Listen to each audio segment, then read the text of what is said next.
I hope my son's antics don't disturb you. Madam, were it in my power to sentence him to 30 days hard labor, they would not disturb me in the slightest.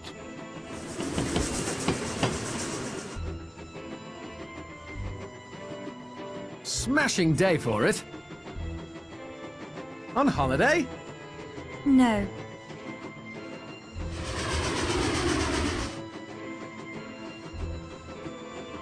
Oh, Leslie.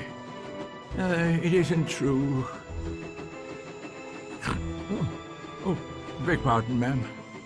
Miss. Yes, of course, yes. Have to be, wouldn't it?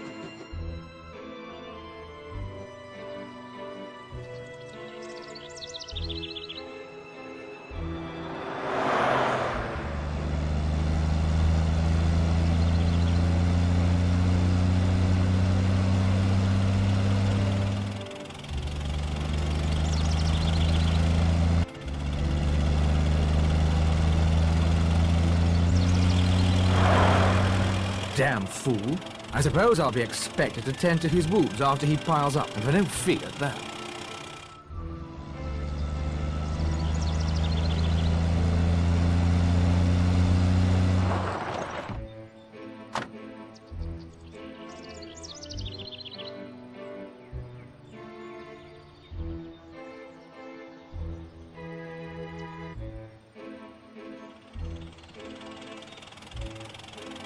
No one injured, at least.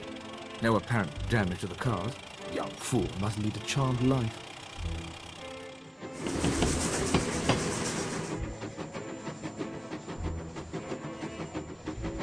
That's the lot. My money's on the servants. The servant's usually always the guilty one in the end.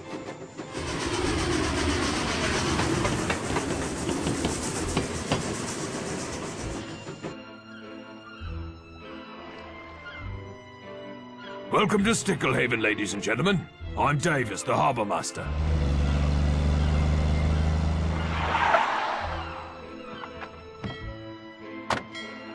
Sorry. Waiting for me. That's everyone then. The other bags are already on board the boat there.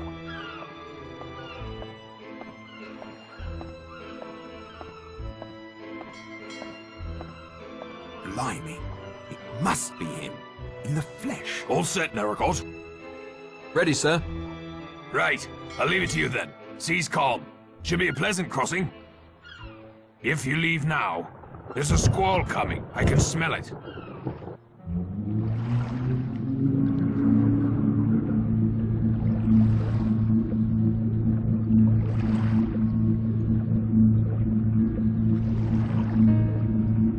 Why is it called Shipwreck Island? Well, the weather can turn nasty quickly. There are many submerged rocks, lots of wrecks hereabouts, and that big rock at the tip is said to resemble a beached schooner. The locals call it Ship Rock.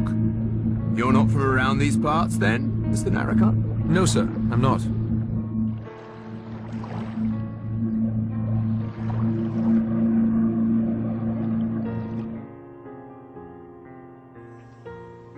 It'll never work.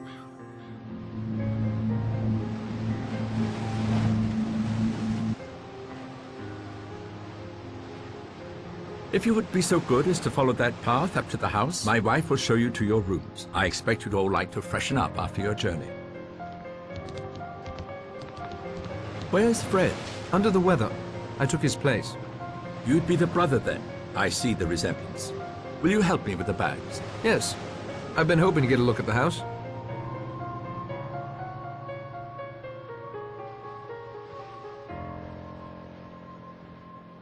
Chapter 1. 10 little sailor boys went out to dine. One choked his little self, and then there were 9.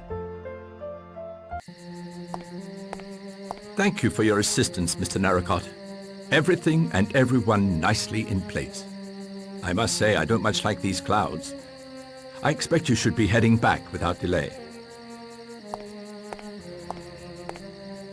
Now it begins. Don't worry, Fred. I won't let you down.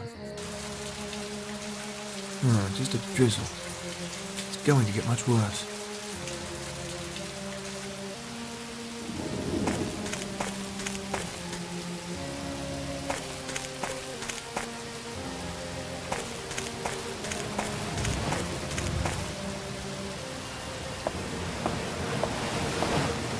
Someone wrecked my boat. Fred won't be too happy about this. The sea looks daunting. Wouldn't want to be caught out there without a good motor. No, these rocks are too precarious to climb. I'd better stick to the path.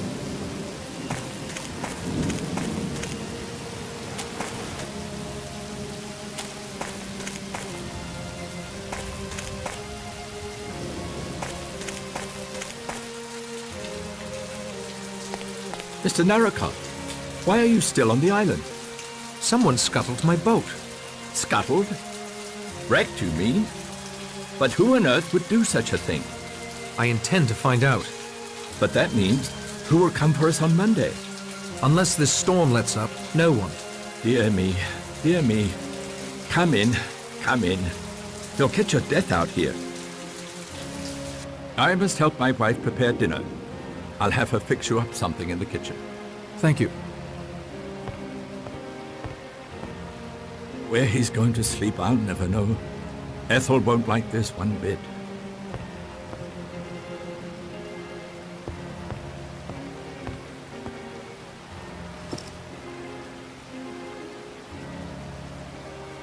Fresh flowers. Quite pretty. It's an albatross. I can't say I'm particularly fond of the painting. The subject matter doesn't interest me.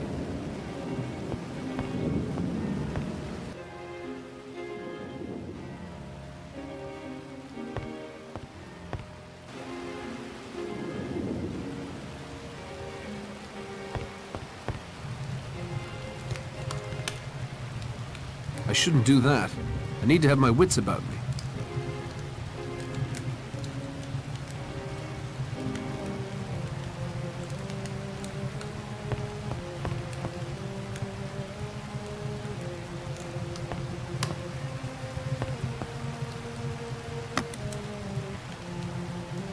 It's got power, but it still doesn't seem to be working.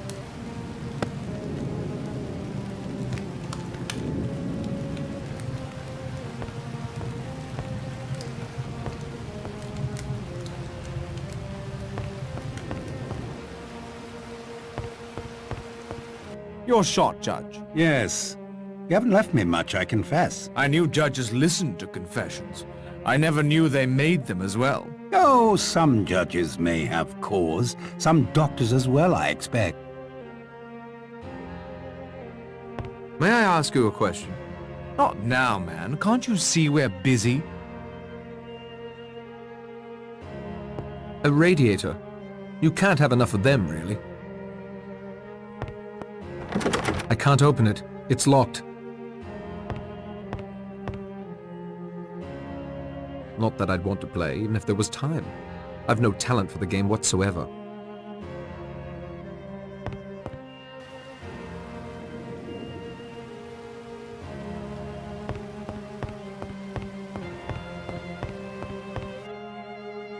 Interesting painting.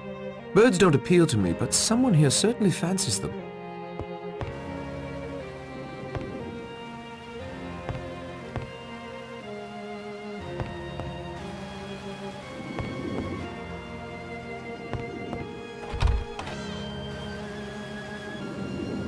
A place for everything, and everything in its place.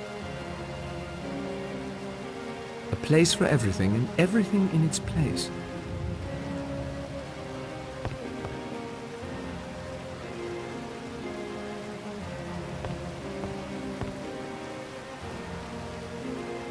"10 little sailor boys. Charming."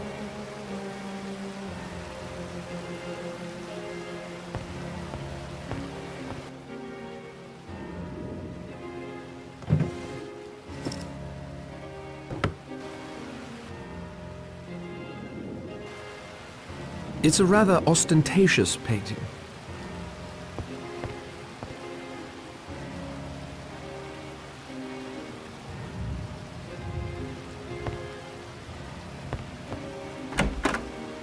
It'll never work, I tell you. We should never have agreed.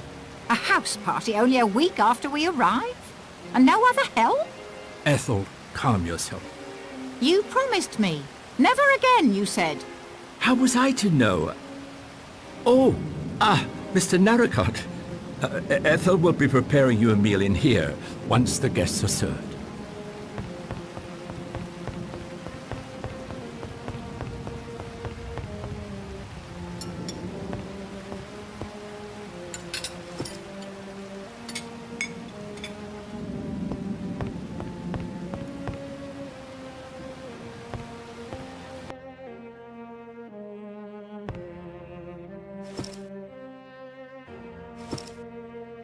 I don't need it, and I'm no pack rat.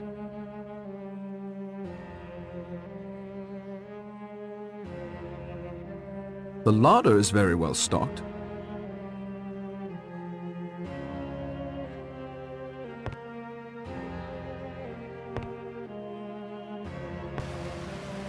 It won't help my brother if I'm drowned in the storm.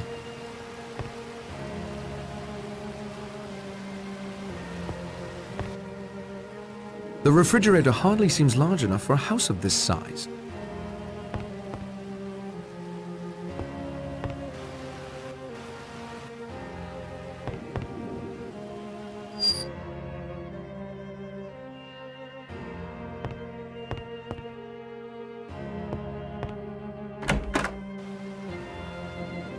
It's a painting of a flower. Looks like a water lily.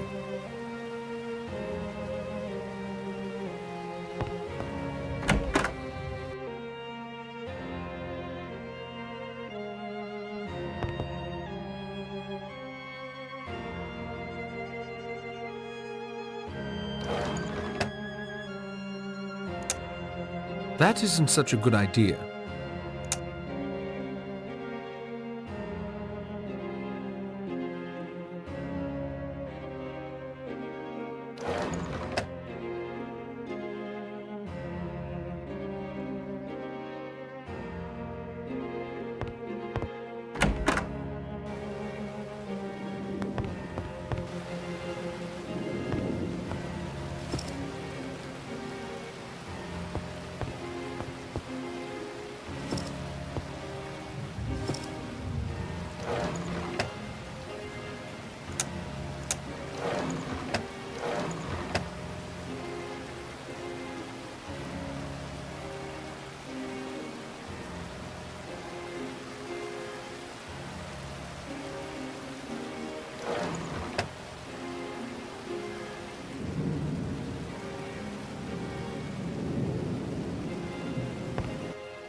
Would you just look at all these silk sheets? All embroidered GS. I'll bet that was that actress who used to live here. And I've dropped them on this filthy floor. Can I give you a hand, Mrs. Rogers?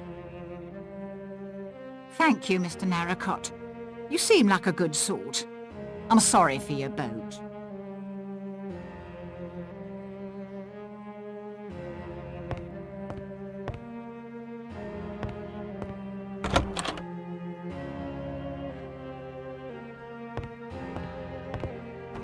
Locked.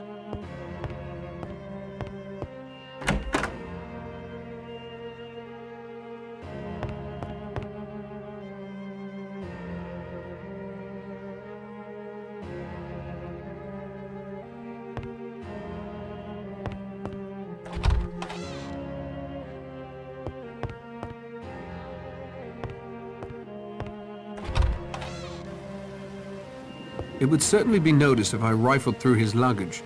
I better not.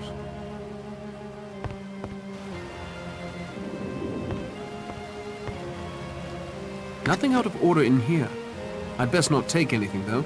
I'm sure he would notice.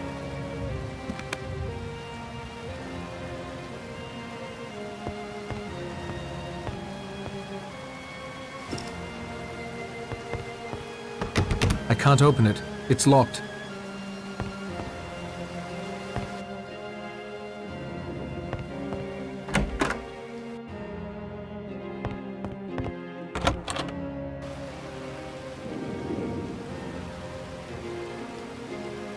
This clock has stopped.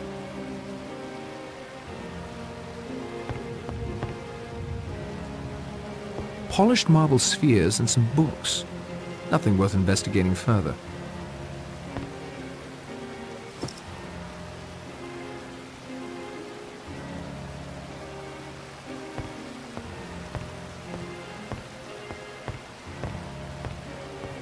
Once a bent copper, always a bent copper. Right, Fred? You're talking through your hat. You were the Purcell gang's inside man on the force, not my brother. Your brother? Don't try to kid me, Fred. There's still a handsome reward out for you. Fred is my brother. I'm Patrick Fane. No reason for me to believe you that I can see. There's still a big reward out for Fred Fane. You scuttled my boat to trap me here. You recognized me, too. I saw it in your eyes. Only because Davis showed Fred the passenger list yesterday. I came in my brother's place. We didn't think you might mistake me for him. Fred is 8 years older than me. Look closely, Blore. You do look young, I noticed that. Thought it must be the sea air. You were taking the Purcells' bribes for years. After the Landor case, people began to ask questions. The Purcells needed what the Yank detective novels call a fall guy. My brother was framed, you were in the clear. Your whole story sounds like a detective novel. I've never stopped trying to clear Fred's name and put you in Dartmoor prison where you belong. Thanks to your greed, I may now have that chance. Maybe you're Patrick, maybe you're Fred. I don't know, and I don't much care. You're either a criminal, or you've been harboring one all these years. I wonder what my fellow guests will think of that. Go on, Mr. Narracott. Hop it. I need to prepare for dinner.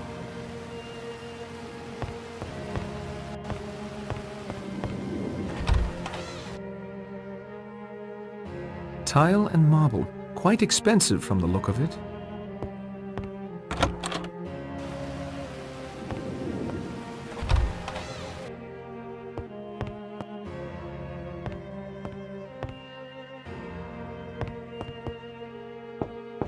Narracott? I thought you'd be long gone by now. That storm's getting pretty fierce. Somebody scuttled my boat. I saw Blore watching you like a hawk eyes its dinner. Could it have been him? Possibly. Any idea why? I'd rather not say. Suit yourself. I'd better get ready for dinner. Oh, Mr. Narracott, I thought that you'd left us. Someone scuttled my boat. Oh, but that's dreadful. Surely the harbour master will send another boat when you're missed. Not in this storm, I'm afraid. And even then, it won't be reported. Why ever not? My brother. He knew I might not be immediately back.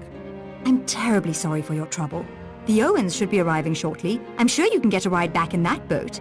If you'll excuse me, I must get ready for dinner.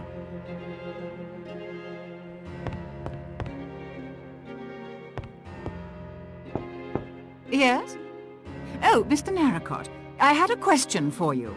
Have you heard anything in Sticklehaven about this house being set up as a guest house? No, Miss Brent. No. Mrs. Rogers hasn't either. And who are the Owens? I haven't met them yet. Would it surprise you to learn neither have Mr. and Mrs. Rogers? It's odd. Very odd. If you'll excuse me, Mr. Narracott, I must make dinner preparations. My wife is indisposed, not receiving visitors today. Your wife, sir? What? Your wife? My wife, yes. Leslie. I'm sorry, my boy. I was wool gathering, miles away. My apologies. Must dress for dinner now. Send my orderly to me, if you will. No, that's not right. What was I thinking? I must get ready for dinner now. That sounds like the dinner bell. Mr. Narracott, unfortunately, we are not prepared for your presence at dinner. I would be most happy to deliver you a sandwich later this evening, if that will do.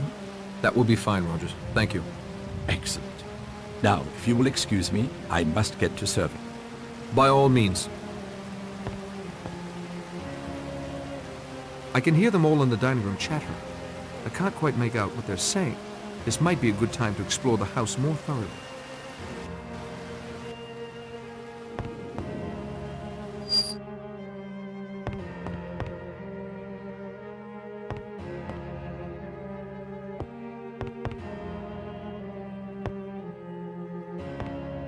These are very expensive linens. I bet they're very strong.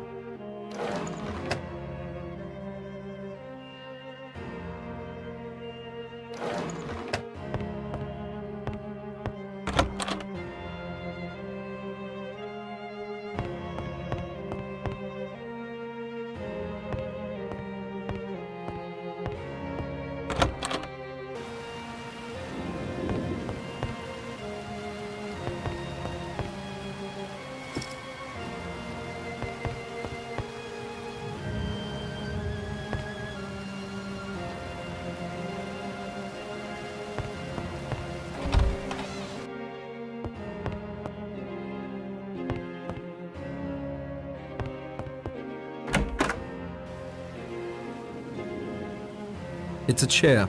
It doesn't look very comfortable.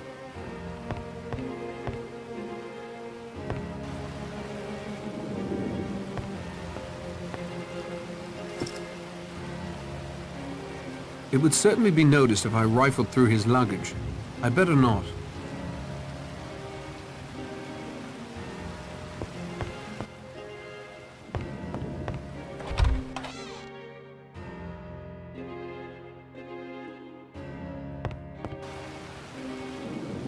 This window leads out to the balcony.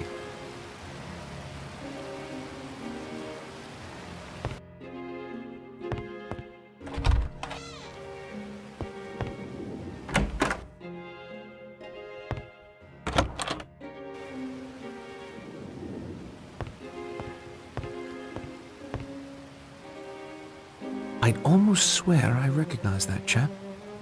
Does he have the eyes of a killer? I think I recognize this lady. Perhaps she owned the house in the past. Who knows? She may still.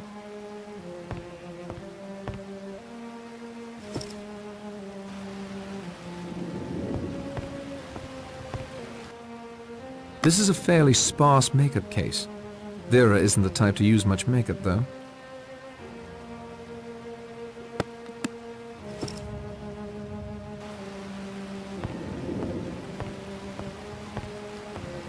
That's an interesting clock. A shame it doesn't seem to work.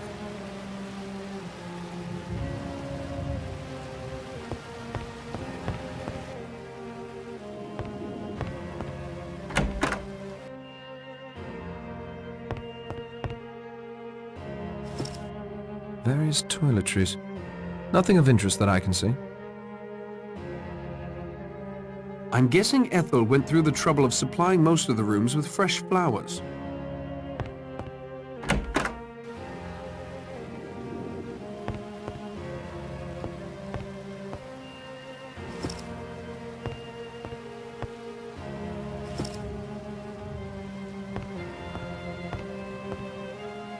This is quite a makeup supply. Emily must be more concerned with aging than she lets on.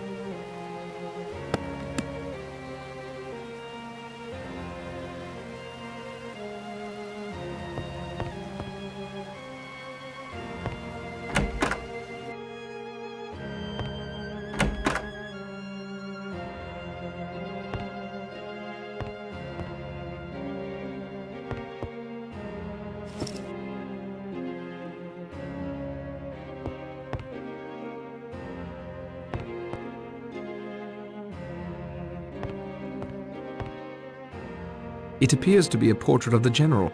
Must be quite old. He's standing with a very young woman. It's signed, "To John, my husband, Leslie."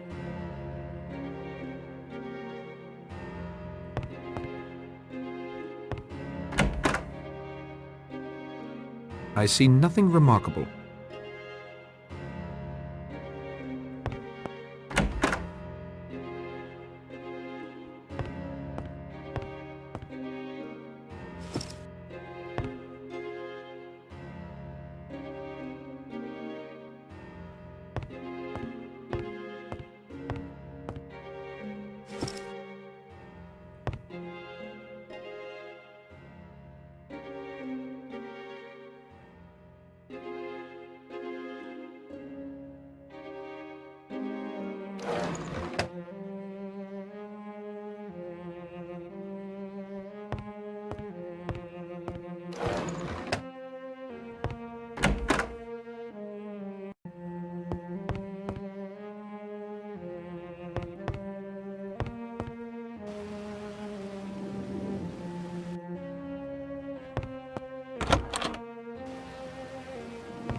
No need to call unnecessary attention to my snooping.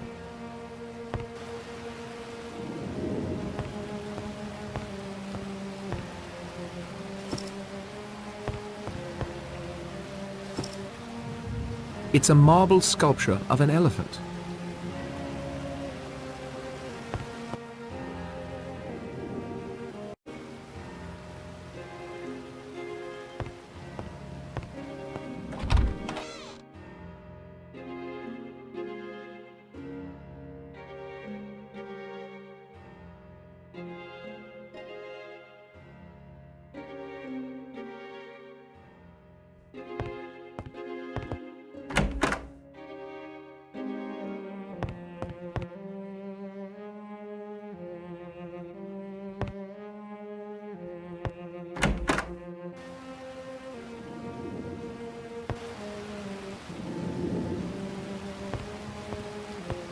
Nothing out of order in here.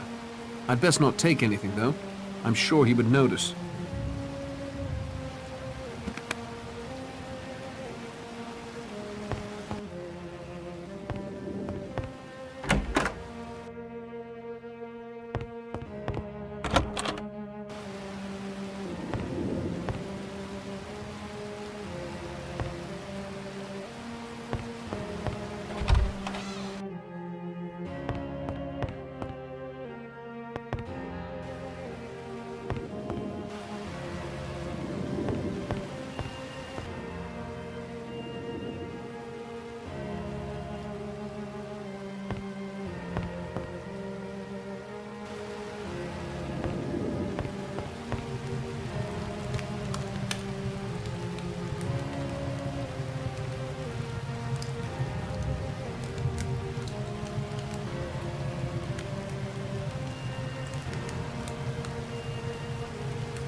I'll need to wait until the weather lets up a bit.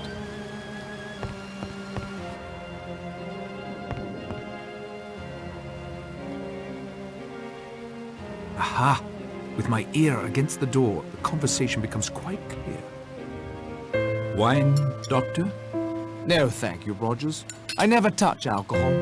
Except for sterilizing wounds or instruments, of course. I tried to collect some apples from an orchard on the island, but a bee stung me. I'm afraid I dropped the basket and ran. No need to apologize. I myself am dreadfully allergic to bees, wasps, hornets. I'm sorry to hear there are bees here. Oh, you must take care. There's all sorts of those bee house things. What do you call it? An apiary. Oh, I thought that was for monkeys. Ethel! Miss Claythorne, we've never met, but I do seem to recall your name. Oh? Yes, from when I stayed at that stuffy old hotel near St. Trednick. Do you know it? No. No, I don't think so. Really? How extraordinary. I was so shocked.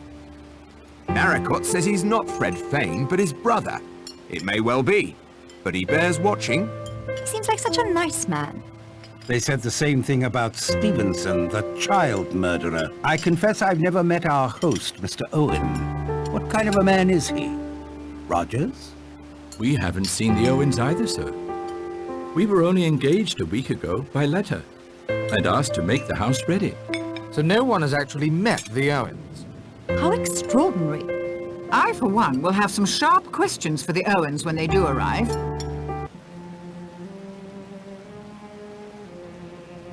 It's a rather ostentatious painting.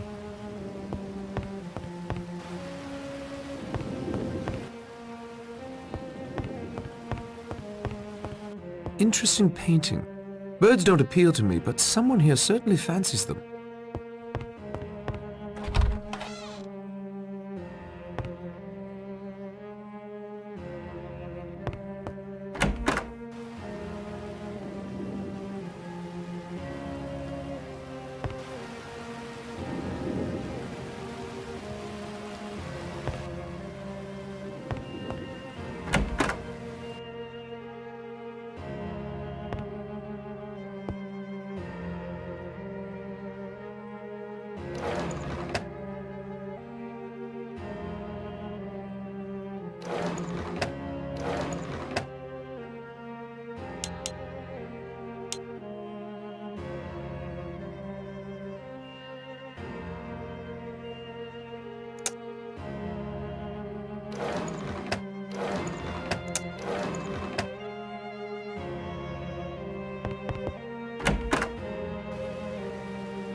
It's a sturdy cast-iron stove.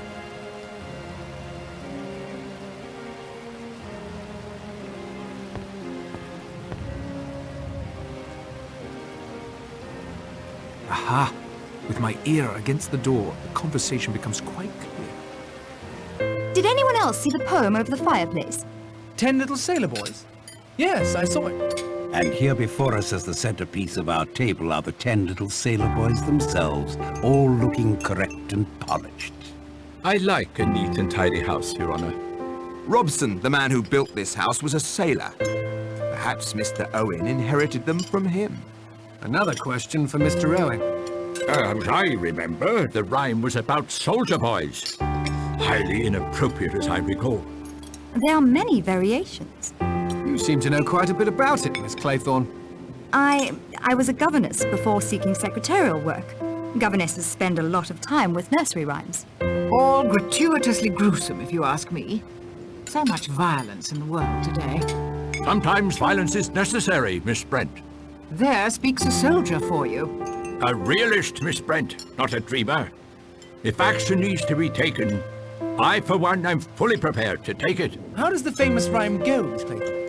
Must we harp on this topic at dinner? Miss Brent may be right, Mr. Marston. The rhyme is a bit gruesome. It's there over the fireplace in the parlour if you care to have a look later. If you think so. Excellent meal, Rogers. My compliments to both you and your good woman. You've done your employers proud. Thank you, sir, ladies and gentlemen. Most gratifying, I'm sure. After dinner drinks will be served in the front parlour.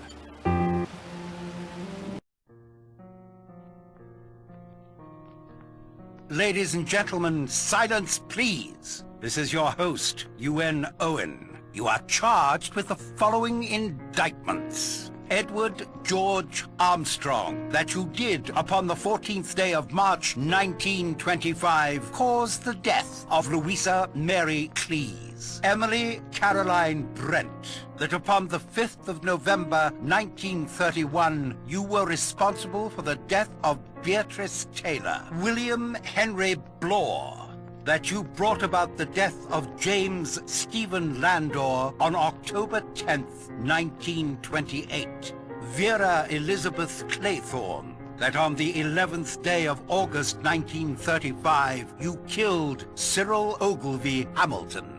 Philip Lombard, that upon a date in February 1932 you were guilty of the death of 21 men, members of an East African tribe, John Gordon Mackenzie, that on the 4th of January 1917 you deliberately sent your wife's lover, Arthur Richmond, to his death. Anthony James Marston, that upon the 14th day of November last you were guilty of the murder of John and Lucy Combs. Thomas Rogers and Ethel Rogers, that on the 6th of May 1929 you brought about the death of Jennifer Brady. Lawrence John Wargrave, that upon the 10th day of June 1934 you were guilty of the murder of Edward Seaton.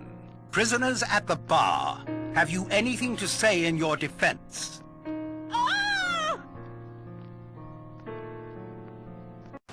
Doctor! I only fainted, Rogers. I'm sure she'll be fine. Narracott, you get my bag from my room? Yes, of course. Stout fellow. Marston, in a moment I'll want help to get her to her room. Of course. Behind the kitchen, is it, Rogers? Yes, sir. Thank you, sir. You can use that door.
Perhaps we can talk later. For now, I must see to my patient.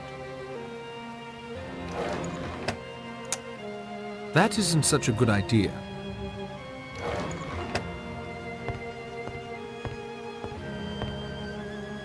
Thank you, Mr. Narracott. I am in your debt.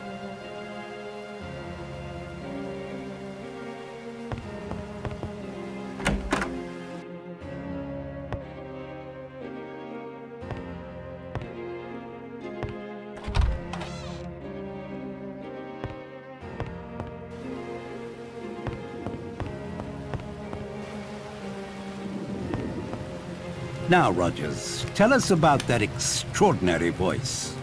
It was Mr. Owen, sir. In his letter, he wrote to me to put it on the gramophone once you were all settled in here after dinner. That was Mr. Owen's voice? You doubt that it was? No. I thought I recognized it. I'm sure I'm mistaken. A disgraceful practical joke. You think it was a joke? What else could it be? I will need to hear more evidence before offering an opinion. Mr. Marston and I carried Mrs. Rogers to her room. I gave her a mild sedative. She's resting comfortably. Whoever it was on that recording, that person knows or has taken the trouble to find out a good deal about us all. He was correct about Seaton. I presided at the trial, but all I did was execute a guilty man. I remember the case. As I recall, there was some talk. Happily, guilt and innocence are decided by those of us qualified to make a judgment, not by gossip. Of course, there is one omission in that recording. Mr. Narracott, of course. Although to hear Mr. Blore tell it, he might have earned a place on that list, had Mr. Owen been so inclined.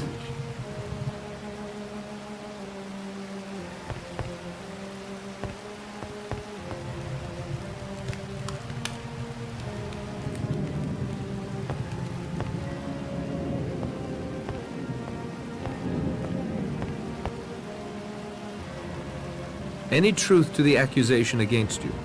It's a matter of interpretation, you understand. But I'd have to say, yes. Will you tell me how it happened? Elderly woman. Poor devil. I'd been up all night with an emergency case. My nerves were shot, hands shaking. But I had to operate. I had to try and save her. I had a pick-me-up or two to steady myself, but I bungled it. It wasn't the drink, I swear. It was an accident. Could have happened to anyone in my profession. What brought you here to Shipwreck Island?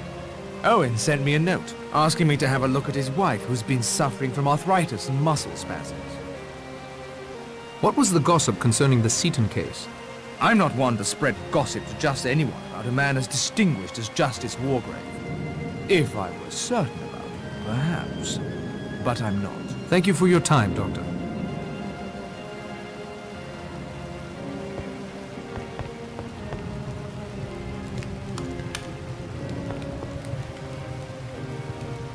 Any truth to the accusation against you? The name sounded vaguely familiar. I expect it will come to me. What brought you here to Shipwreck Island? Got a wire from a pal of mine, Badger Barkley. Surprised me at the time because I had an idea the old horse had gone to Norway. Told me to roll up here. That will be enough, Mr. Marston. Any truth to the accusation against you?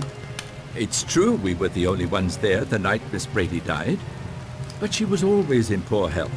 Always. From the time we came to her. Will you tell me how it happened? There was a storm, as fierce as the one brewing outside right now when she was taken bad. The telephone was out of order. I went for the doctor on foot, but he got there too late. Were you mentioned in the will? Barely. Certainly not what we were led to believe. She was just saying it, you see, to ensure our devotion to her. Beg pardon. I'm not sure what came over me just then. The strain of tonight, I expect, and worry over Mrs. Rogers, of course. What brought you here to Shipwreck Island? We expected to finally meet Mr. and Mrs. Owen today. Ethel didn't want to take the job, but I insisted. I'm beginning to wish I'd listened to her. I appreciate your candor, Mr. Rogers.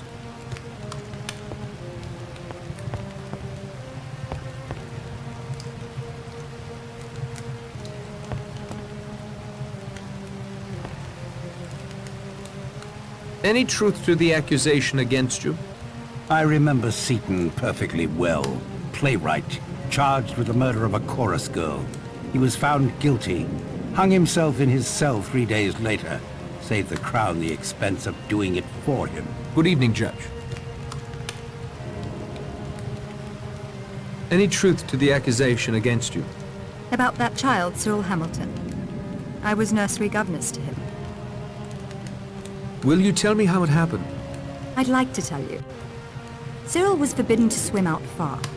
One day, my attention was distracted. I couldn't get there in time. It was awful. But it wasn't my fault. At the inquest, the coroner exonerated me. Oh, and his mother. She was so kind. If she didn't blame me, why should this awful thing be said? Are you sure you're telling me everything? I'm telling you all I'm going to, Mr. Narracott. What brought you here to Shipwreck Island? I was engaged through the Skilled Women's Agency to be Mrs. Owen's personal secretary for the remainder of the summer. Then I hope to return to teaching. Much obliged for your assistance, Miss Claythorne. Any truth to the accusation against you? Fellow got hold of a detestable rumor, nothing more. Arthur Richmond was one of my officers. I sent him on a reconnaissance, he was killed. Natural course of events in wartime. I am indebted to you for your help, General Mackenzie. Any truth to the accusation against you? I admit it's a ghastly story, but I can't say it's wrong. Owen did his research well. The accusation is absolutely true. Will you tell me how it happened? It was written up in the papers at the time. A story of self-preservation, pure and simple. A hunting party lost in the bush. The great white hunter checks the food supplies, assesses his chances, and clears out on his own. Leaving 21 men to die. Not very Puka Sahib, I'm afraid. What brought you here to Shipwreck Island? Owen's attorney, a man named Archibald Morris, rang up one day. Wanted to give me 100 guineas to join this house party. I was to put myself at Owen's disposal in case my rather specialized talents were required. What specialized talents would those be? You might say I'm a good man in a scrap. Thank you, Lombard.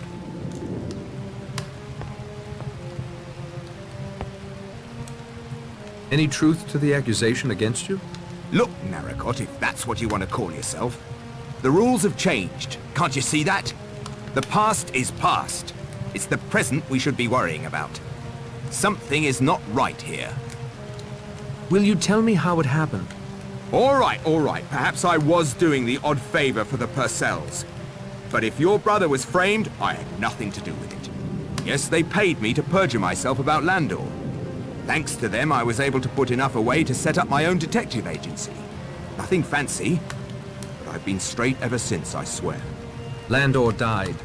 He got penal servitude for life and died in Dartmoor a year later. Not my fault he was such a delicate man. What brought you here to Shipwreck Island? I run a little detective agency in Plymouth these days. I'm on a job. To protect Mrs. Owen's jewels, the letter said. Mrs. Owen, my foot. I don't believe there's any such person. Good evening, Mr. Bloor. Any truth to the accusation against you? Beatrice Taylor was in service with me. Not a nice girl, as I found out too late. Loose. No morals whatsoever. I overheard you mention St. Trednick to Miss Claythorne. I was staying at a seaside hotel near St. Trednick this same week of August 4 years ago. That boy Cyril Hamilton drowned near there. It was the talk of the town. His half-brother was much older. Hugo, I think his name was. Cyril was a vile child, by all accounts, but first in line for the family title and estates. When he died, it all went to Hugo. He was just about Miss Claythorne's age. There was talk of something between them. You're suggesting Vera let the boy drown so the man she loved could inherit? That would be idle gossip. I don't indulge in idle gossip. I've only told you the facts of the case as I remember them. Will you tell me how it happened? It was some time before I found out she was what they call in trouble. Her parents were decent folk, too. I'm glad to say they did not condone her behavior when I told them of it. What happened to Beatrice? Naturally, I did not keep her an hour under my roof. No one shall ever say that Emily Brent condoned immorality. How did she die? Not content with having one sin on her conscience, she committed a still graver sin. She took her own life, threw herself in the river. If she had behaved like a decent young woman, she'd be alive today. You have no regrets? She made an excellent breakfast. I miss that. Fresh juice every day. What brought you here to Shipwreck Island? I received a letter with a signature that was not very easy to read. It purported to be from a woman I'd met at a certain summer resort 2 or 3 years ago. I am quite certain I have never met or become friendly with anyone of the name of Owen. Thank you, Miss Brent. I don't think she's in the mood for conversation.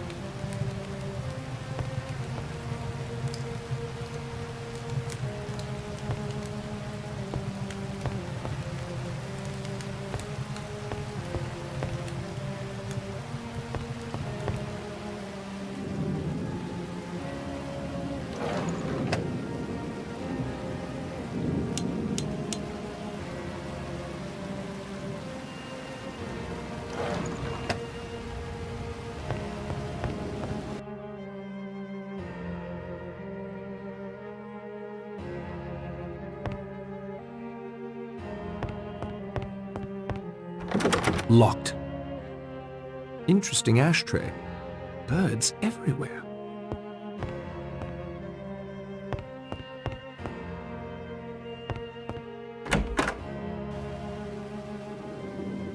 It's a book holder. Seems like a long time since it's been used. Wargrave on Justice. I can only imagine the egotism that lurks within those pages.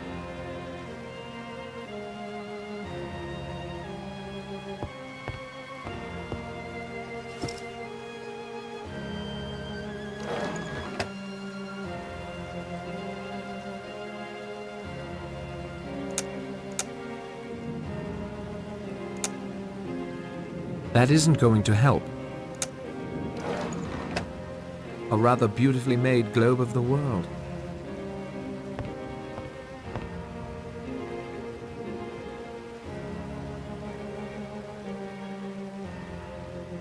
Those currents appear quite deadly.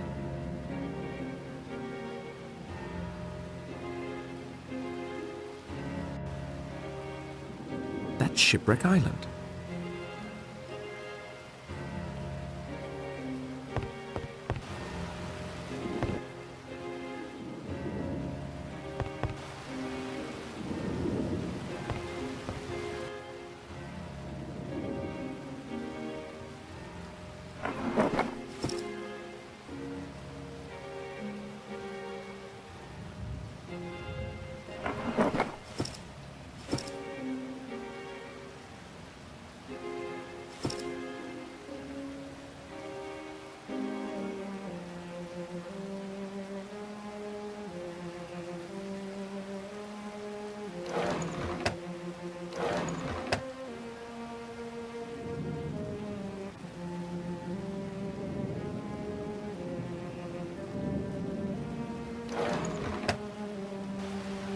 The storm is kicking up something fierce.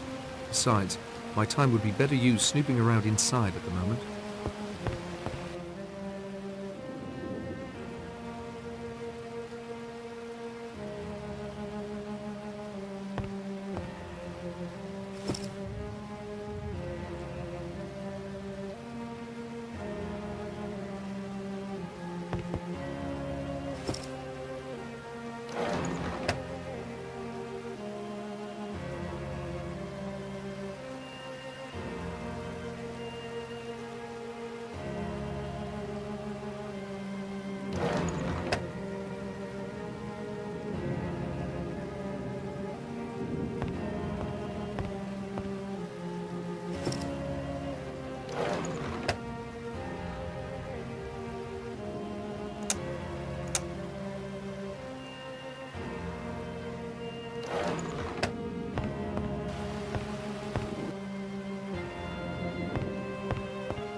Interesting history Shipwreck Island has. I'd studied up on it before I came down. What are the names of those two people I'm accused of killing? John and Lucy Combs. I made a note of it. Must have been a couple of kids I ran over near Cambridge. Beastly bad luck. For them or for you? Well, I was thinking for me, but of course you're right, sir. It was damned bad luck on them. Of course it was a pure accident. They rushed out of some cottage or other. Beastly nuisance. English roads are hopeless, of course. Can't get up a decent pace on them. Well, anyway, it wasn't my fault.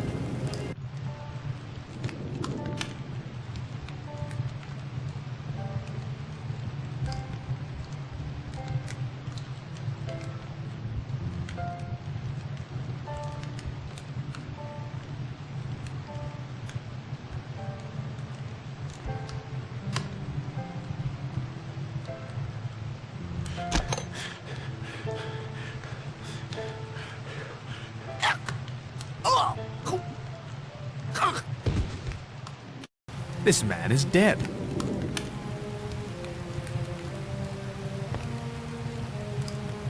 Did Marston choke to death?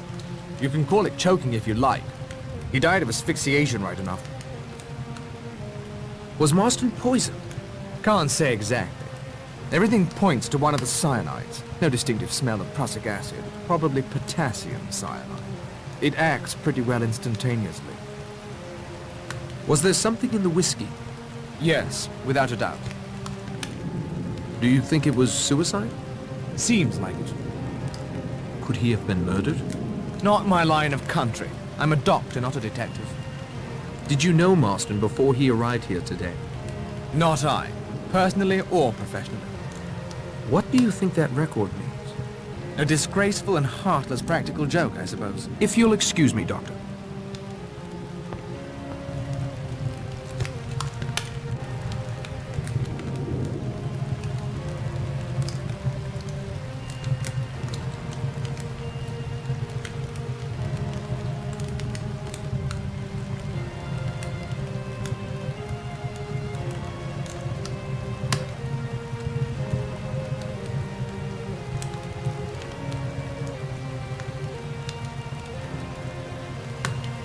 I copied the contents into my notebook.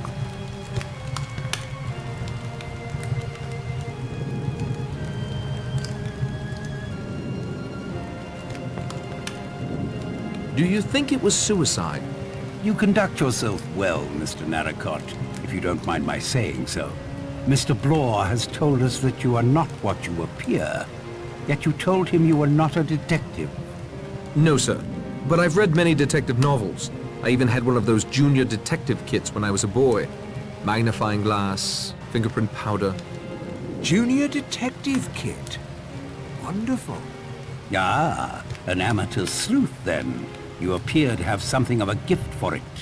About the suicide, Judge. I'm not yet prepared to offer an opinion. Did you know Marston before he arrived here today? I knew his father, the Duke, and his elder brother. Like so many younger sons of his class, Anthony Marsden was a bit of a wastrel, as you will have gathered. There were other rumors of late, of his dabbling in politics, but this is not the proper forum for that discussion. What do you think that record means? May I answer that in a moment after asking a question of my own? Of course. Does anyone know Mr. Owen's full name? My letter was signed only UN Owen. Yes, UN Owen. Or, by a slight stretch of fancy, unknown. I'll now answer your question, Mr. Narracott. The name, the recording, the circumstances under which all but you were lured to this island. I have no doubt in my mind that we have been invited here by a madman, very possibly a dangerous, homicidal lunatic. Why did you retire, Judge? I know there was talk about my competence, even my ego running wild, but the truth of it is very simple. My health. A lifetime sentencing my fellow man, and now a higher power has passed judgment on me. I appreciate your candor, Judge.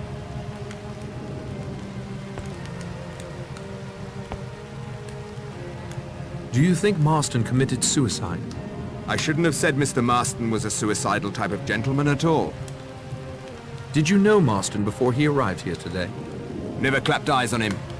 And who gave you the authority to question us? You're under no obligation to answer me. What do you think that record means? I don't like it. Not one bit. Very queer, the whole situation. Good evening, Mr. Blore. Do you think Marston committed suicide? Yes. In my experience, certain types of individuals, when faced with their sin, will then commit the greater one. Did you know Marston before he arrived here today? No. What do you think that record means? There is something very peculiar about it. I won't take up any more of your time, Miss Brent.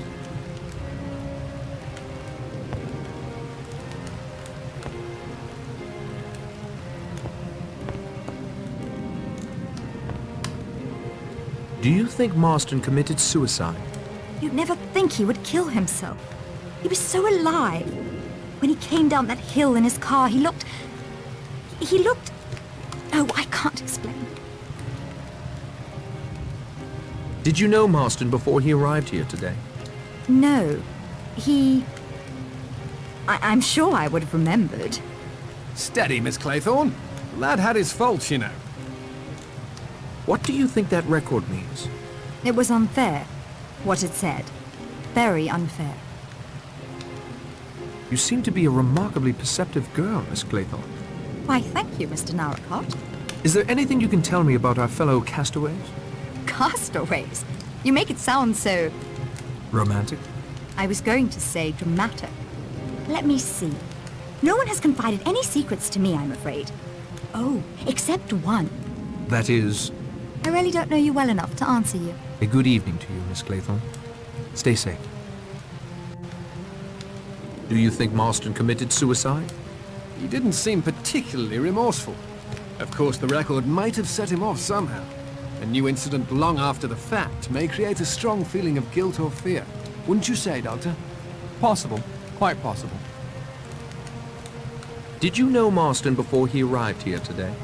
Heard of him, but we'd never crossed paths or swords. What do you think that record means? There is something wrong with this entire weekend, and especially with our host, Mr. Owen.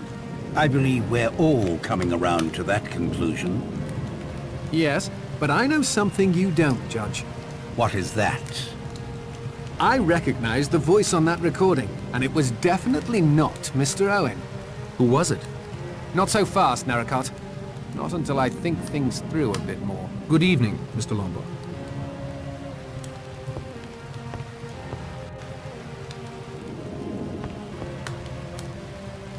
Do you think it was suicide? How dare you? My wife died of natural causes, sir. A long illness, nothing more. I meant Marston. Marston? No honor in him that I could see. Did you know Marston before he arrived here today? No, I don't think so. Not a military man, I'd wager. Lombard now. He reminds me of someone from my command. But the name wasn't Lombard. What do you think that record means? Ugly. After 30 years. Ugly thing to say. I am indebted to you for your help, General Mackenzie. Where have you been, Rogers? I went to check on my wife, sir. She is resting comfortably.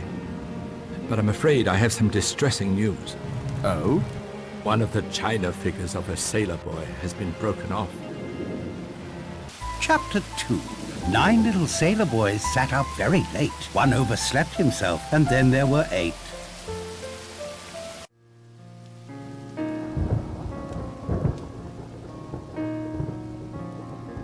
Filthy night.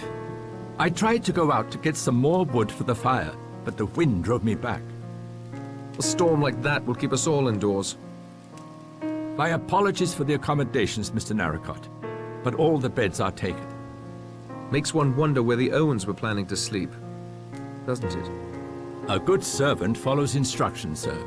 He does not question his employer, unless you'd like to share the deceased's room with the corpse. This will do fine. Thank you, Rogers. I'll wish you a good night then, sir.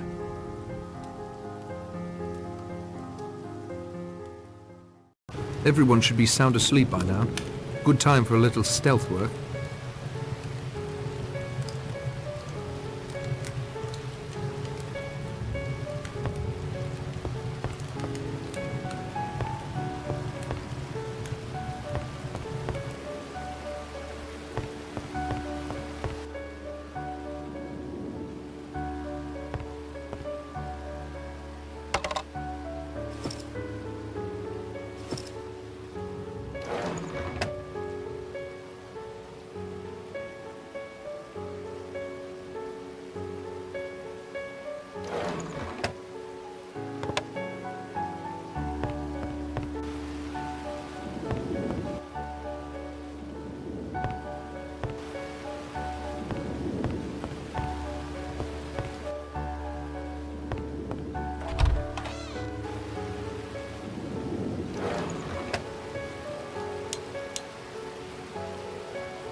Nine little sailor boys.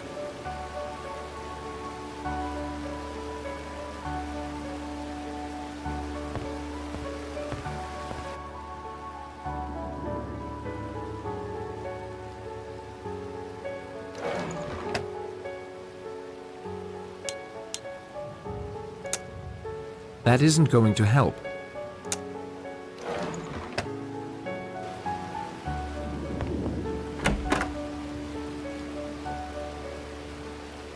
Copper pots, just as I'd expect.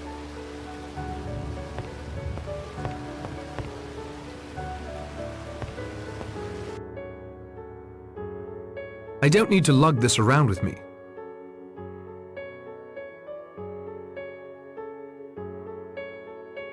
No need to call unnecessary attention to my snooping.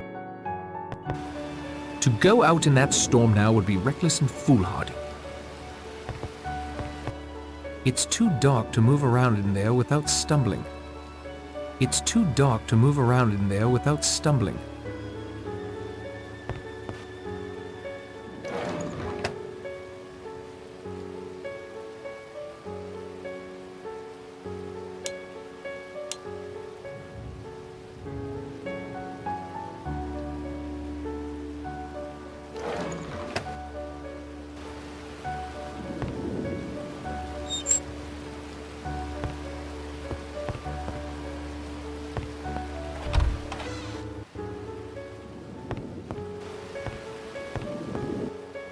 It's really dark up there.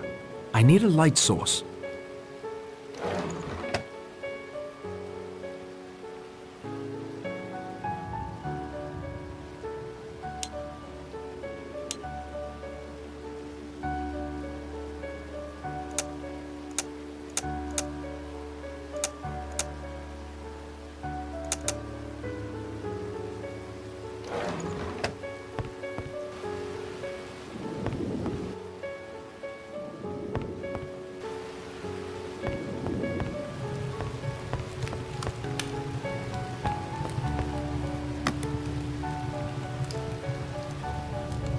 It's got power, but it still doesn't seem to be working.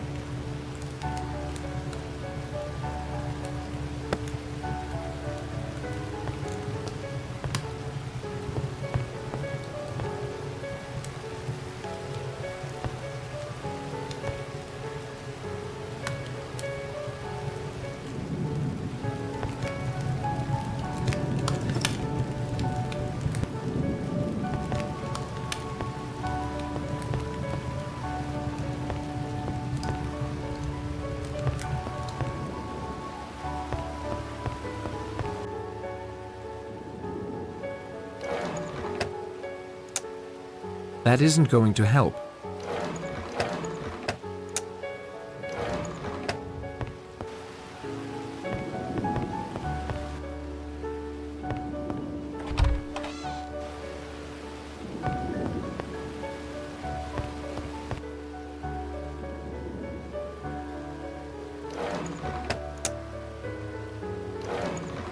I don't think that's appropriate.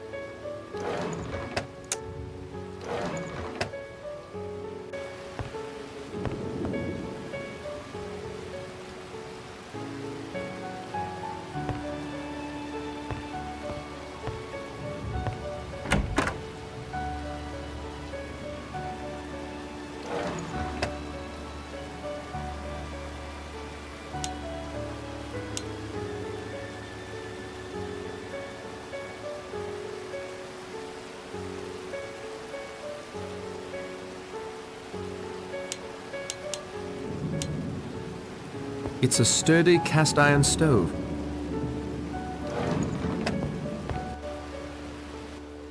It's too dark to move around in there without stumbling.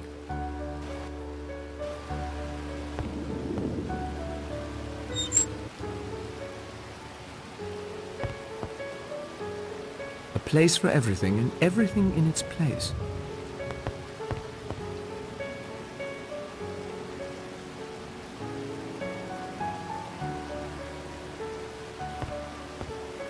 Place for everything and everything in its place.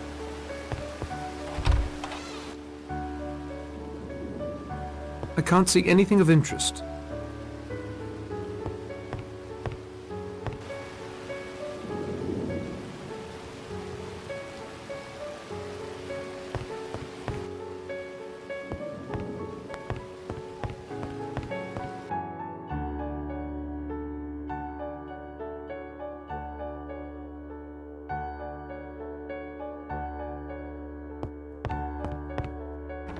I can't open it. It's locked.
The drawer is locked.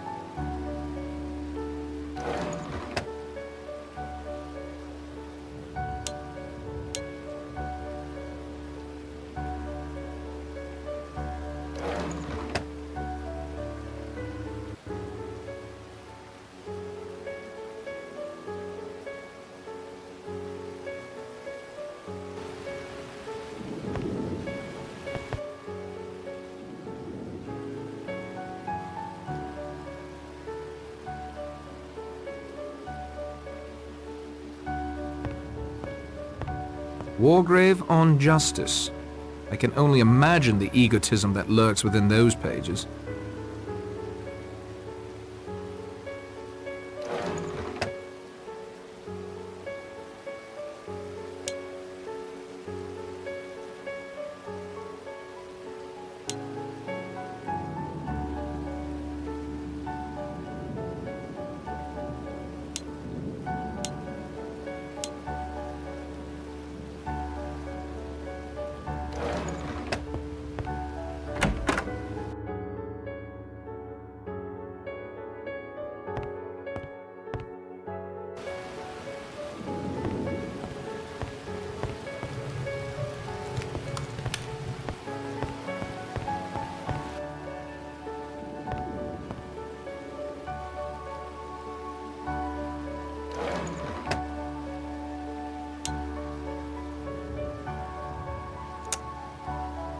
No need to listen to this side again.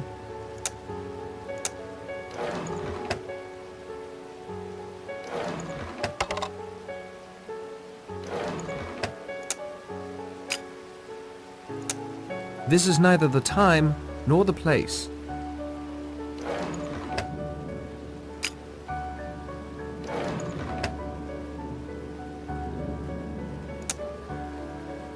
Some things once done cannot be undone.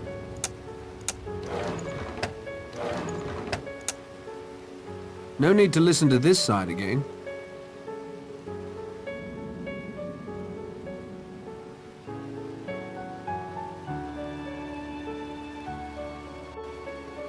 I'm afraid it's stuck that way. This bears a closer look.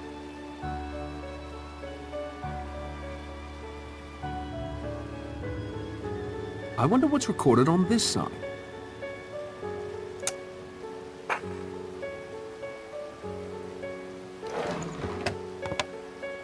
I don't think that's appropriate. That doesn't make sense.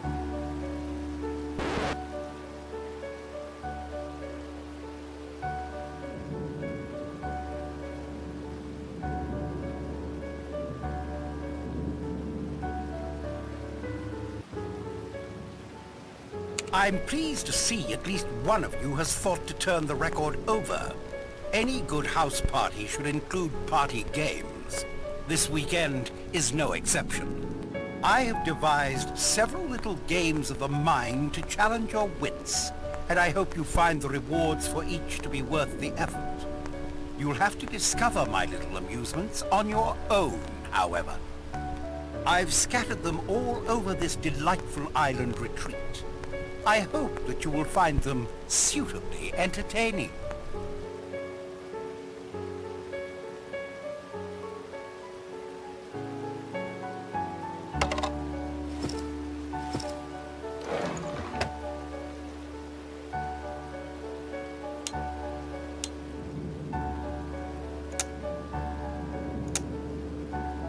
I copied the contents into my notebook.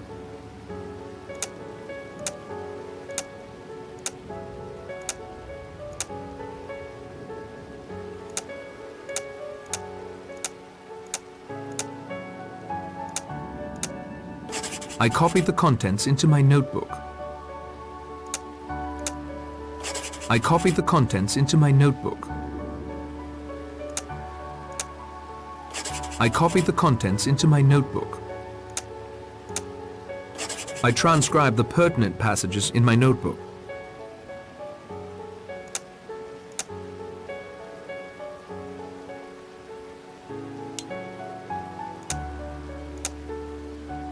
I copied the contents into my notebook. I copied the contents into my notebook. I copied the contents into my notebook. Let me examine this further.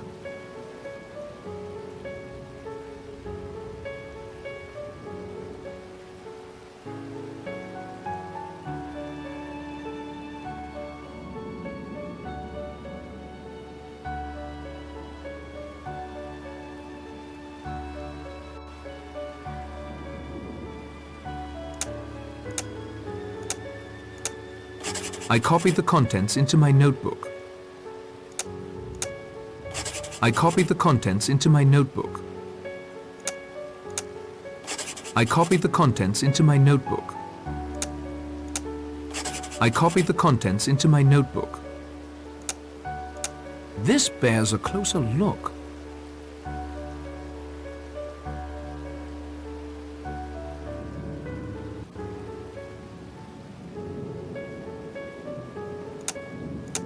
This could use a closer look.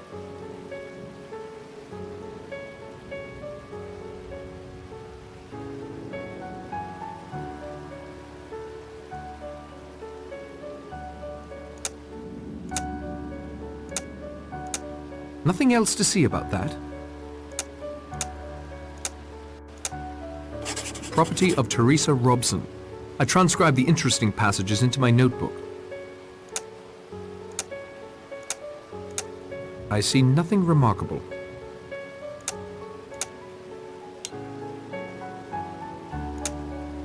Nothing else to see about that. This bears a closer look.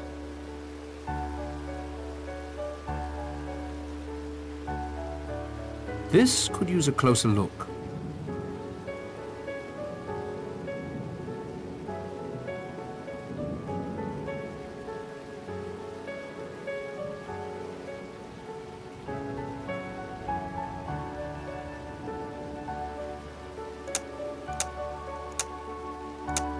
This bears a closer look.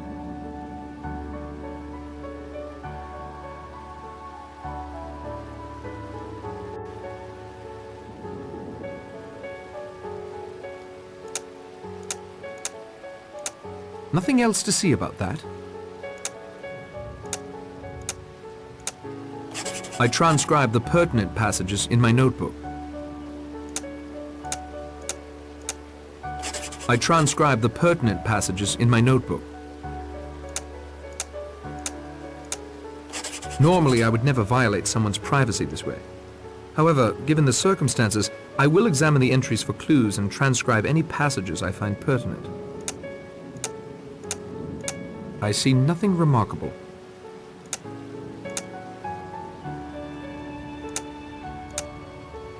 I transcribed the pertinent passages in my notebook. I can't see anything of interest.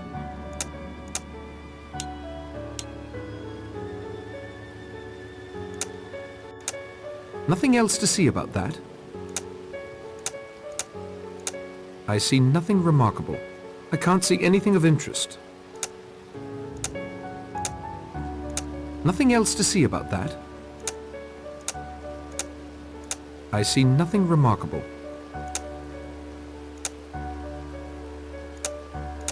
I've already learned all I can.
It's really dark up there.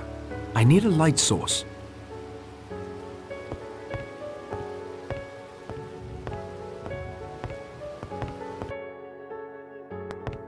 It's too dark to move around in there without stumbling.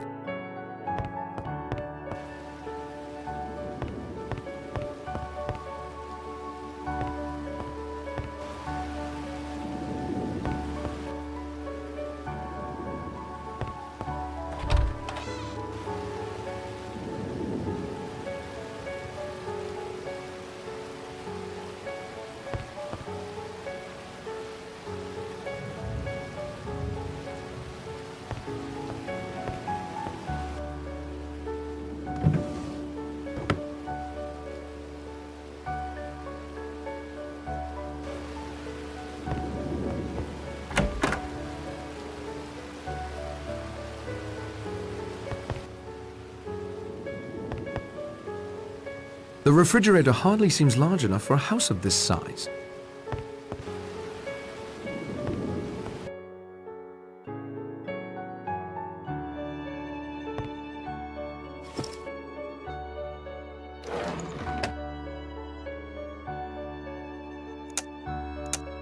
Nothing else to see about that.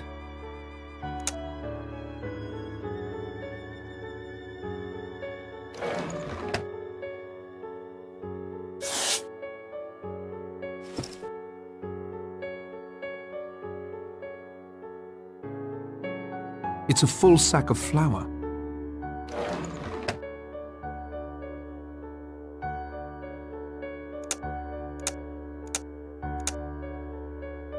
I can't see anything of interest.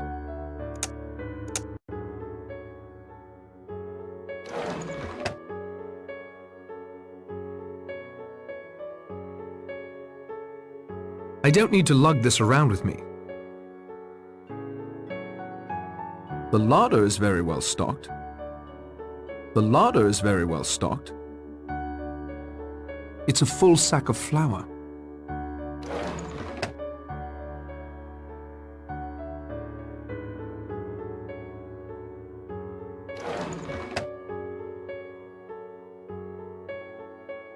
I don't need it, and I'm no pack rat.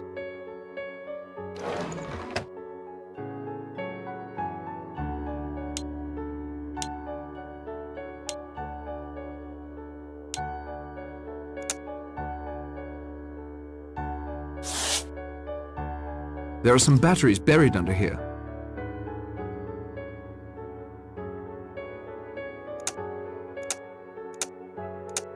Excellent, like hand in glove.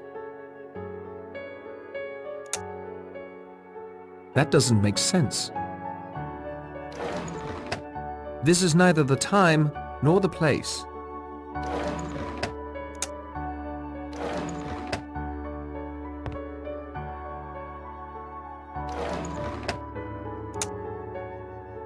Perhaps another time.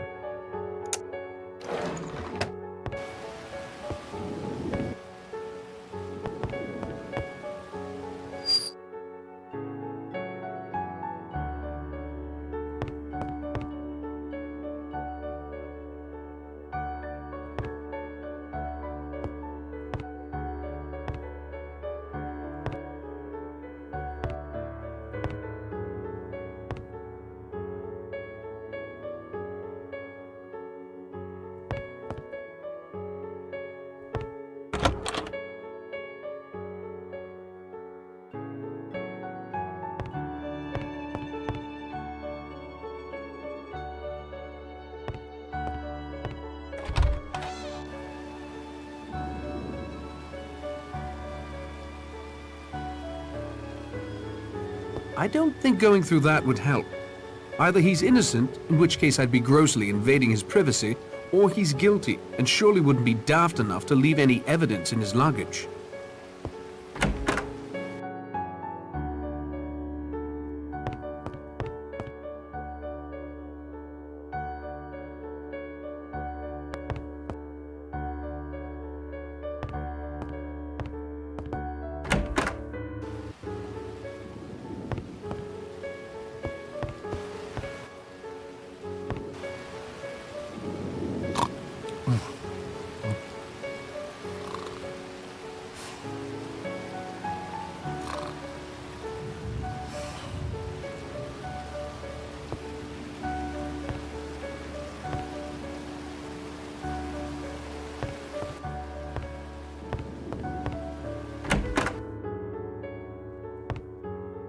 It's locked fast.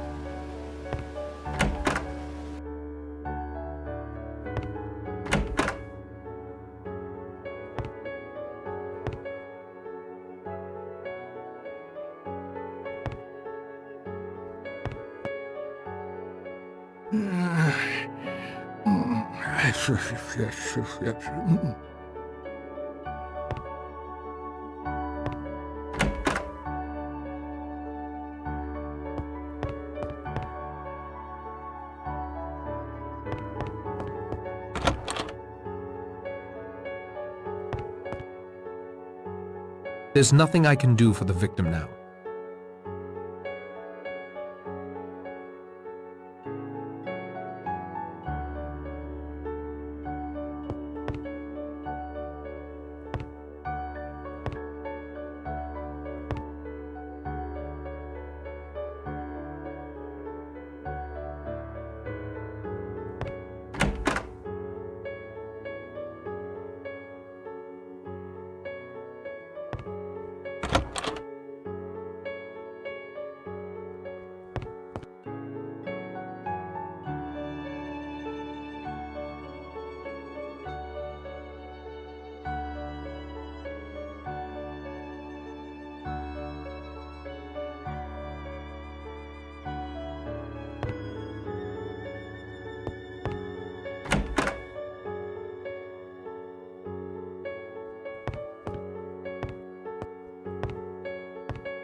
It's a rather bland landscape.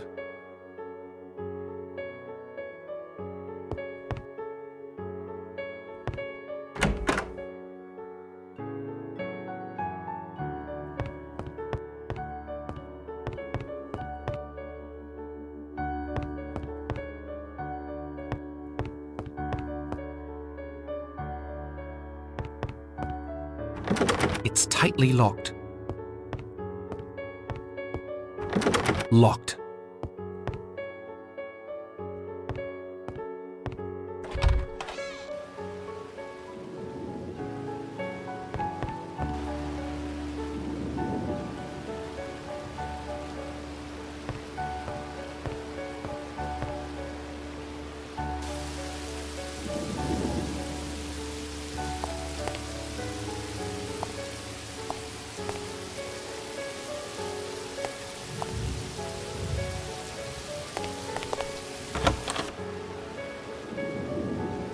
It would certainly be noticed if I rifled through his luggage. I better not.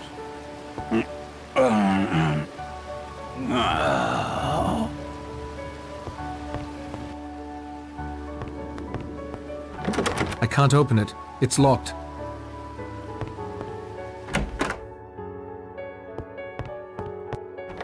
Locked.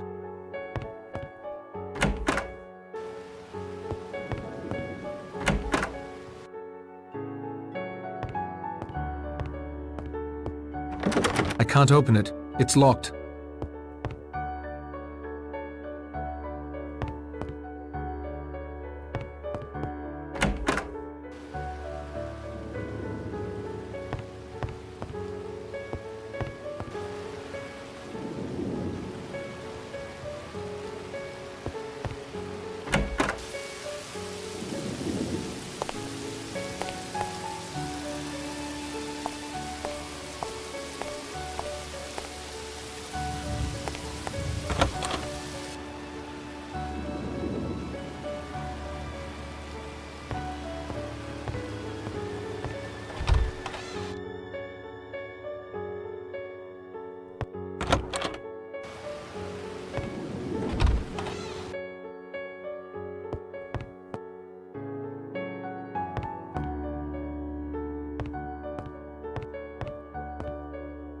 Locked.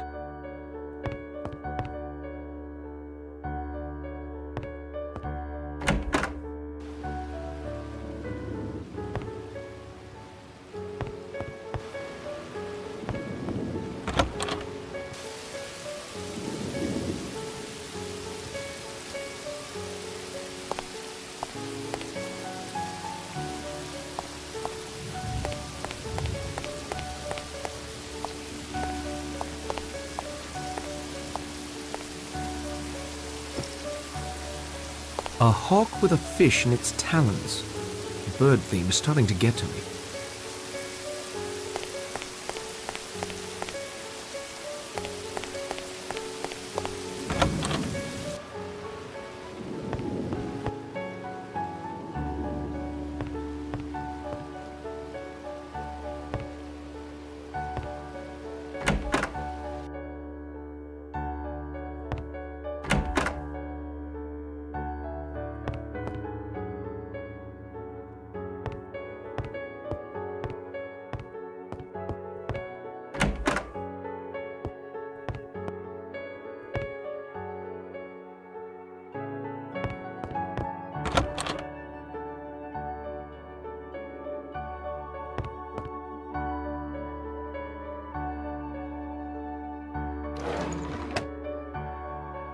Nothing else to see about that.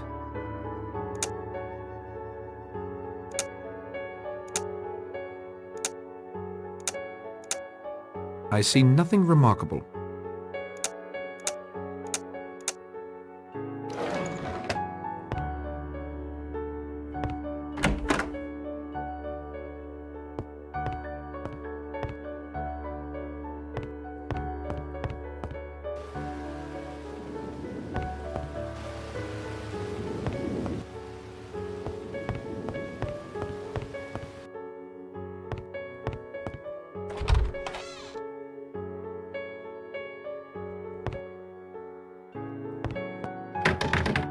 Whoever it is, please leave us. My wife needs her rest. Sorry about that, Rogers. Not at all.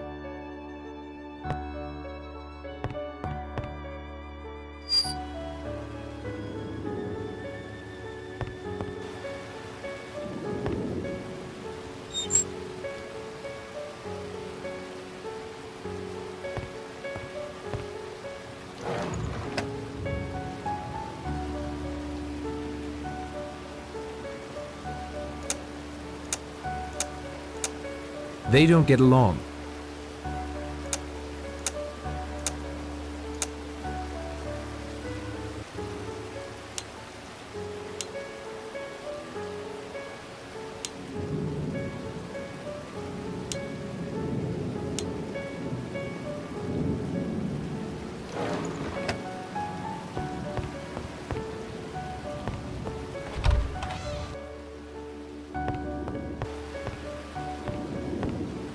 The storm is kicking up something fierce.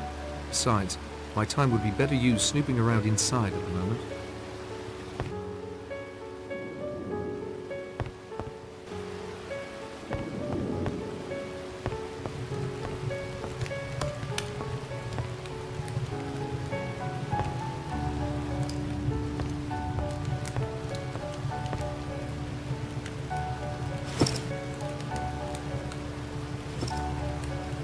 No need to call unnecessary attention to my snooping. I shouldn't do that. I need to have my wits about me.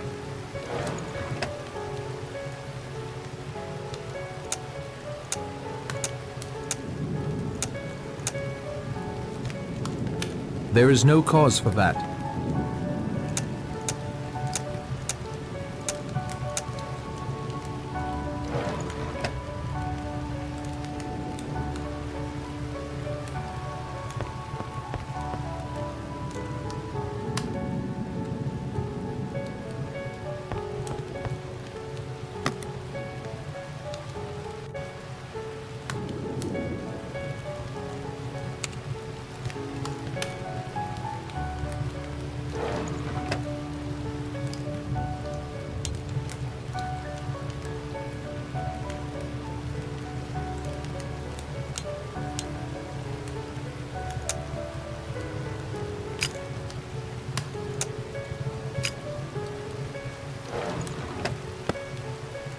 It's got power, but it still doesn't seem to be working.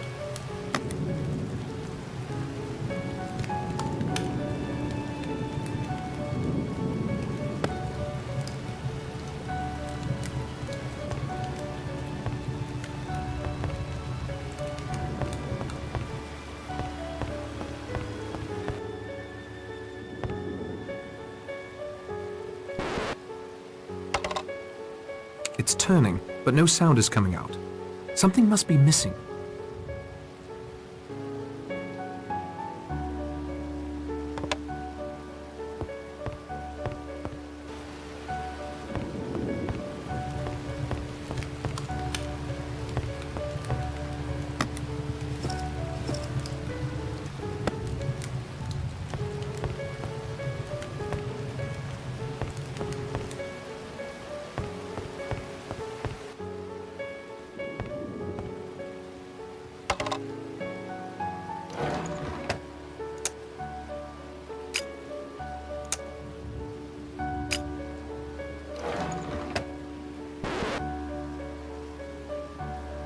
I'm pleased to see at least one of you has thought to turn the record over. Any good house party should include party games. This weekend is no exception. I have devised several little games of the mind to challenge your wits, and I hope you find the rewards for each to be worth the effort. You'll have to discover my little amusements on your own, however. I've scattered them all over this delightful island retreat. I hope that you will find them suitably entertaining.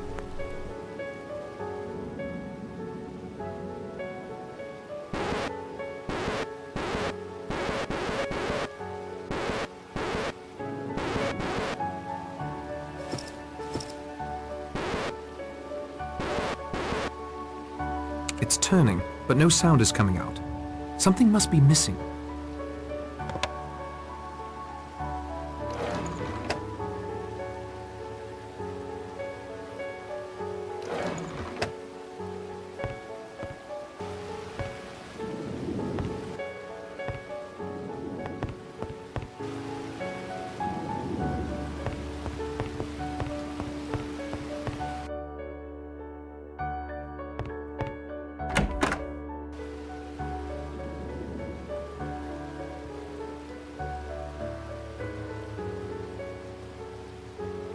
Wargrave on justice. I can only imagine the egotism that lurks within those pages.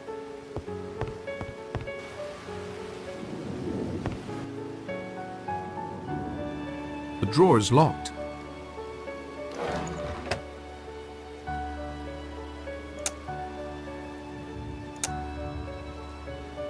Nothing else to see about that.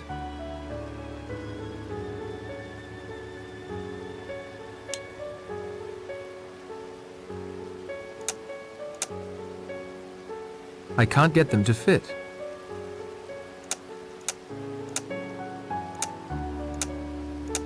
I see nothing remarkable. I can't take that apart.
Nothing else to see about that?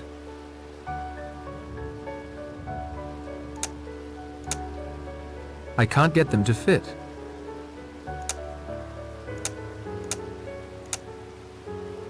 They don't get along.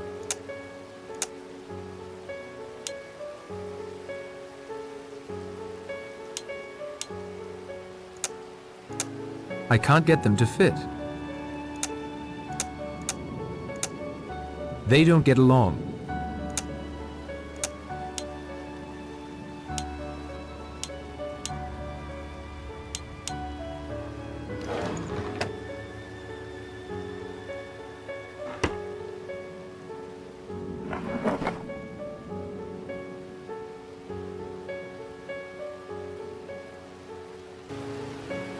The storm is kicking up something fierce. Besides, my time would be better used snooping around inside at the moment.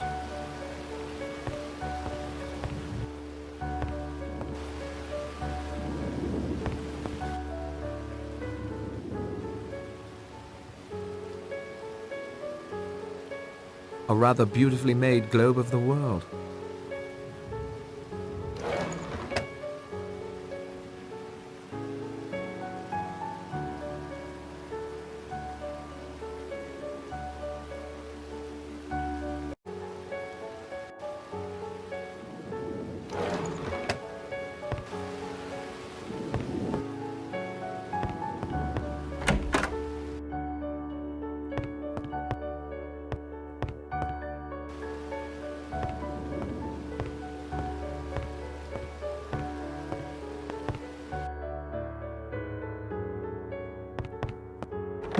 It's tightly locked. It's locked fast.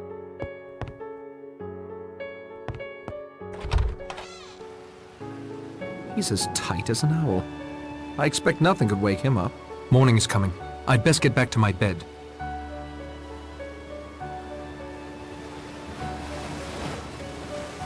Well, I didn't get much rest, but at least I have something to show for it. I'd best see if everyone has come down for breakfast.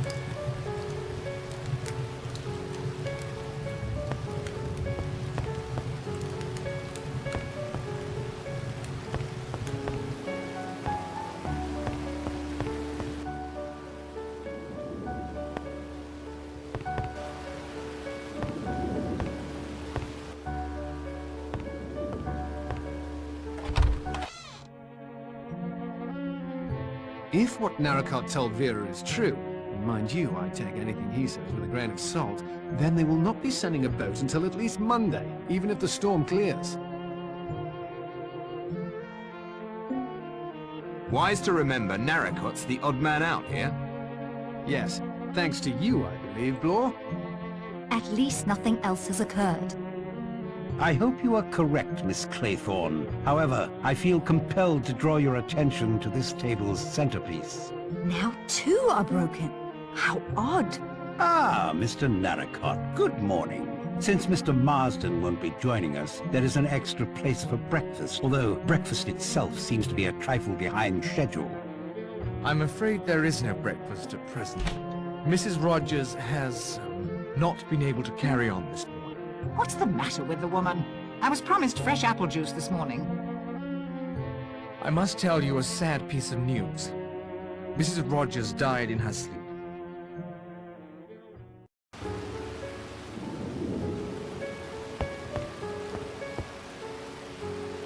Any theories about Mrs. Rogers' death?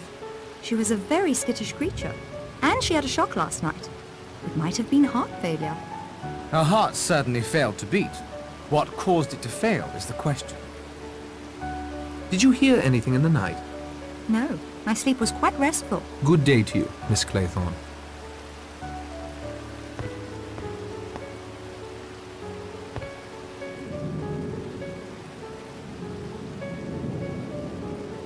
What were you hinting at concerning Marston's politics? Only that he'd become mixed up with some foreigners. I think that's all I'd better say at present. Any theories about Mrs. Rogers' death, Judge? I'm afraid it confirms my opinion that there is something very wrong on this island. It occurs to me that if these 2 deaths were not suicides or accidents, that Mr. Owen may very well be responsible. If so, he is almost certainly on this island somewhere. I agree. I think we should find a way off this island immediately. Did you hear anything in the night? I confess I slept fitfully. Marsden's death, the storm, but I heard nothing. Possibly also due to the storm. Understandable, Judge. Quite understandable. Mr. Narracott, can your boat be repaired? I doubt very seriously it can be repaired. Mr. Blore did a good job. Steady on. I didn't know then how the land lay, did I? So you say. If you find a means of leaving the island or of signaling the mainland, I'm sure we would all be in your debt. And I'm sure all of us would help in any way we could. Here. We're never going to leave the island. None of us are ever going to leave. I appreciate your candor, Judge.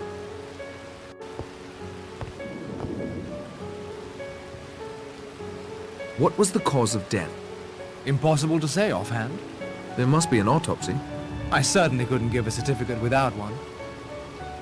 When did you find out? Rogers roused me at first light.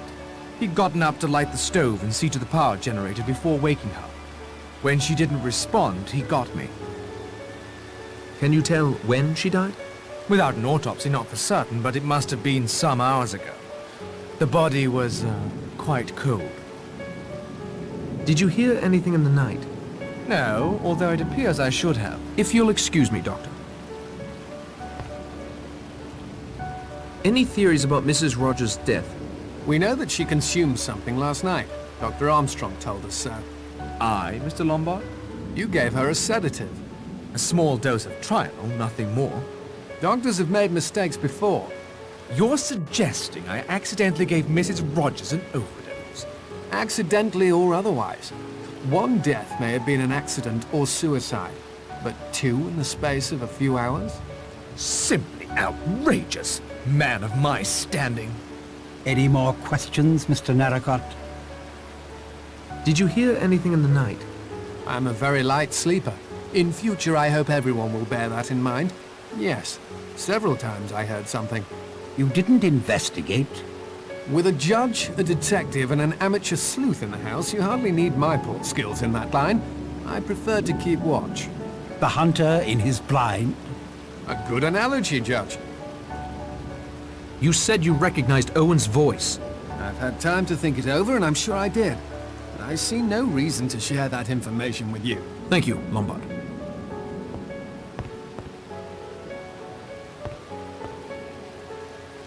Any theories about Mrs. Rogers' death? Conscience. What do you mean by that? She was accused, together with her husband, of having deliberately murdered her former employer, an old lady. You all saw her last night. She broke down completely. The shock of her wickedness brought home to her was too much to bear. She literally died of fear. Possibly, if there was cardiac weakness. Call it, if you prefer, an act of God. That is all, Miss Brett.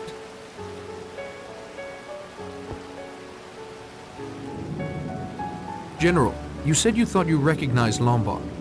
Did I? Yes, I expect I did. But I fail to see what business it might be of yours. Any theories about Mrs. Rogers' death? I'm sure Mrs. Rogers wasn't to blame. A good, loyal woman. Did you hear anything in the night? I thought I heard a voice calling my name. My wife. She died several years ago. I expect it was a dream. I am indebted to you for your help, General Mackenzie. You're a detective, Mr. Blore. Any theories? I appreciate you recognizing the fact there's a professional present. I'd like to know what she had to eat or drink last night before she collapsed. Rogers assures me she had nothing whatsoever. Of course he would say that. But see here. They've done a murder and gotten away with it. Now she's all hysterical, likely to give the show away. She's a danger to her husband, that's what she is. Oh, I should hardly think a man would do that to his wife. You said you knew something about the history of this island. Most of the old stuff can be found in the library. Its more recent history is just as interesting, though. But I'm not inclined to divulge that just yet. That'll do, Mr. Blore. Chapter 3. 8 little sailor boys traveling in Devon. One said he'd stay there, and then there were 7. Rogers didn't let his wife's death get in the way of his custodial duties. I assume everyone has gone off on their own pursuits. I should do the same.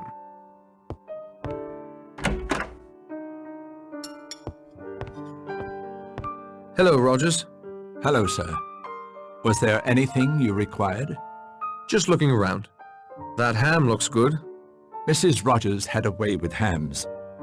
Baked, boiled, fried, pickled, en casserole. Always a treat. Have you noticed anything out of the ordinary since you arrived here, Rogers? Just this, sir. This house is more like a museum than a residence. I've dusted every square inch, and I've found articles left behind by many previous owners, including the Robsons, that actress, and even the Admiralty. The only owners who seem to have left no mark at all are Mr. and Mrs. Owen. When will dinner be ready? 8 o'clock, sir, or close to it. Good day to you, Mr. Rogers.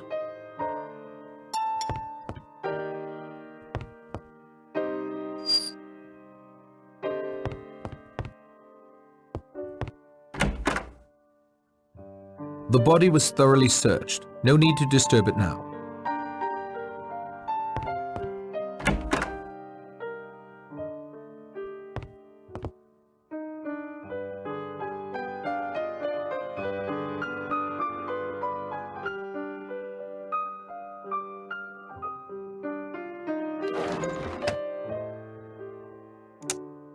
That isn't going to help.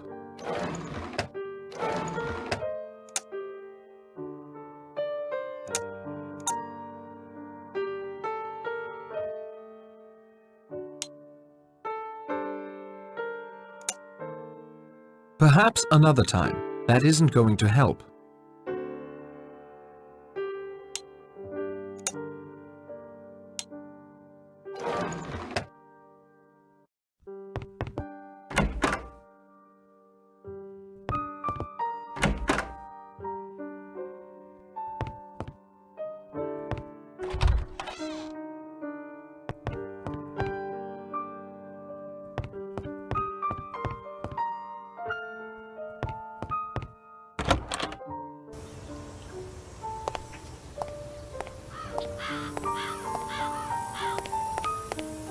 Nice to have a break in the weather, although I don't expect it will last. You don't seem concerned by the 2 deaths. I remember a text that hung in my nursery as a child. Be sure thy sin will find thee out. So in some way, Marston's and Mrs. Rogers' sins have found them out? Of course. I have nothing to fear. I've committed no sin. You, if your story is true, have only been protecting your brother. God's law understands such a loving gesture, even if man's law does not. What are you knitting? A shawl for my niece. It's quite subdued for a girl, isn't it? A man would say that, of course. She is a modest child, and decent. These colors are most appropriate.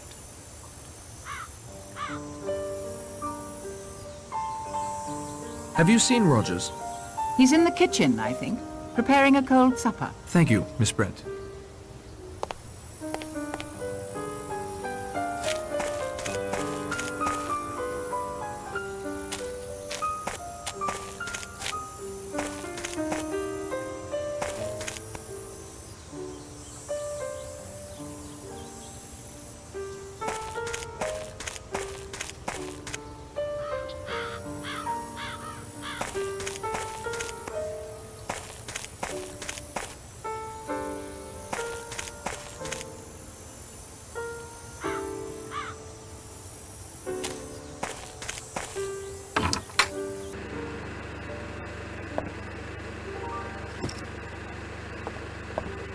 I can't walk around carrying an axe. They'll lock me up, or worse.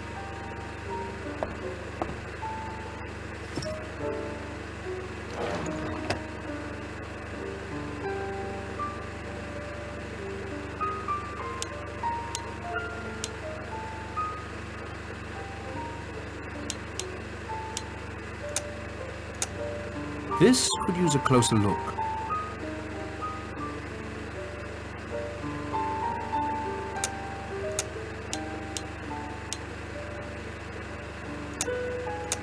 Let me examine this further.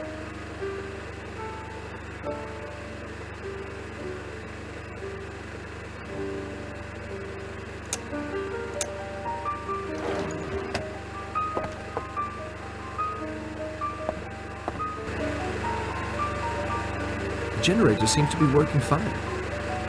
The generator seems to be working fine.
Maybe Owen has wings and is perched someplace we can't reach.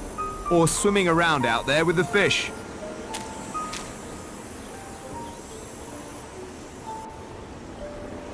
You think you'll find Owen? If he's here, we'll find him. Why don't you split up? I suggested that. The island isn't that big. I felt it was good to stick together to be sure every inch has been covered.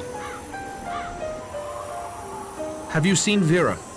Miss Claythorne was up on Ship Rock when we searched up there. Have you seen the General? He was down on that little beach to the south of Ship Rock. He's definitely gaga, if you ask me. Like he was in a trance, talking to his wife, asking her forgiveness. Creepy. He sent that Richmond fellow to his death for playing up to the missus. Make no mistake about that. You look tired. Miss Claythorne's concern for my well-being moves me far more than yours, Narracott. But thanks all the same. Any conclusions?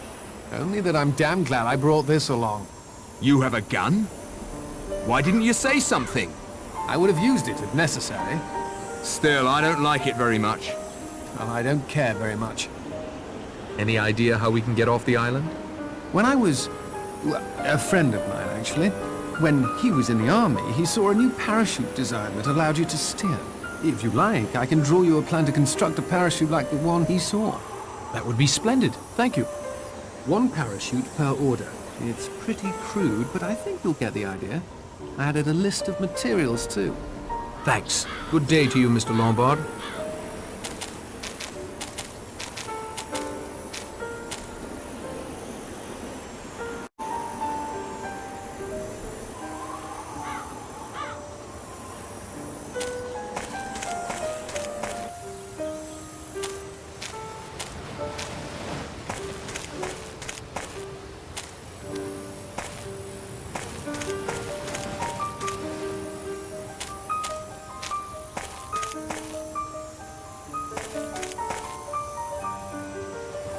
Nice peaceful spot you found for yourself, sir.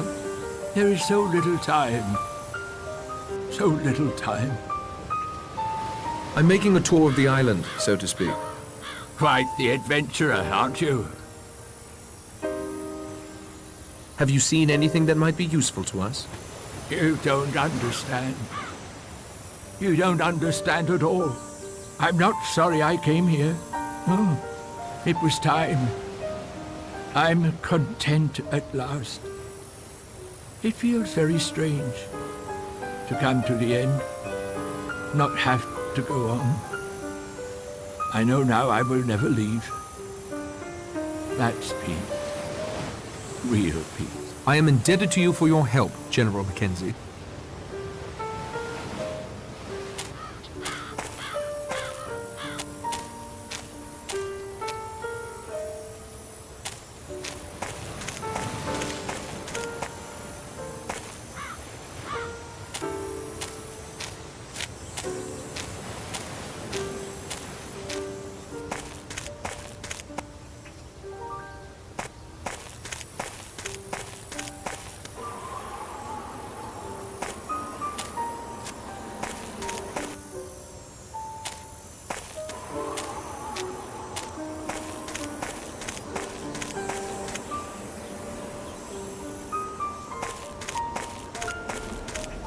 Seems so close, as if I could almost jump across and leave this island behind me. I'd hate for you to jump, Miss Claythorne. I'd miss you. I think I'd miss you too. Think someone on shore could see us? If they used a telescope like the one on the patio outside my room, I expect they might. What do you think of Lombard? I think he's like last night's storm. Dark and wild and possibly dangerous. But you like him even so. I love storms. Have you ever been in love? I thought I was. I thought I could do anything for him. What happened? I'd rather not talk about it, if you don't mind. I'm sorry the job here didn't work out for you. It was only temporary. I want to be a teacher, not a secretary. I want another chance to teach more than anything in the world. Tell me about yourself. Mr. Narracott, would you think me terribly rude if I just wanted to stand here and look at the scenery before the next storm closes in? No, I'm sorry I bothered you. Oh, you didn't bother me. Quite the contrary. But now I'd just like to enjoy the scenery.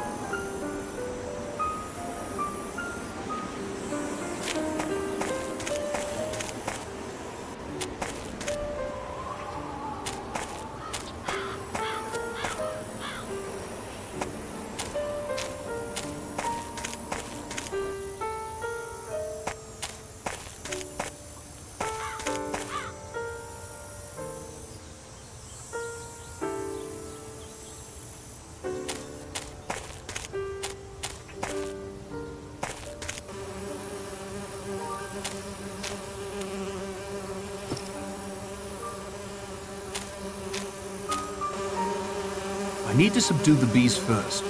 They'll do me in for sure if I disrupt their artificial home.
Not many apples in this orchard. I suppose I'd blame the lack of sun. There are some suitable-looking apples up near the top of this tree, but I can't reach them.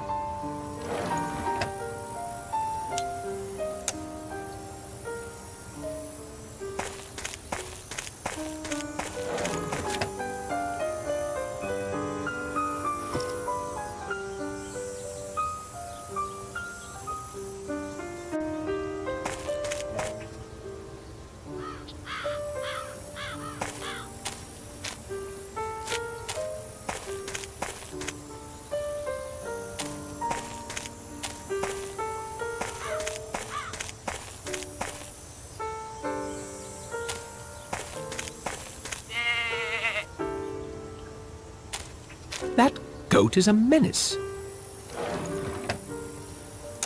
I won't do that. That doesn't make sense.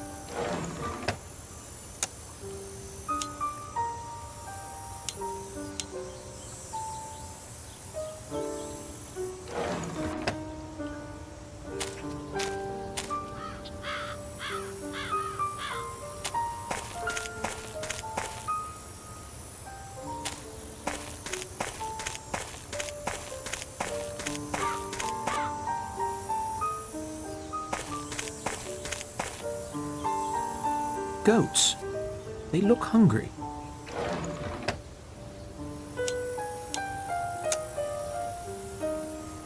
That isn't going to help.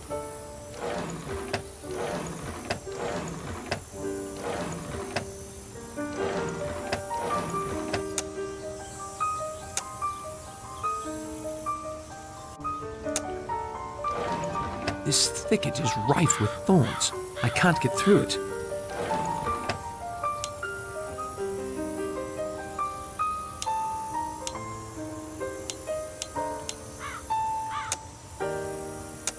I can't see anything of interest.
Have you seen any of the others? I believe Mr. Blore and Mr. Lombard are off searching the island for Mr. Owen. You didn't want to join them? They are men accustomed to physical activity. I prefer to search for the truth with my mind. Me too. You think they'll find Mr. Owen? Not in the sense you mean. Where would you search for Mr. Owen? Closer to home. Any idea how we can get off the island? I've allowed you to continue your own investigations, Mr. Narracott, because I disagree that being the odd man out makes you more suspect. On the contrary. But I've given you a good deal of advice already. It would be well if you thought for yourself for a while and let us get on with our game. Thank you kindly, Judge. Have you seen any of the others? Before we came in here, I saw Miss Brent knitting on the patio as if she hadn't a care in the world. Could you perform an autopsy on Mrs. Rogers? I could, sir, but I won't. As Mr. Lombard so helpfully pointed out, it might be thought I had something to do with her death. It would be unethical for me to operate. How much Trianol is missing from your supply? I wouldn't know. I left the bottle with Rogers in case his wife required a second draft. Thank you for your time, Doctor.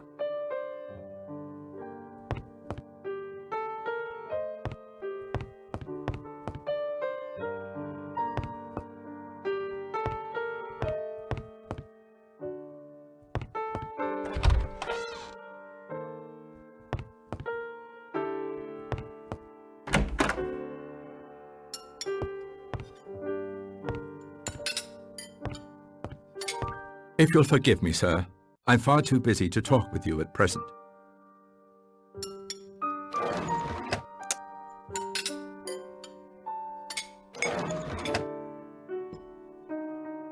I won't do that.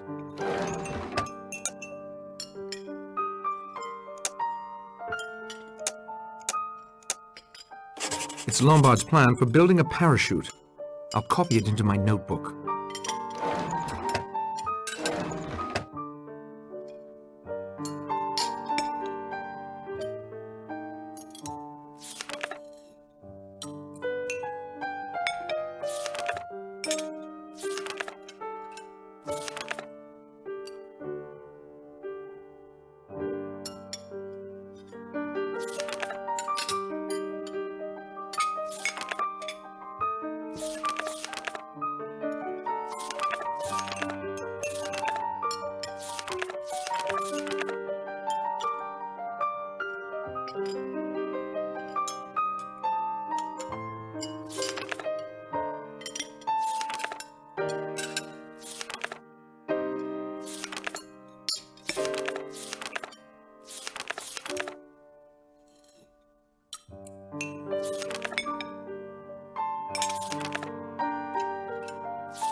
It would certainly be noticed if I rifled through his luggage. I'd better not.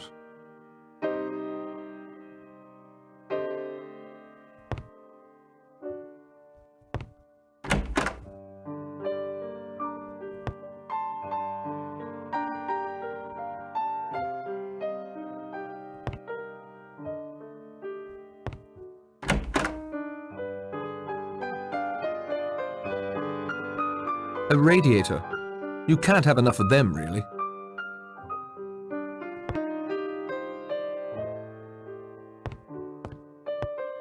Nothing out of order in here. I'd best not take anything, though. I'm sure he would notice.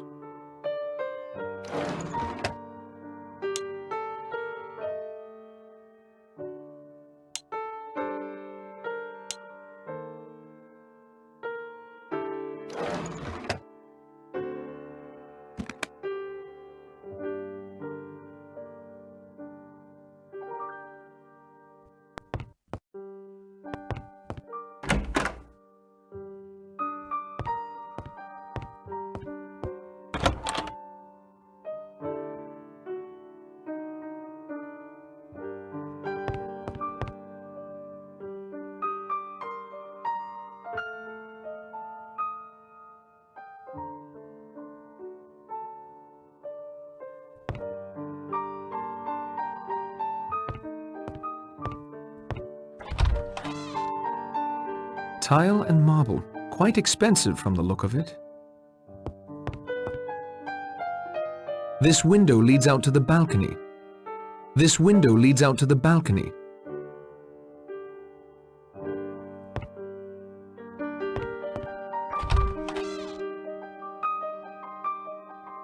I guess Owen made sure no clocks in the house are working. This one is stopped.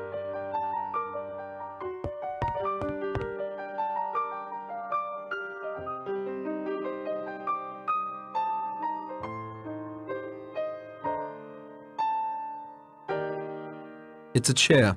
It doesn't look very comfortable.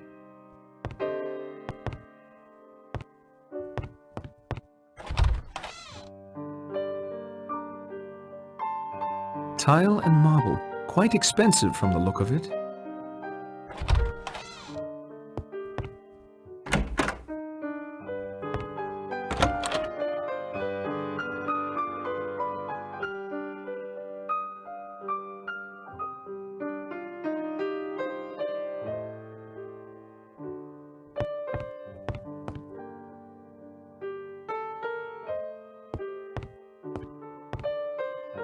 This is a fairly sparse makeup case. Vera isn't the type to use much makeup, though.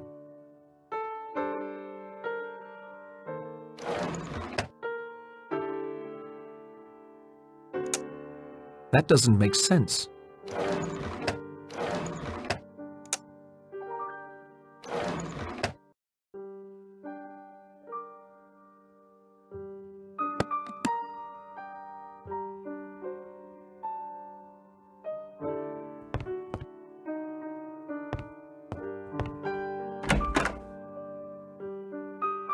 I'm guessing Ethel went through the trouble of supplying most of the rooms with fresh flowers.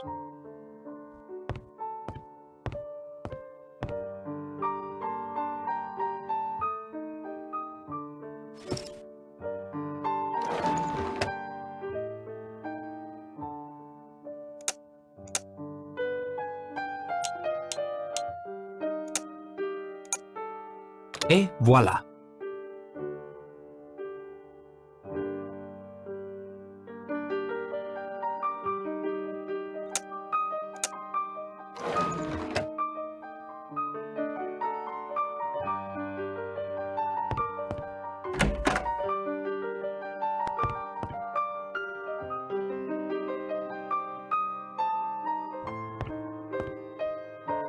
This is quite a makeup supply.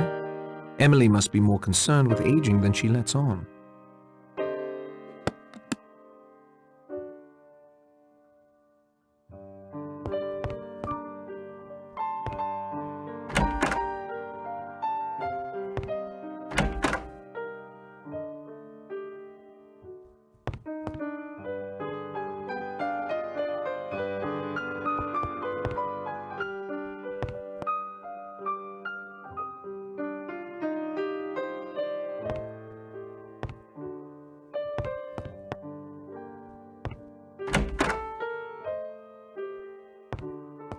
I see nothing remarkable.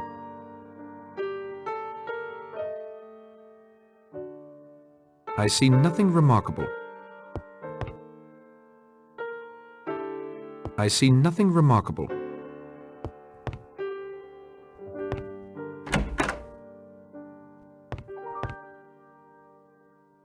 Better to let the dead rest in peace.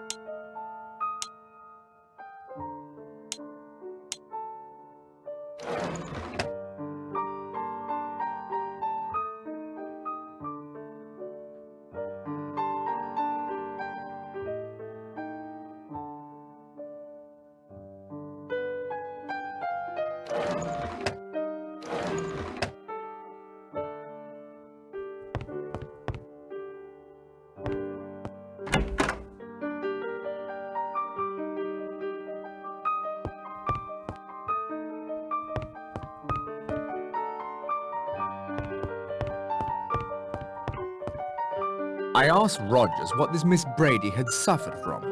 In a certain form of cardiac trouble, when an attack comes on, an ampule of amyl nitrate is broken and inhaled.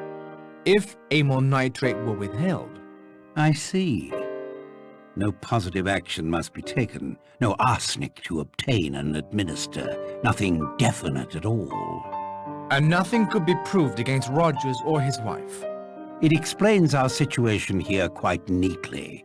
There are crimes that cannot be brought home to their perpetrators by the usual methods. A judge taking advantage of his position? No offense, Judge. A doctor under the influence letting a scalpel slip? No offense, Doctor. The point is, it explains Mr. Unknown. He has, for reasons only he knows, decided to seek justice for certain crimes as he sees them. And who among us is the only one that stands unaccused? Ah, Mr. Narracott, right on cue.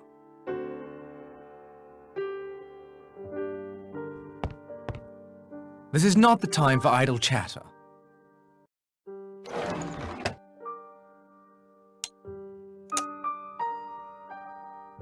Although I don't condone smoking, who am I to judge a judge?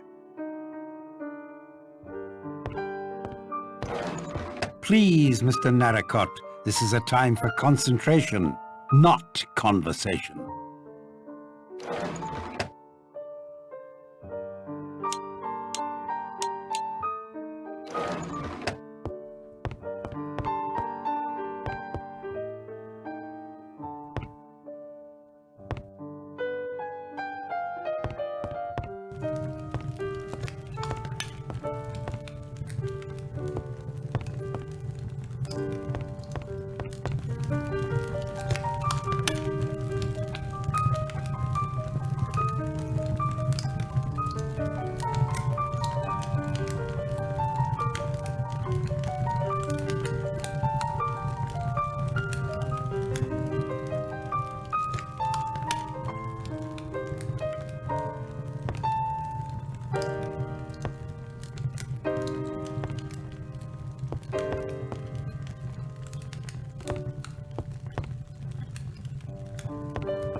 Let me examine this further.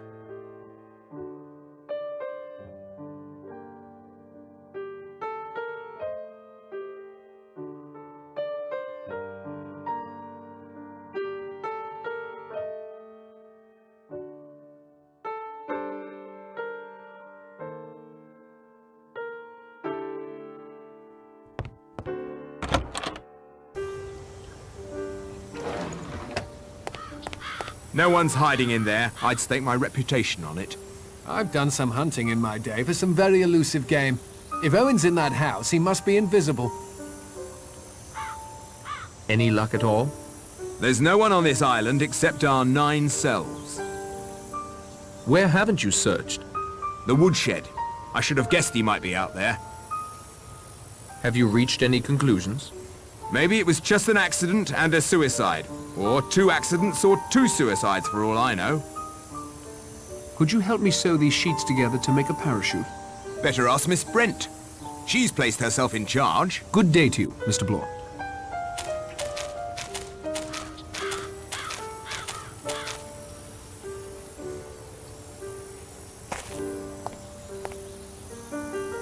Could you help me sew these sheets together to make a parachute?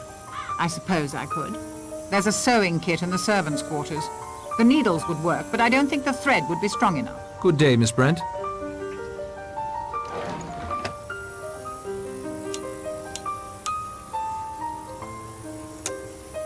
These will work splendidly.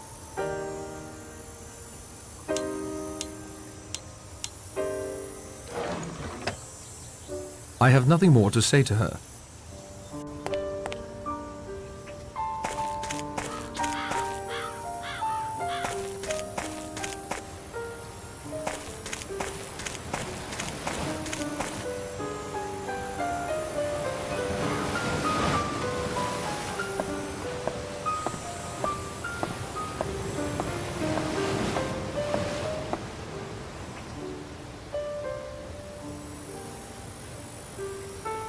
Standing here isn't helping anything.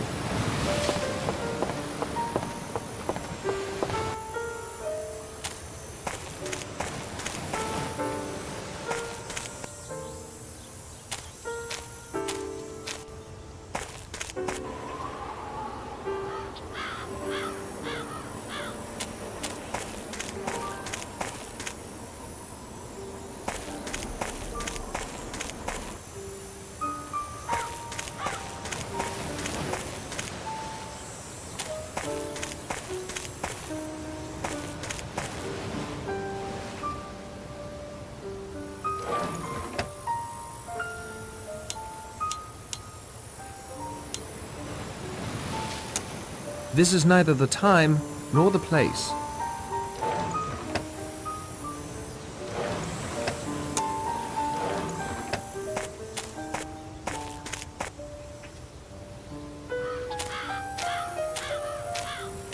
I'll talk with you some more later. I promise.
It's an old windmill. Impossible to say what it powers, if anything.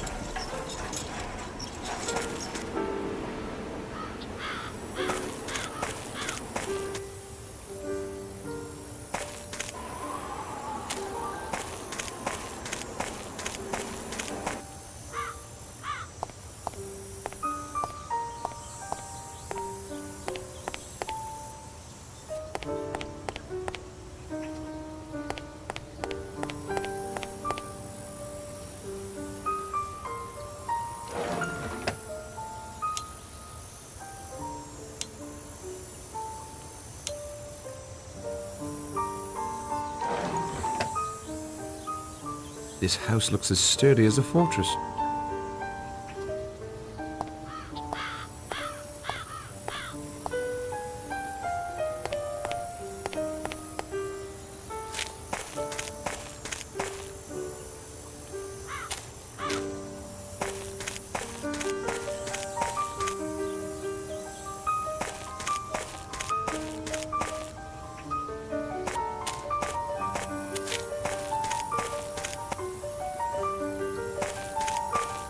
Woodshed is empty.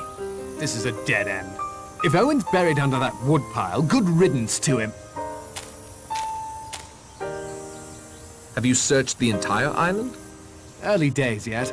Plenty of ground still to cover. Thanks, Blore.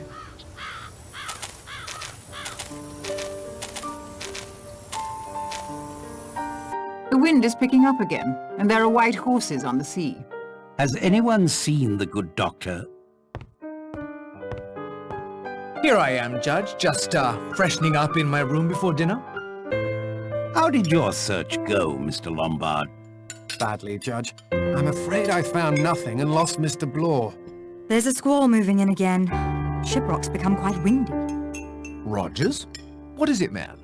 The figures, sir. The figures in the middle of the table. Look, now another's gone. There's only 7. It doesn't make sense. What's going on? What's happening? We can discuss this new development over dinner. It's ready, Rogers? Yes, sir. It's only cold tongue and cold ham, sir. We understand, Rogers. Where's the General? Last time I saw him was on that beach. You asked me about him, Narrowcut. Did you find him there? Yes. Did he say anything to you? His mind was wandering. Perhaps you'd be so good as to fetch the General, Mr. Narrowcut. We'll delay dinner for you both. No need for that. He's dead. Down there on the beach, leaning against a rock like a stick of driftwood. Chapter 4. 7 little sailor boys chopping up sticks. One chopped himself in halves, and then there were 6. Rogers is a first-class butler. I'll say that for him. Wife was a pretty good cook, too. Too bad we only got 1 meal out of her. Ladies and gentlemen, back to the business at hand. I'm going to ask Mr. Narrowcut to continue his investigation. But he's the last one who saw the General alive. The last one who is willing to admit to it. Mr. Narrowcut.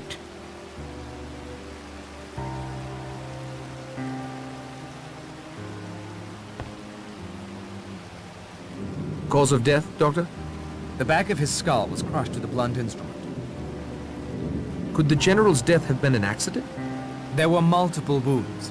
Unless he repeatedly slammed the back of his head against a rock, I think we can safely rule out accident and suicide. Which confirms what we've all come to suspect. The first 2 deaths were undoubtedly murder as well. I concur. Time of death? Only a few minutes before he was found. Not more than 30 at the outside. Do you have an alibi for that period of time? Why, the judge and I were playing snooker. Forgive me, Doctor, but you went up to your room, if you'll recall. Oh, of course, of course. For a moment or two only. If you'll excuse me, Doctor.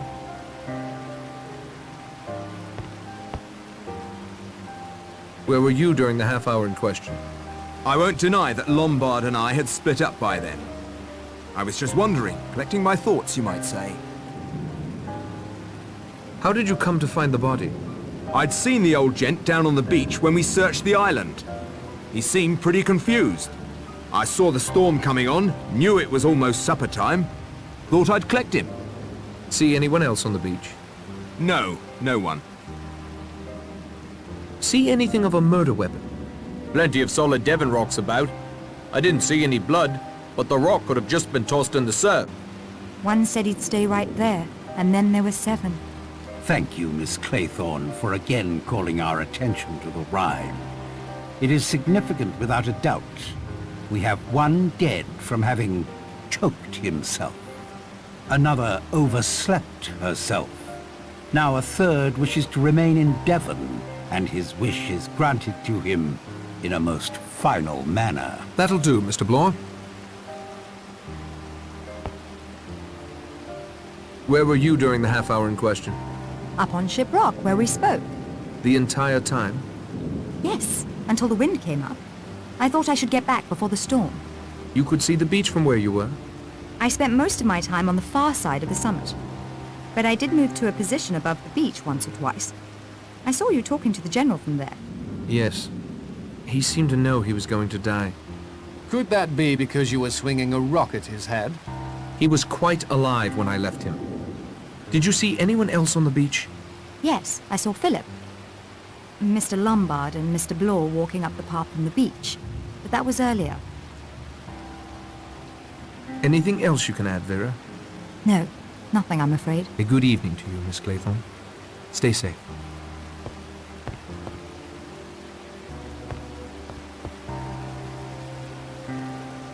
Where were you during the half hour in question? After Blore wandered off, I went back to that ruined fishing village. It seemed the most likely place for Owen to be hiding. When the weather closed in, I made a dash back here to the house. Find any trace of Owen or anyone else on the island apart from us? No, I wish I had. Anything else you'd like to add? Not at the moment. Do you think I should use the parachute to try and reach the mainland? Yes, I think I'll feel a lot safer with you gone. Could you assist me with your plan? I handed it to you on a platter, Narracott. Surely others can help you with the menial work. I will pilot it for you, however. That better be my job. As you like. That'll be all, Mr. Lombard.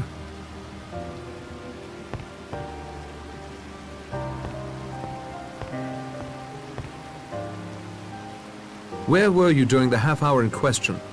On the front patio, knitting. I'd been there since just after breakfast. You spoke with me there. We saw her too after we'd searched the house. Thank you, Mr. Lombard, but I feel bound to add that there were many stretches of time throughout the morning when I was quite alone. Who else did you see? Almost everyone at one time or another, I should think. I saw the General walk off along that path towards Ship Rock. A minute or two later, Miss Claythorne headed in the same direction. He went to the beach. I climbed the rock. Rogers was also near me for a time, sweeping away some of the debris on the patio from last night's storm. Very tidy chap, that Rogers. I don't know if it's important, but I heard someone up above me near the telescope. But I don't know who it was. Thank you, Miss Brent. Where were you during the half hour in question? After the doctor and I finished our game, I had a look around the library. I'm surprised to say I found one of my own books in there. I wonder which of the previous inhabitants of the island it belonged to. Why not Owen? My dear Mr. Blore, it was perfectly clear to me some time ago, and after your search you must realize now as well. Mr. Owen is on this island. He, or she, is one of us. No, no, no. Young lady, this is no time for refusing to look facts in the face. We are all in grave danger. One of us is Mr. Unknown, and Mr. Unknown has no good planned for us. I'm a well-known professional man. The mere idea that I could be suspected of murder is preposterous. I too am a well-known person. That, my dear sir, proves less than nothing. Doctors have gone mad before now. Judges have gone mad. So have policemen. What do you think we should do, Judge? Be on our guard, especially at night. I'd suggest prayer. I'm not adverse to prayer, Miss Brent, but I would supplement it with a locked door. Anything else you'd like to add? Yes. I've been asked why I trust you, Mr. Narracott, our odd man out, to lead these informal inquiries of ours. It is very simple. It is clear to me that Mr. Owen had not planned on you stopping here on the island with us. Unless Blore is Owen. Stow that talk, Doctor. An attempt has been made on your life. So he says. Right now, there is no one I trust more to get us out of this predicament. Prettily spoken, Judge. I know you'll pardon me for saying this, but if you are Owen, you might want a bumbling amateur on the case more than a professional like Blore. I would hope we all answer Mr. Blore's questions with equal candor. Too right. I've got a plan to get off the island. Can you help me build a parachute? I'm not as strong as I once was, I'm afraid. Perhaps some of the others can assist you. Are you sure you can't tell me what you were hinting at about Marsden's politics? Marsden's family was furious with him for becoming involved with a London group enamored of Mr. Hitler's expansionist policies. It's always sad when the younger son of a great family goes astray. I am grateful for your assistance, Judge Wargrave.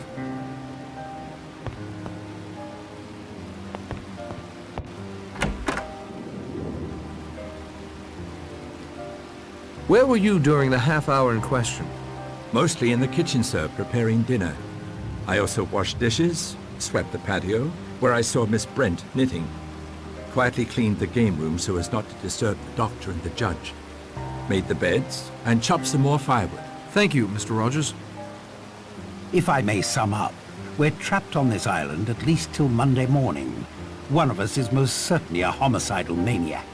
None of us has a clear alibi for the time in which the General met his death. Have I forgotten anything? Yes, it's storming again.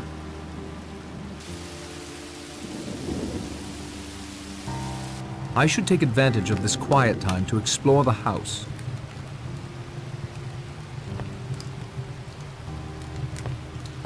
Our Lord moves in far more mysterious ways than you can ever hope to uncover. Perhaps, Miss Brent, but I'm still willing to have a go.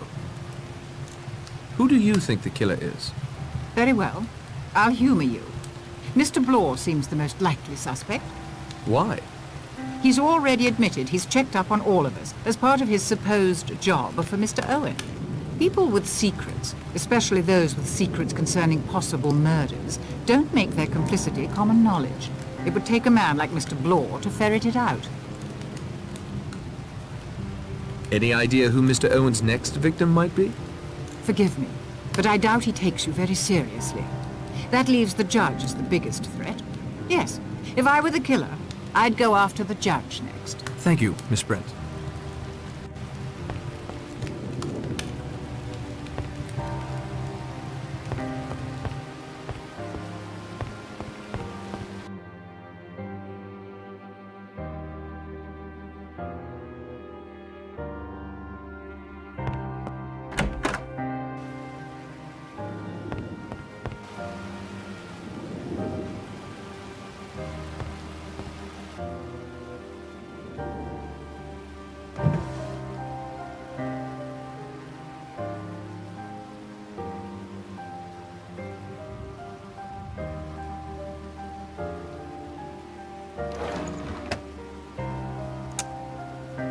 That doesn't make sense.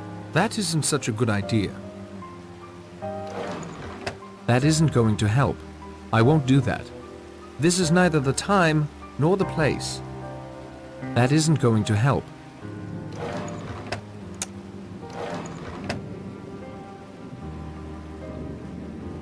The drawer is locked.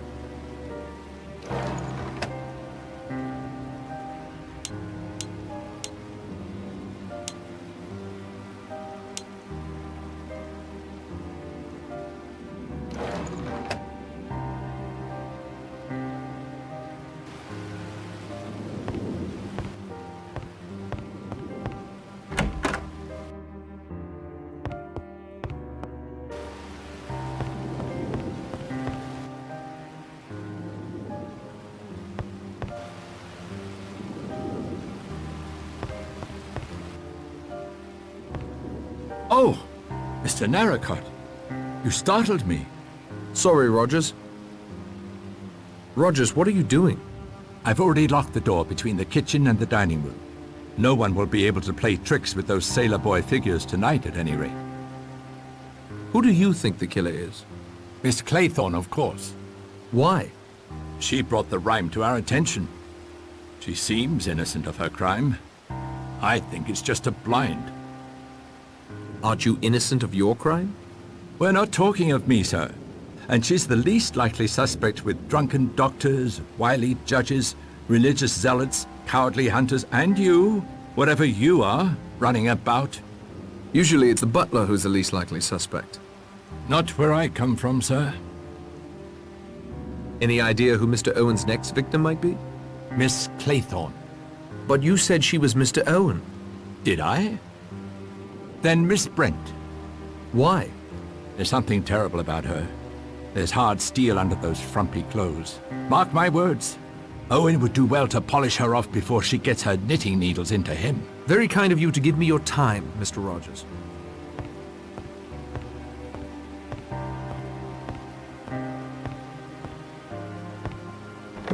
Locked.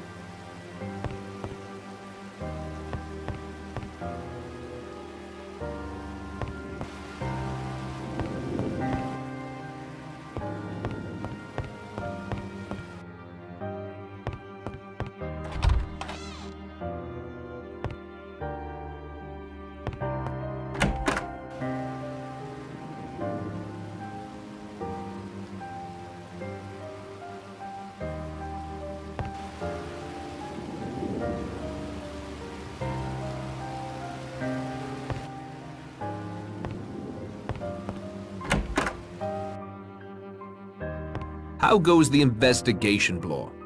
Better than yours, I'll wager. Who do you think the killer is? Rogers, of course. In my experience, it's almost always a servant. And he's the only one still standing. Rogers' background seems like an open book. He may have had a motive for killing his wife, but why kill the others? The judge thinks it's a maniac. That's motive enough.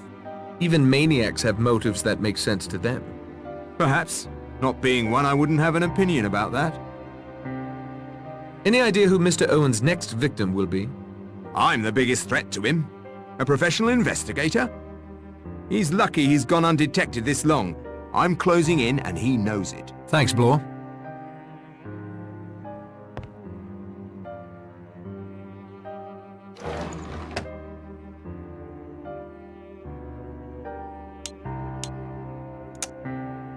That isn't such a good idea.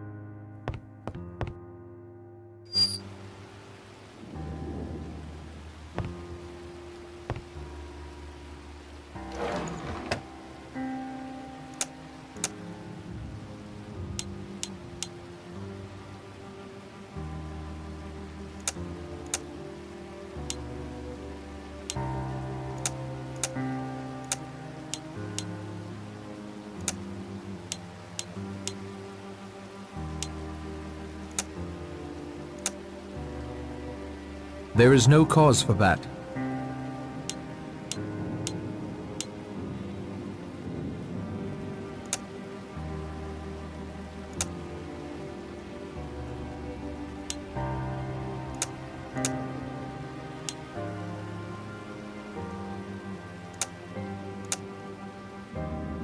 They don't get along.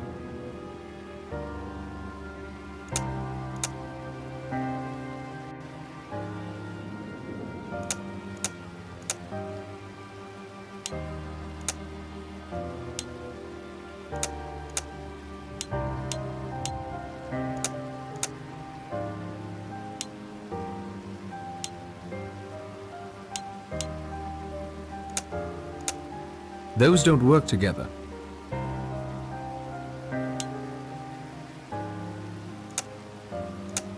They don't get along.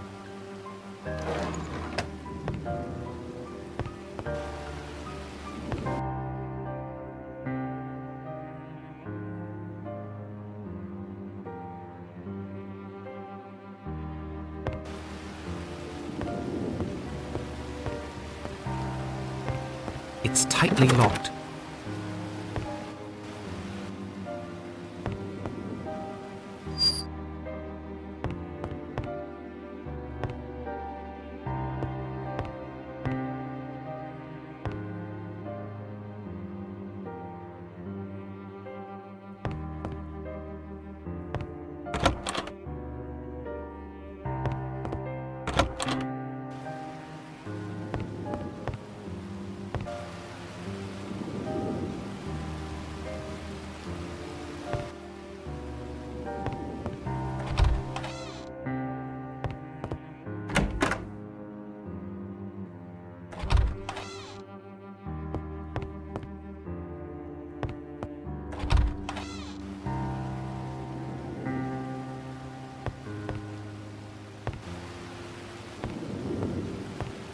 Dr. Armstrong? What? What? I must say, I don't think much of this barging in on people when they are... Ministering to the sick? I don't find that amusing, sir. Not in the slightest. Dr. Armstrong, if it will relieve your mind at all, I don't think there's anyone alive on this island who truly believes you are a teetotaler. Somehow that doesn't relieve my mind one bit. You protest too much, then eye the drinks tray as if it were manna from heaven. You sneak off to your room to freshen up every chance you get. All right, Mr. Narracott, you've made your point. What do you want? Who do you think is the killer? Miss Brent. Knitting. Always knitting. like Madame Defarge in A Tale of Two Cities. Madame Defarge knitted the names of those destined for the guillotine. Revenge, sir. It seems an apt analogy. Also, I don't much like Bible thumpers. Have you any proof? Proof, sir, is for the police. I have a doctor's instincts. My instinct tells me that anyone that self-righteous and repressed might easily turn to murder. What did she call Mrs. Rogers' death? An act of God. A woman like that could easily cast herself in the role of God's sword. Any idea who Mr. Owen's next victim might be? No idea, but I assure you I plan to see it as not I. Better lock your door then, Doctor. I walked right in. Good evening, Doctor.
I need something to direct the flower with a bit more accuracy.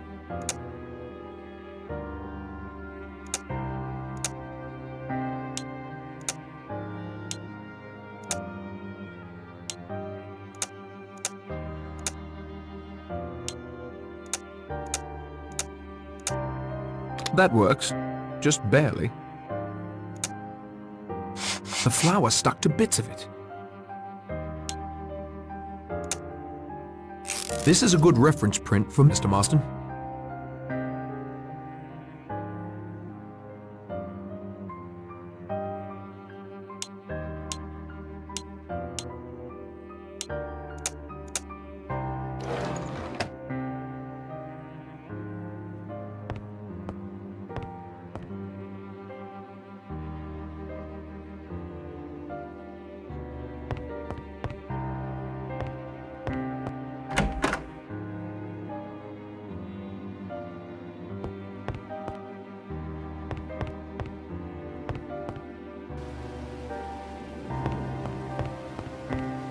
Interesting painting. Birds don't appeal to me, but someone here certainly fancies them.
It won't help my brother if I'm drowned in the storm.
Another seabird. This one looks like an albatross. Shocking.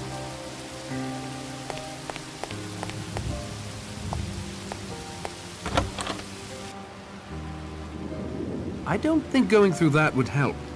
Either he's innocent, in which case I'd be grossly invading his privacy, or he's guilty, and surely wouldn't be daft enough to leave any evidence in his luggage.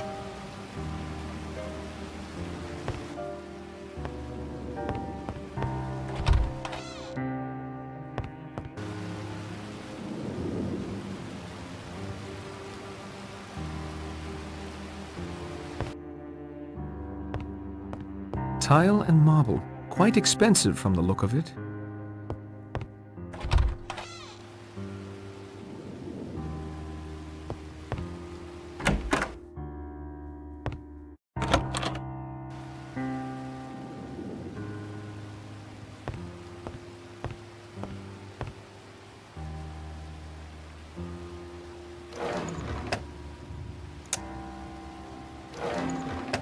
Perhaps another time.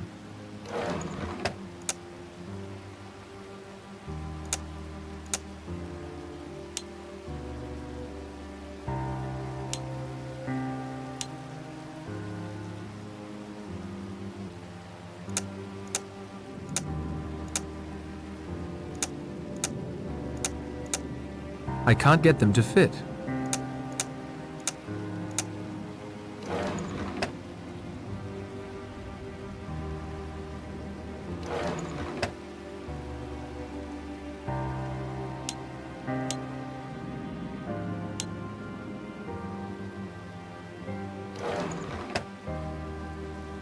I think I recognize this lady. Perhaps she owned the house in the past. Who knows? She may still.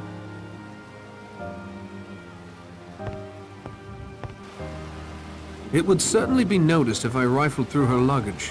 I'd better not.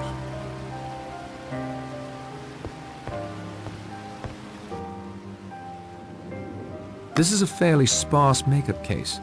Vera isn't the type to use much makeup, though.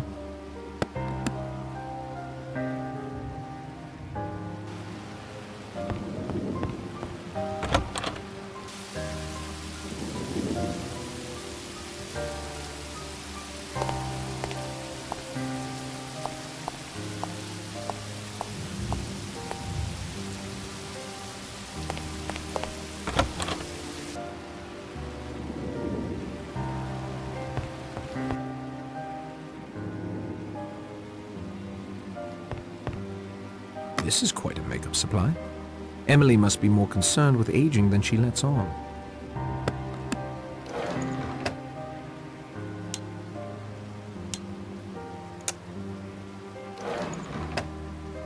That doesn't make sense. This is quite a makeup supply. Emily must be more concerned with aging than she lets on.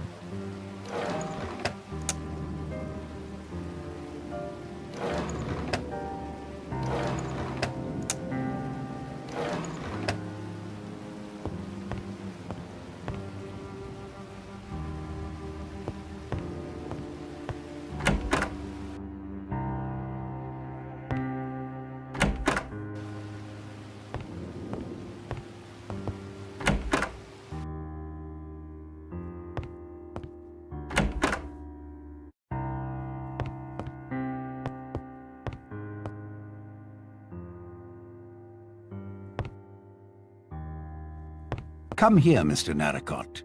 Don't be shy, it's only me. Communing with the dead, Judge? In a way, the law is much like necromancy. We delve, the dead give up their secrets. What has General Mackenzie told you? Notice the picture of his dear wife. Leslie, I believe he said her name was. The glass has been smashed, perhaps by the same blunt object that did for the General. But why? If we knew that, we might be further along in our inquiries, don't you think? If I had to hazard a guess, I'd say it has something to do with love. It's one of the prime motives, you know. Greed, revenge, and love. Love has killed as many as either of the other two. Who do you think the killer is? Lombard is a man used to killing. He freely admits it. It could be a classic double bluff, plead that he is guilty so that we assume his innocence. He's used to taking matters into his own hands. If he suddenly decided for whatever reason that 10 people had to die, I doubt he'd sit still for natural causes. I am grateful for your assistance, Judge Wargrave. Any idea who Mr. Owen's next victim will be? If I were you, Mr. Narracott, I'd watch my own back. Blore is all bluster. I'm past my prime. Armstrong is easily manipulated. Miss Brent's Bible provides all her answers. Miss Claythorne is like a deer caught in onrushing headlights, which is why I suppose you and Mr. Lombard find her so attractive. You don't miss much, do you? I miss nothing. And if it doesn't seem too egotistical of me, I can't help feeling that Mr. Owen knows that. Even intended this mystery for me. Why, I can't say, but he didn't count on you, my young friend. I'm hoping that together we may yet thwart him. Good evening, Judge. It appears to be a portrait of the General. Must be quite old. He's standing with a very young woman. It's signed, "To John, my husband, Leslie."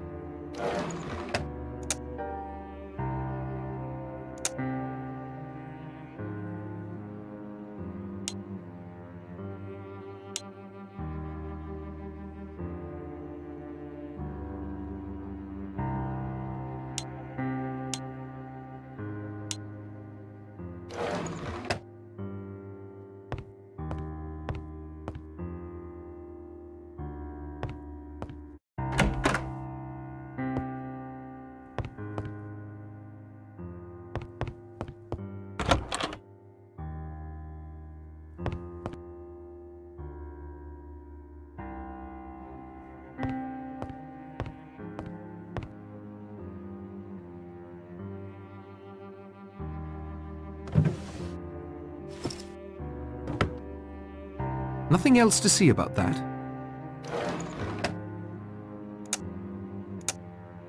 This bears a closer look.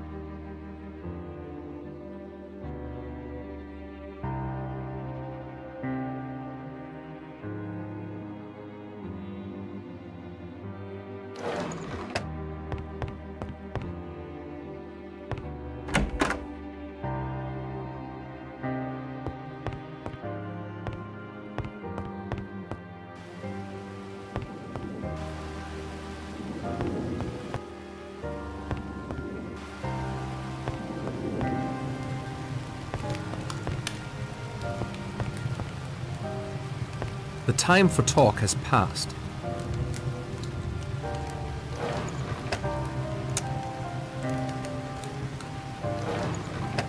I won't do that. I'm afraid it's stuck that way.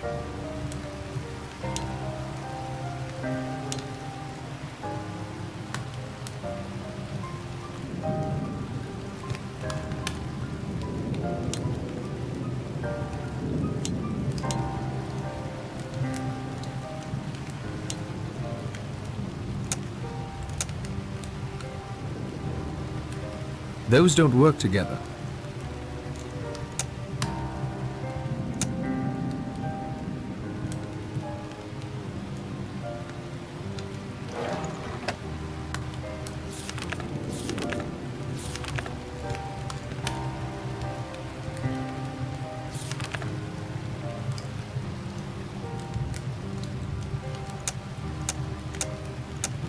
can't see anything of interest. I'm afraid it's stuck that way. Those don't work together.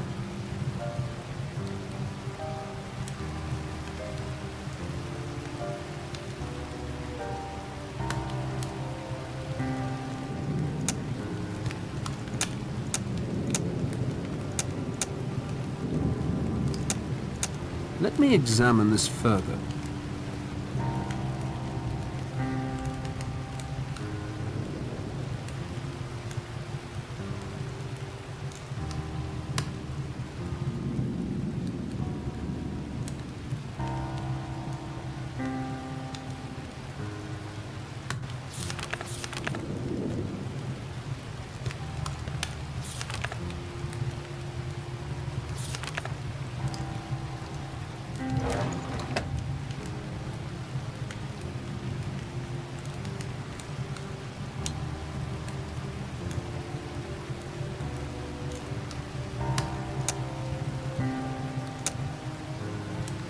Those don't work together.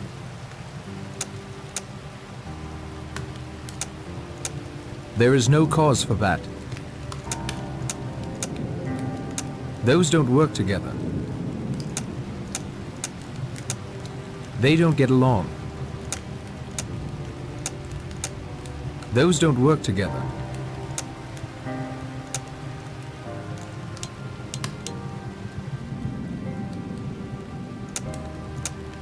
They don't get along.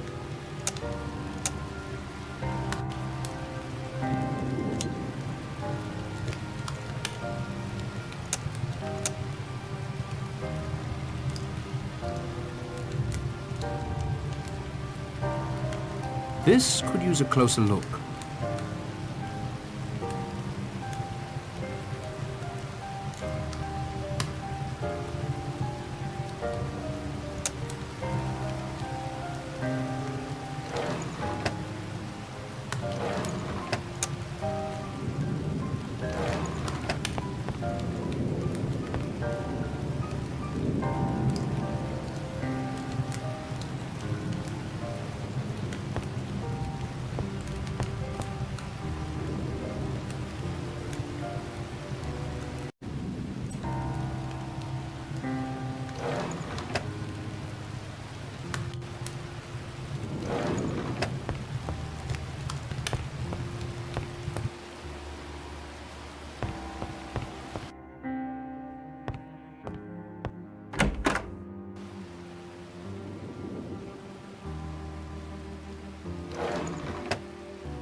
That doesn't make sense.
I think I heard a click. I could be imagining it, though.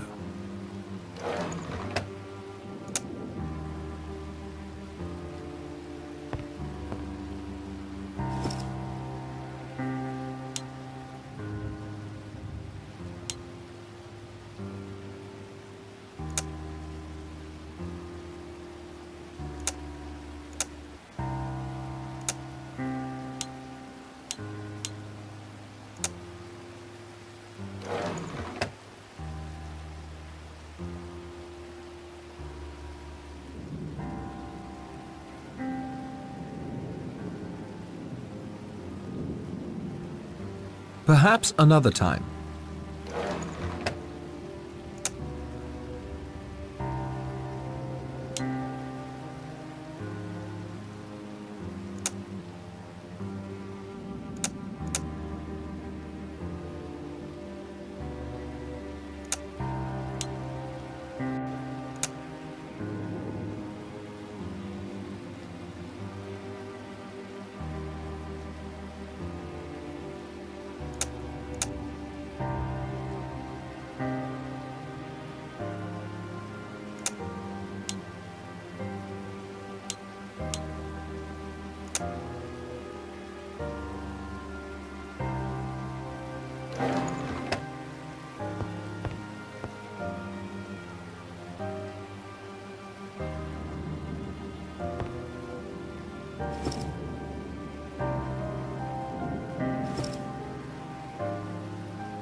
I think I heard a click. I could be imagining it, though.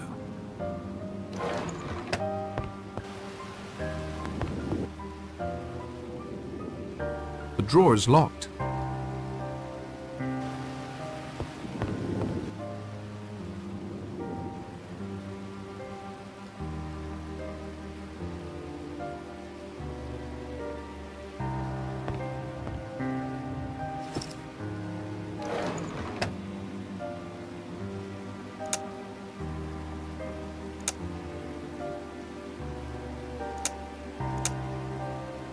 I transcribed the pertinent passages in my notebook. I think I heard a click. I could be imagining it, though.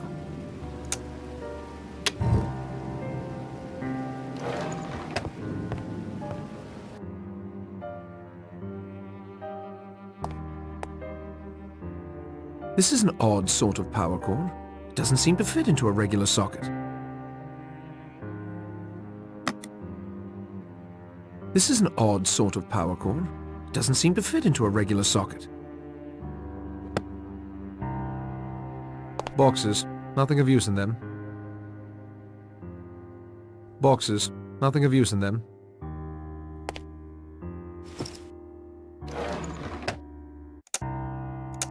Let me examine this further.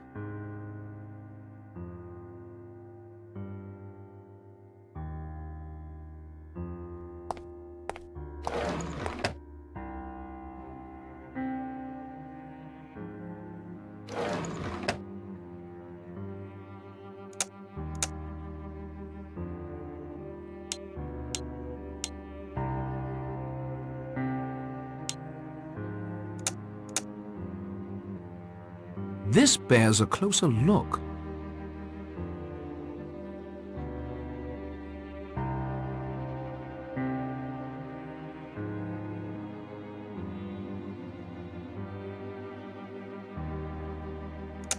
I don't think that's appropriate.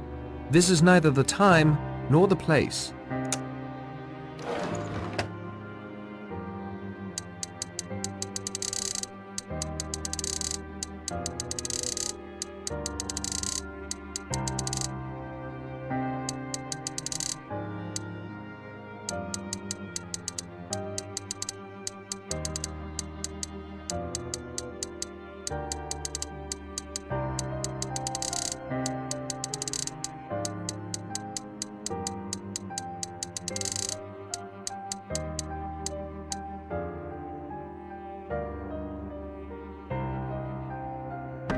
The handle jiggles but won't open.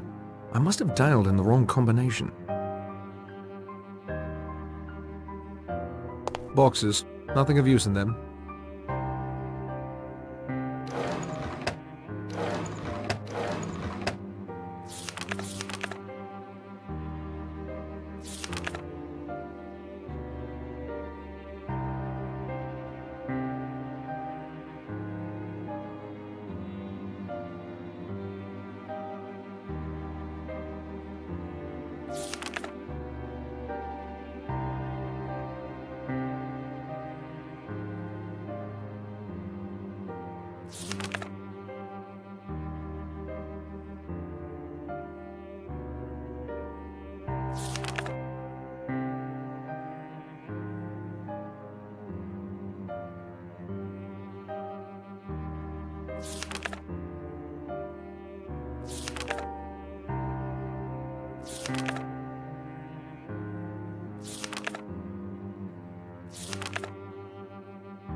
The drawer is locked.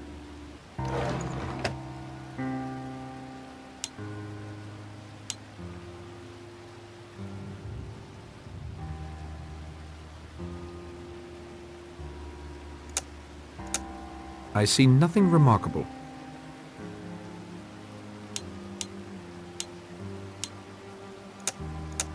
I can't get them to fit.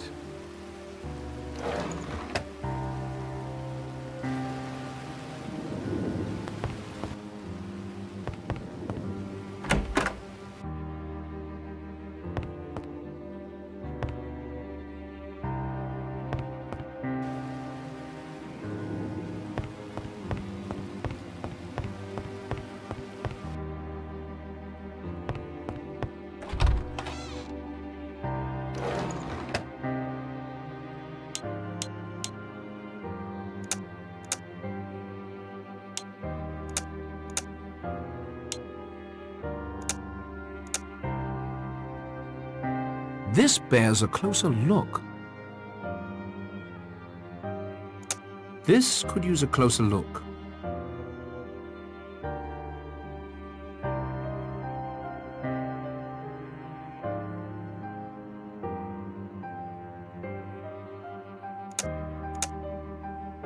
Those don't work together.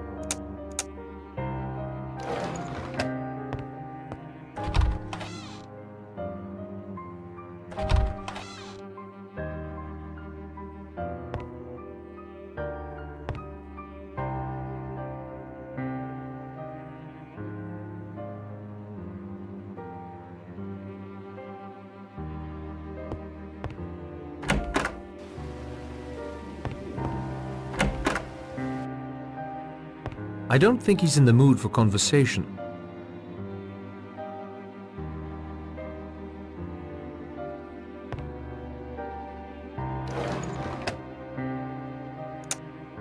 That isn't going to help.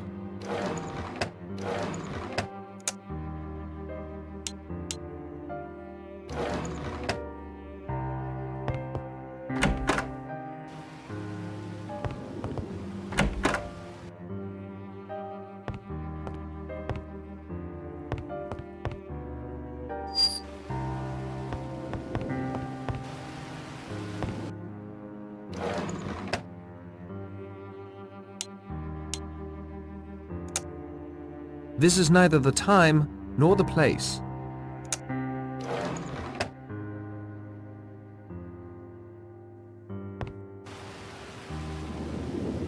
Copper pots, just as I'd expect.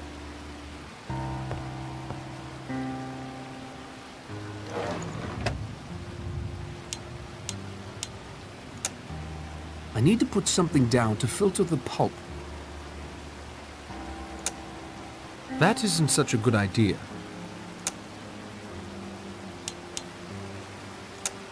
I won't do that.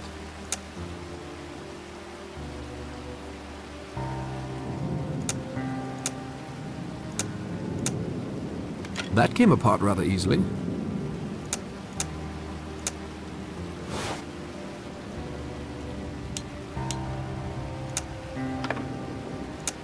I won't do that.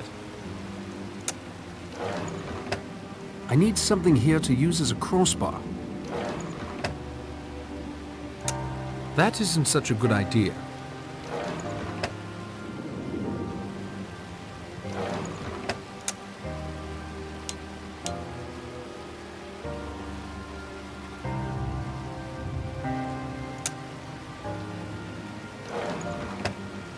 Perhaps another time.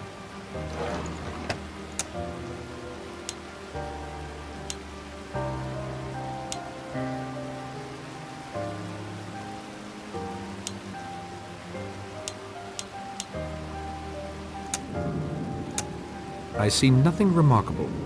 I'm afraid it's stuck that way.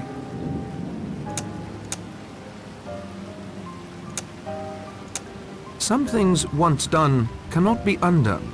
I can't take that apart. This is neither the time nor the place. I won't do that.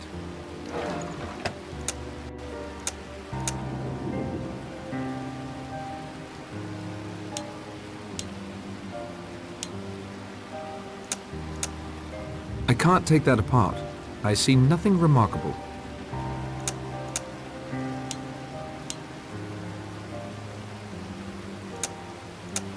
I'm afraid it's stuck that way.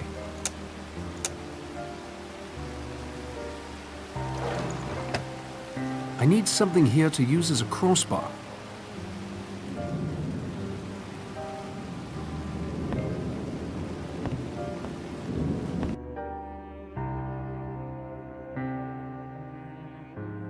I don't need it, and I'm no pack rat.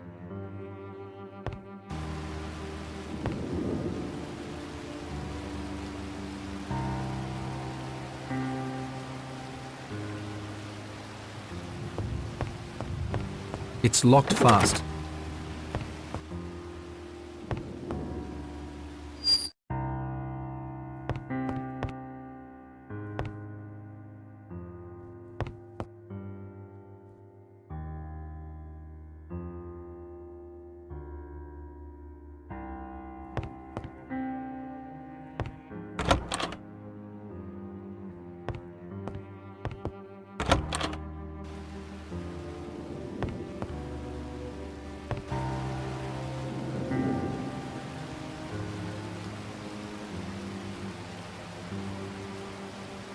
I find this painting particularly bland.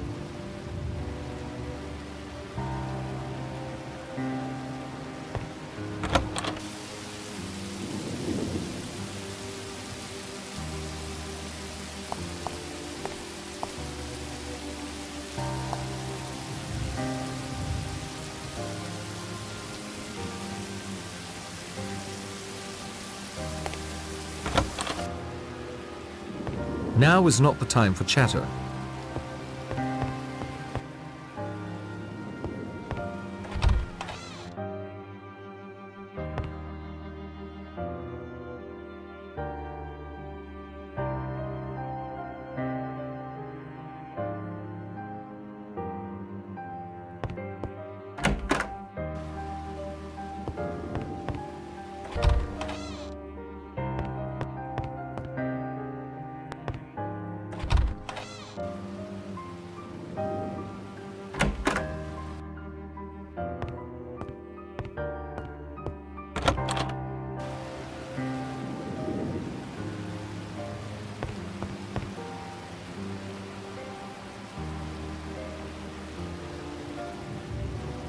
Polished marble spheres and some books. Nothing worth investigating further.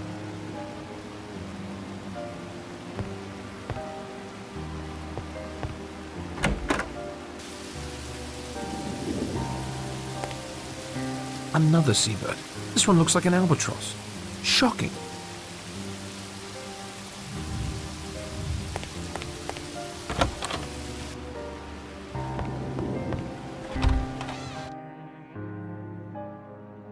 Towel racks. Brass, by the look of them.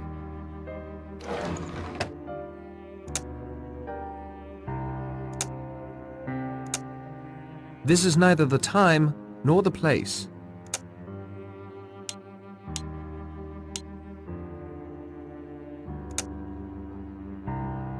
That isn't going to help.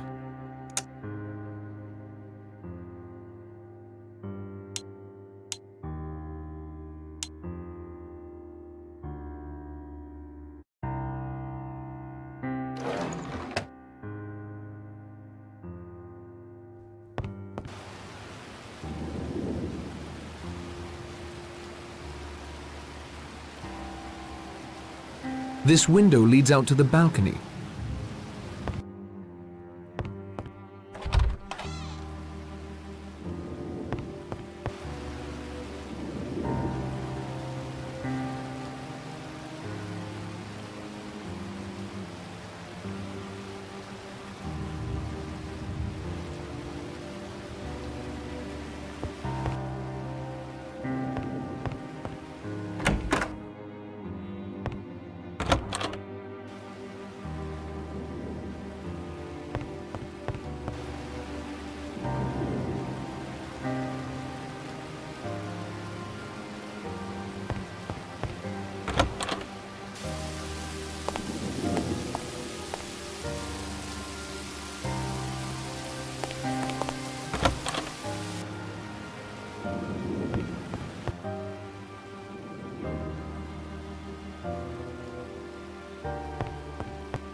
I have nothing more to say to him.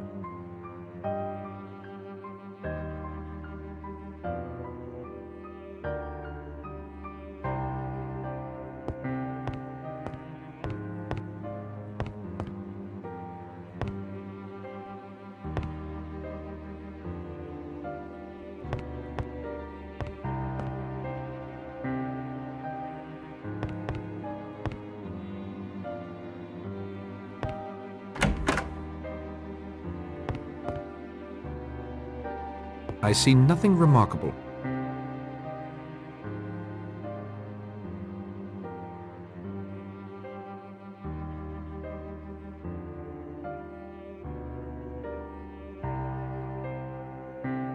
I see nothing remarkable.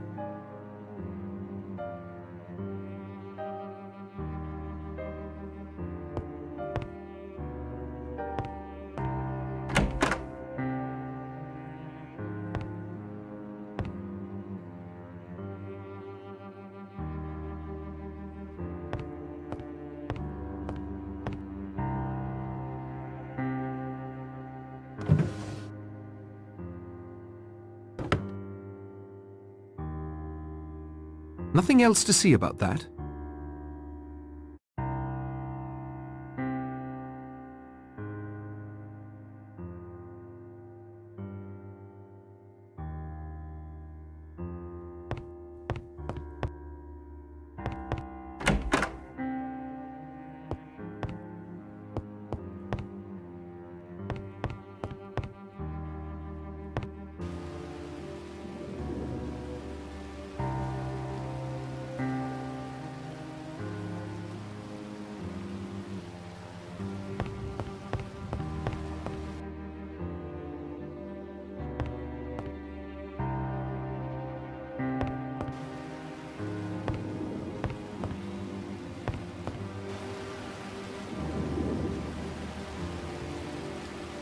The storm is kicking up something fierce.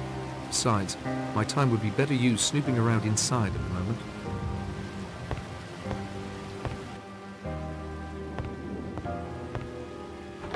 I can't open it. It's locked.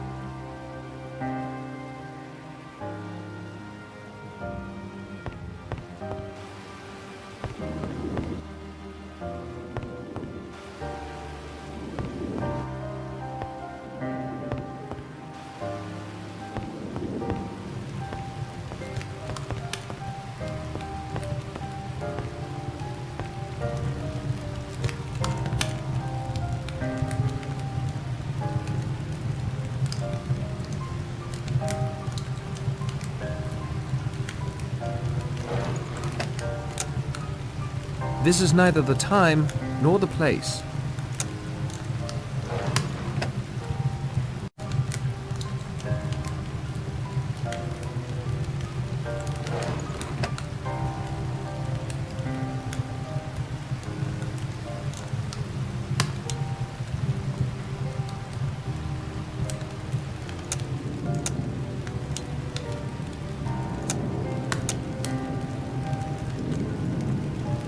The flour stuck to bits of it.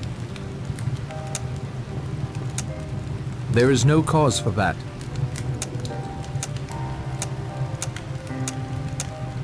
Aha! A fingerprint.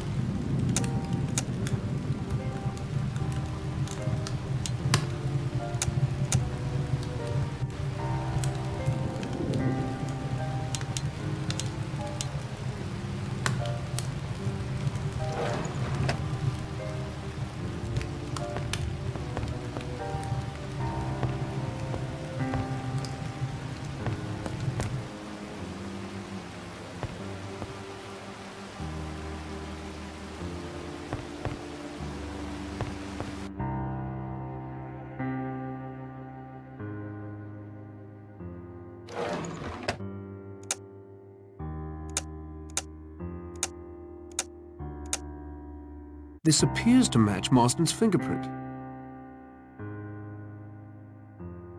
This appears to match Marston's fingerprint. This appears to match Marston's fingerprint.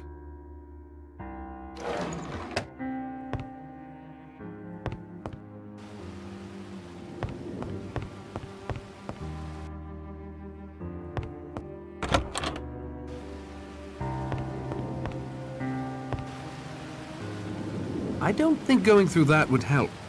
Either he's innocent, in which case I'd be grossly invading his privacy, or he's guilty, and surely wouldn't be daft enough to leave any evidence in his luggage.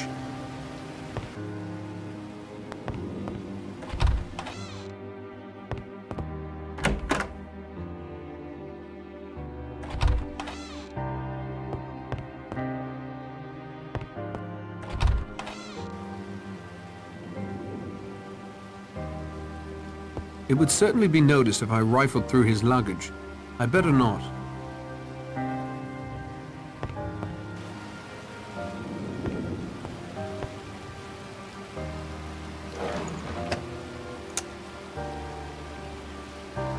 The flour stuck to bits of it.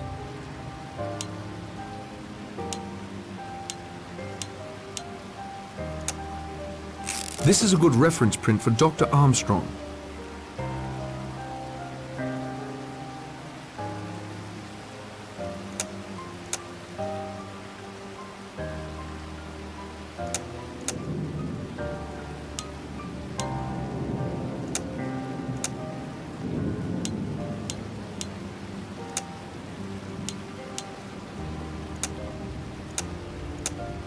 This could use a closer look.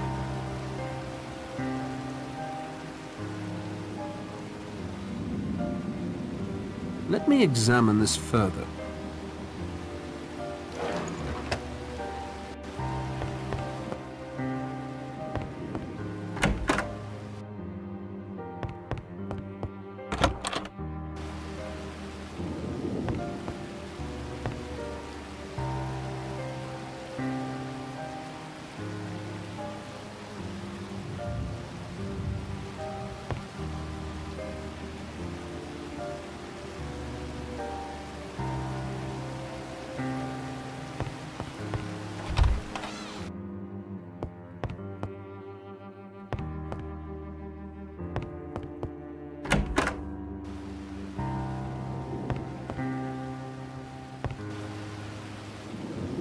It would certainly be noticed if I rifled through his luggage. I better not.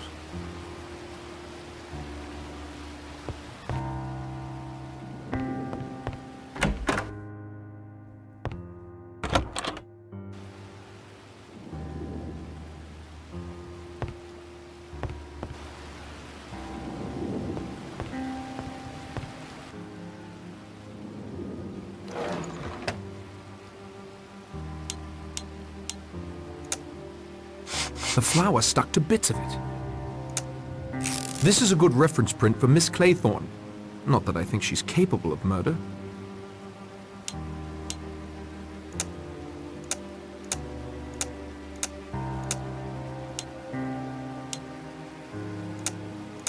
Let me examine this further.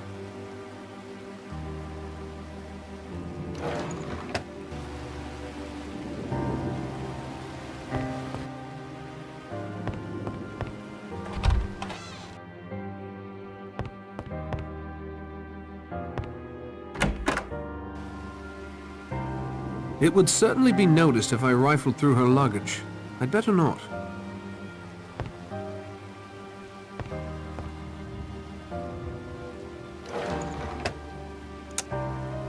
The flower stuck to bits of it.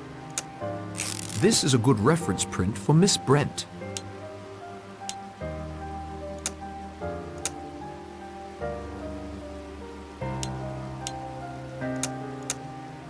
This could use a closer look.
Let me examine this further.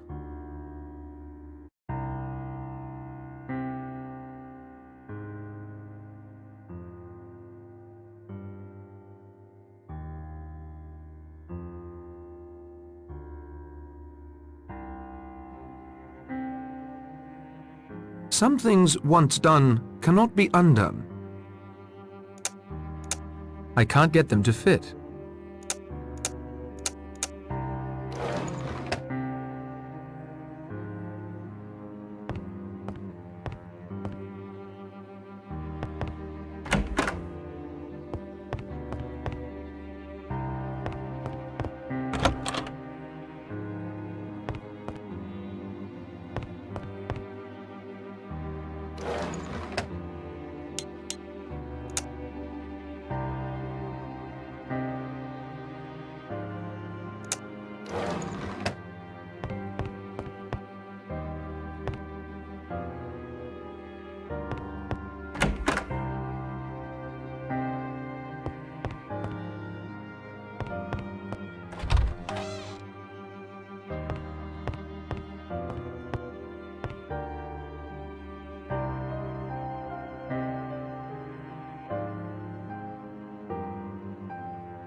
That doesn't make sense.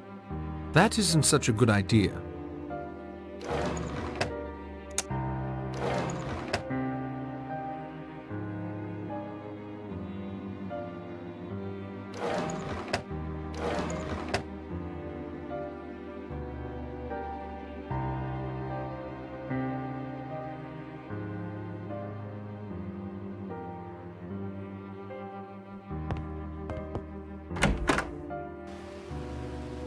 There's nothing I can do for the victim now.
certainly a clue of some sort. I copied the contents into my notebook.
I think I heard a click.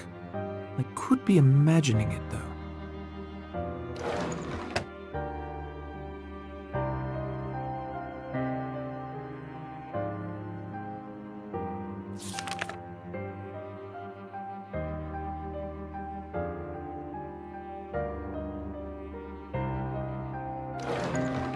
Aha! It's open.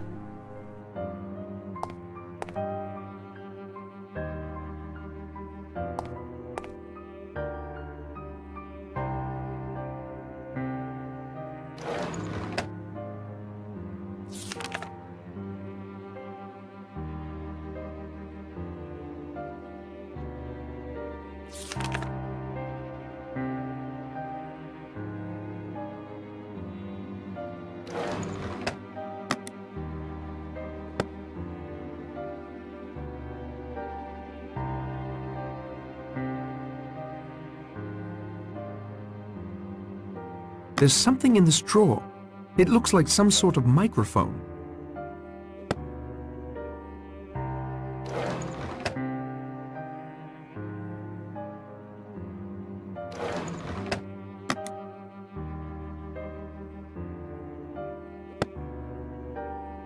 There's something in this drawer. It's a fragment of a document. That swapped the positions of the two drawers.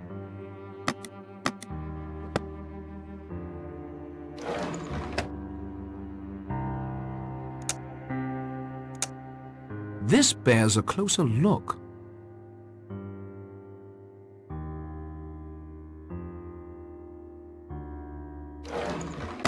There's something in this drawer.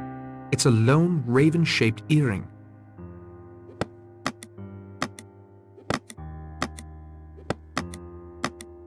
There's something in this drawer. It's a card with some writing on it.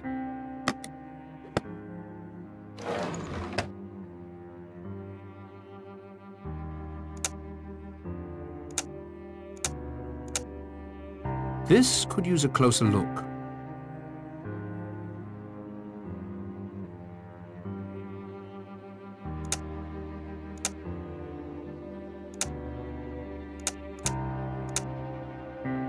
Let me examine this further.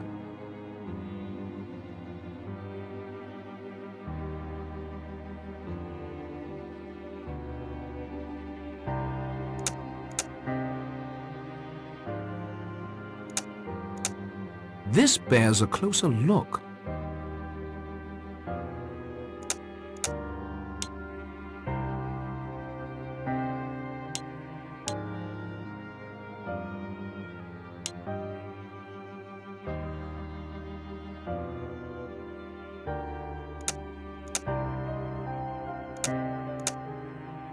I can't get them to fit.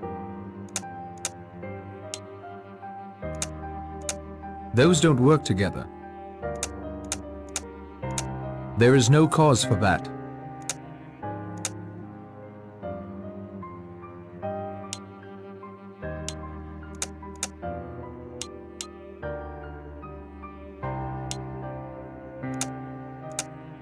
I see nothing remarkable.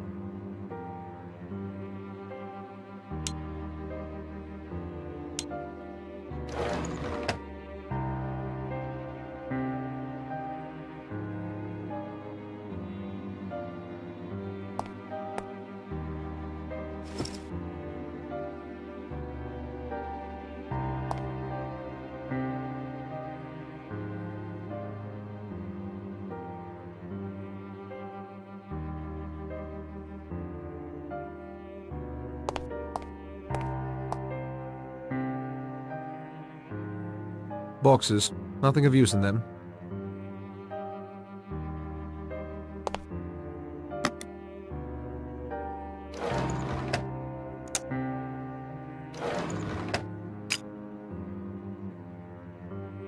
It's a shortwave radio. It could be useful if I could get it working. It seems to be missing quite a few parts.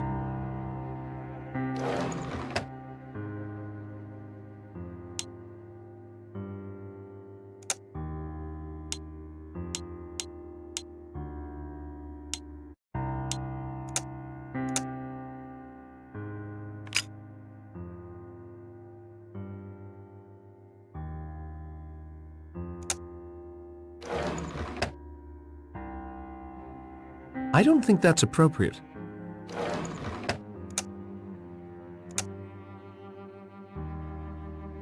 That doesn't make sense.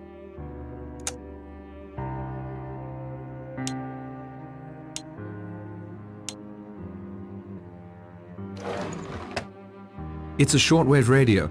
It could be useful if I could get it working. It seems to be missing quite a few parts.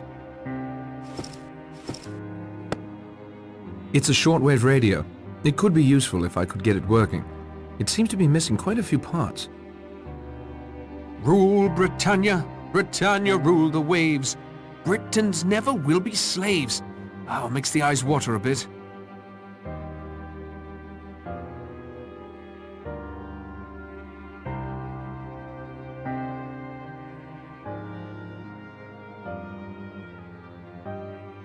Boxes, nothing of use in them.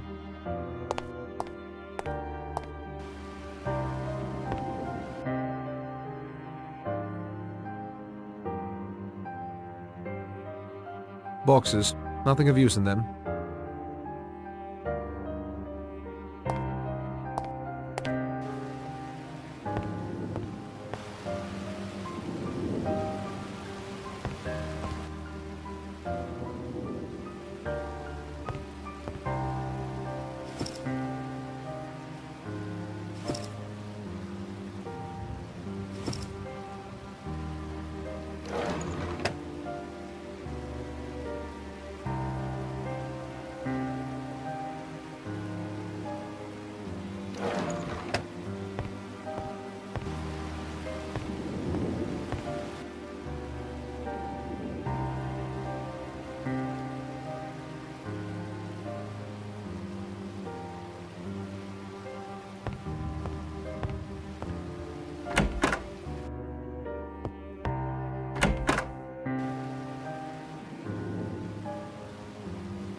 That looks like the jetty here on the island. He looks quite happy. She a little less so.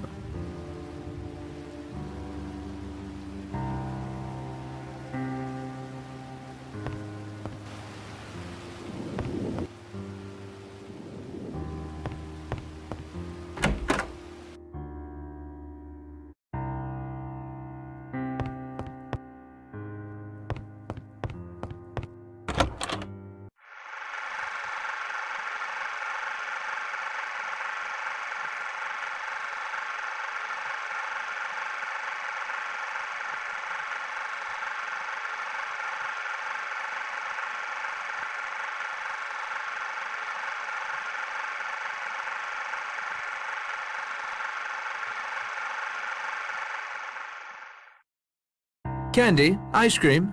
The next feature will be beginning shortly. Mr. Narracott! We can't blame him for snooping about in the dark, Vera dear. I'm afraid it's in his nature. Were you looking for us? For you, certainly.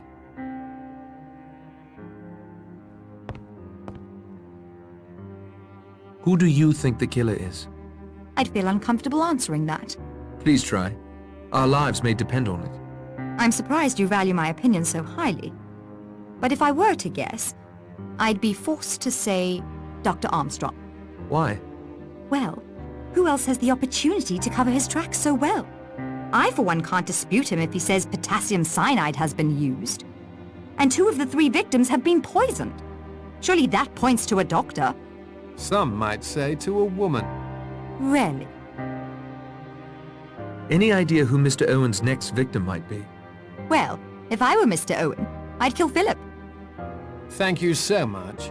He's obviously the most experienced at getting out of tight places. Wouldn't that make him the most dangerous to Mr. Owen? Thank you for your time, Miss Claythorne.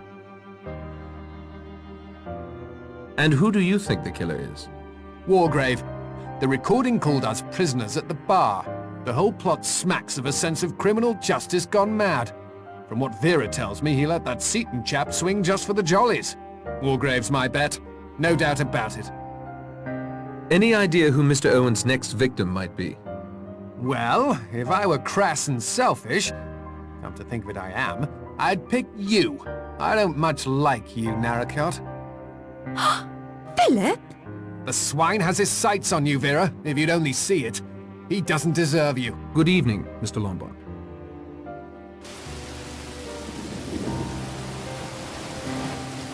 Everyone should be asleep by now. Those still awake must certainly be up to no good. Present company excluded, of course.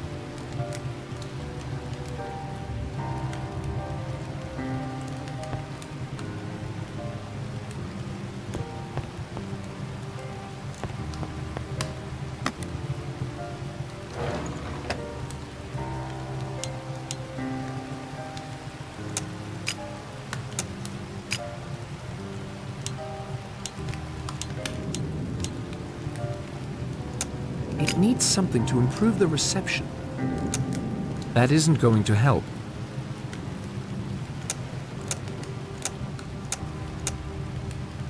I can't take that apart.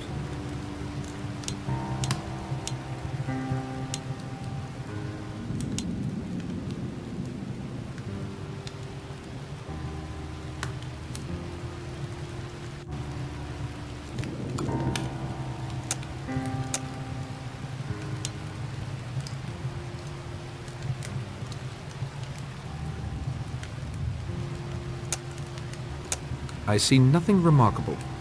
I'm afraid it's stuck that way.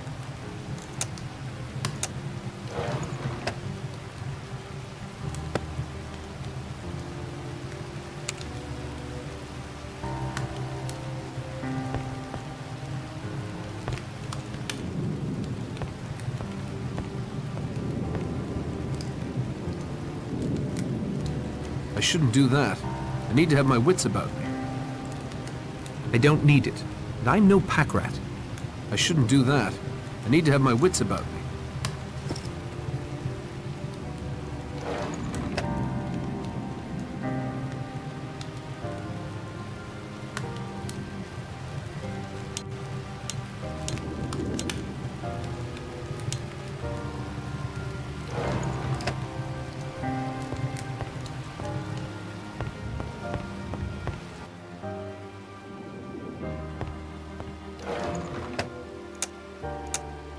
I see nothing remarkable.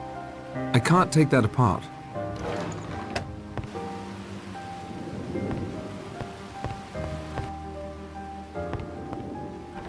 Locked.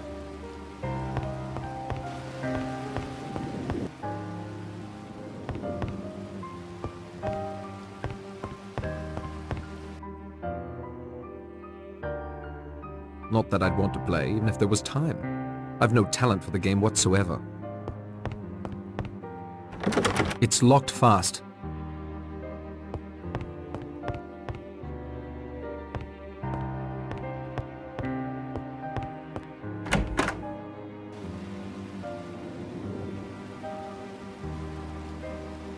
It's a book holder. Seems like a long time since it's been used. That isn't going to help. That doesn't make sense.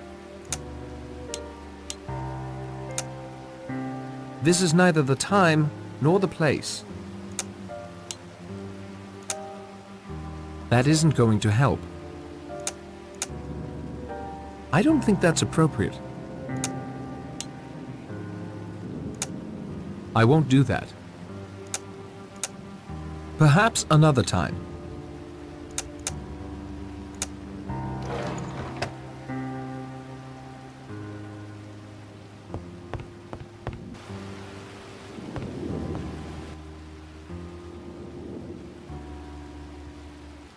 The drawer is locked.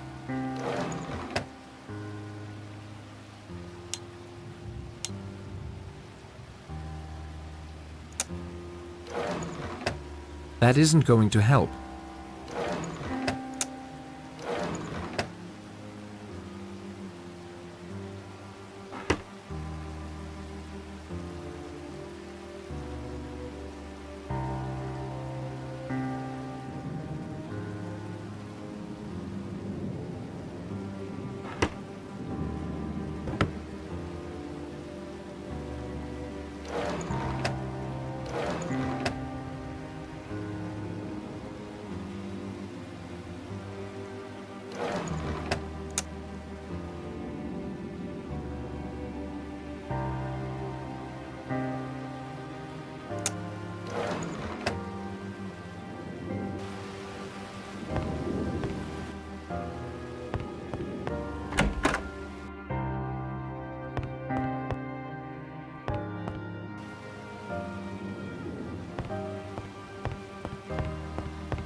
It's locked fast.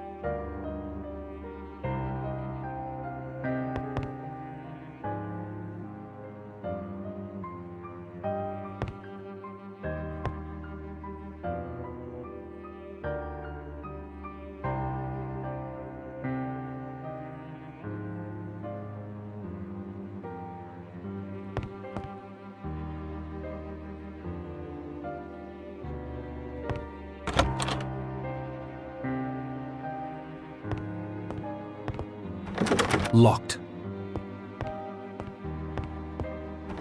It's tightly locked.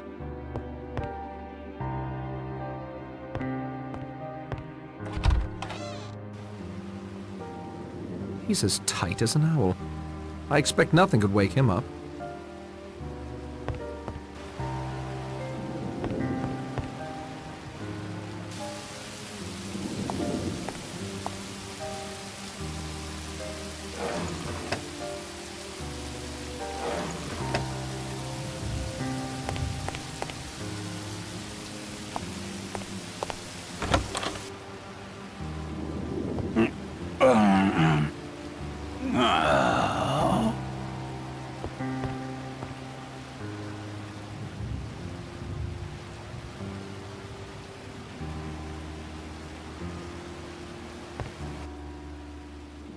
No need to call unnecessary attention to my snooping.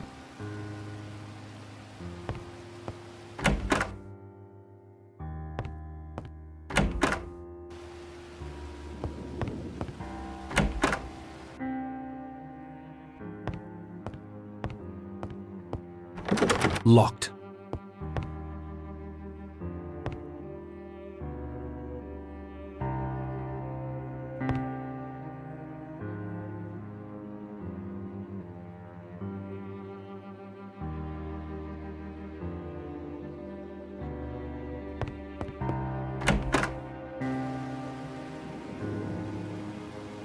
It's modern.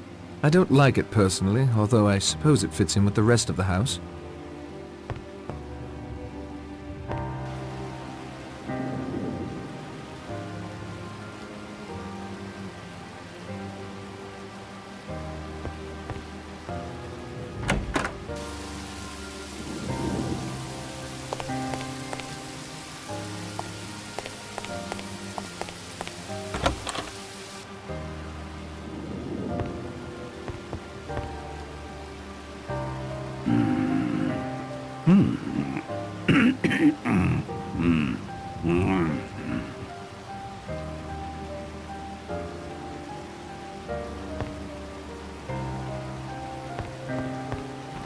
It's locked fast.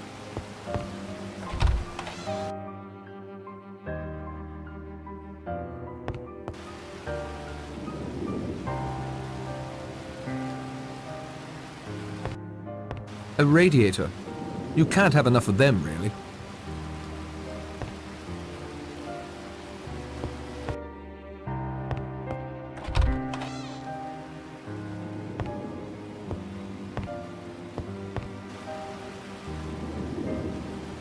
I don't think going through that would help. Either he's innocent, in which case I'd be grossly invading his privacy, or he's guilty, and surely wouldn't be daft enough to leave any evidence in his luggage.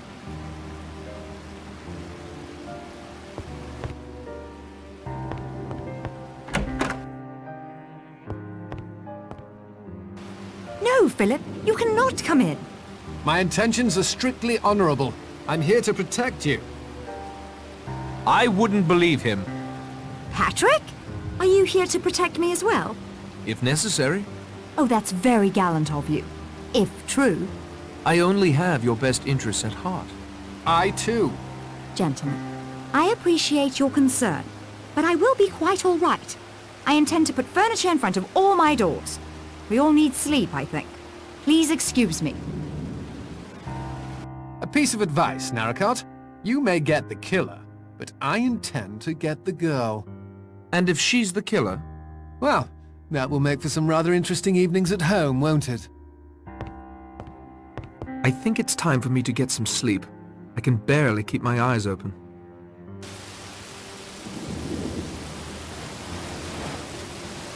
We're all a bit late this morning. I slept the clock round. A sign of a clear conscience, Doctor? Or just a nightcap or two? Uncalled for, Judge. Totally uncalled for. No smell of coffee. The stove in the kitchen is cold. Where's breakfast? We were just wondering the same thing. Miss Brent isn't in her room. Has anyone else noticed the dining room is locked up tight? Rogers did that, so no more Sailor Boy figurines could be broken. He seems to have got the cart before the horse, if you ask me. Kitchen door to the outside is locked as well. Perhaps he's chopping firewood for the stove. I confess I don't like it. Both Rogers and Miss Brent missing? Mr. Narracott, would you mind having a look around outside? Certainly. You don't mind if I tag along, I'm sure. Good morning, Mr. Narracott.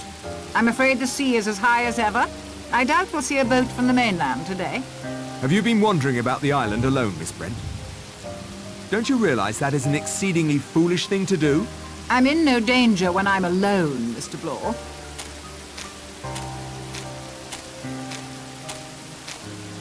She doesn't get it at all. I'm sticking to you, Narracott. Let's find Rogers.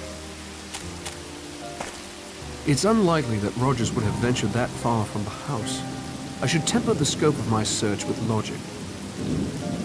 Impressive. Not exactly my style, though.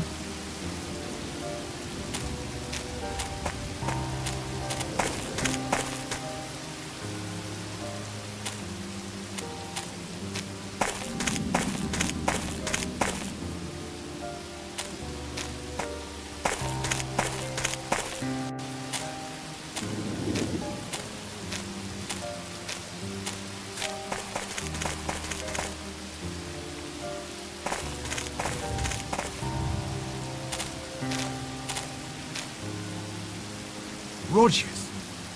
Blimey, either he's a good 5 feet taller or... Cut clean in half. dead, of course. Yes, we don't need Dr. Armstrong to tell us that. Or to fix the cause of death. Axe looks cleaned off. A tidy chap like Rogers would have approved. Dining room key, I expect. He was holding it. Rogers is now in his bedroom. Look! Chapter 5. 6 little sailor boys playing with a hive. A bumblebee stung one, and then there were 5. My compliments to Miss Claythorne and Mr. Blore for breakfast. We have to eat to keep our strength up. I'm a domestic sort of man. I don't mind. Since it is now certain the killer is following the rhyme over the fireplace in the front parlor, our course is clear. Miss Brent, you have an allergy to bee stings. The next little sailor boy is meant to lose his life in the same way. We will do our utmost to protect you. I have something I'd like to say, since Mr. Owen is undoubtedly here in this room keeping his strength up. The others may have done what your recording claimed, but I am not guilty of anything. Beatrice Taylor died of her own sins, not by my hand. I feel certain you now see you were in error when you invited me here to face your judgment. That's a nervy speech if you ask me. I was just doing my job. Miss Brent, you cannot assume Owen is behaving rationally in any way. If you'd seen what he did to Rogers... Doctor, I will thank you to keep your opinions to yourself. Coming from the bottom of a bottle as they do, they are worse than useless. How dare you? I'm sure Mr. Owen and I understand one another. I'm going to collect my knitting. I'll be on the front patio if anyone needs me. I can't see anyone needing that woman. Ever. If you'll excuse me, I'll just go up to my room and fresh... That is to say... I must say, Mr. Narracott, I'm disappointed. 4 dead now. My confidence in you seems to have been misplaced. I may have to take more direct action. There's been a murder. Surely I should use this time to thoroughly search for clues.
Better to let the dead rest in peace.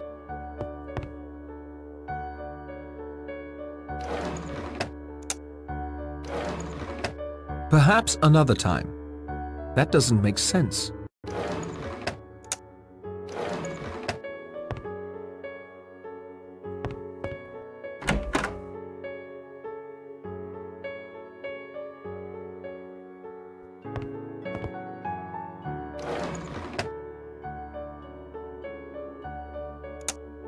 That isn't such a good idea.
You just keep your distance. I'm not your enemy. That's as may be, but I'm trusting no one. Did you discover anything? Perhaps I did, but I think I'll keep it to myself if you don't mind.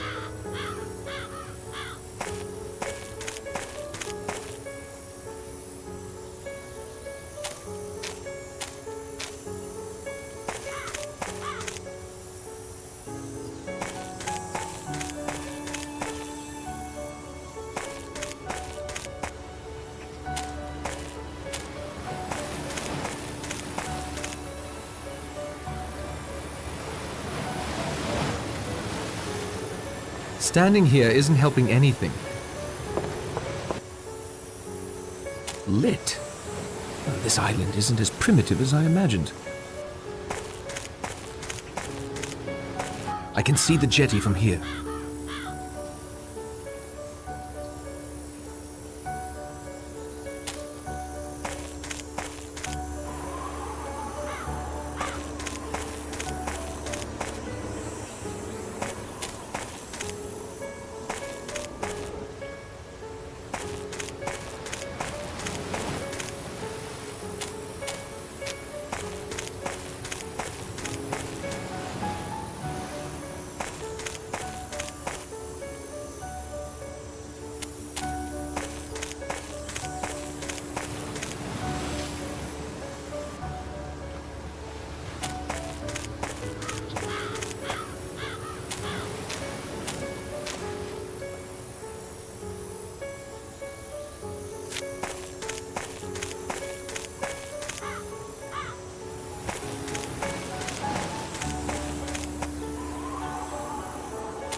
No, you cad! Her moods are as changeable as the weather. You keep away from her. Relax, old boy. For some reason, the lady seems to prefer you. I seem to have underestimated you. I wonder if Owen has too.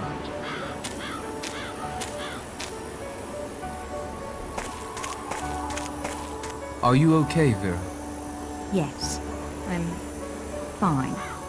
I just don't know who to trust. You shouldn't trust anyone. Oh, Patrick. I have nothing more to say to her.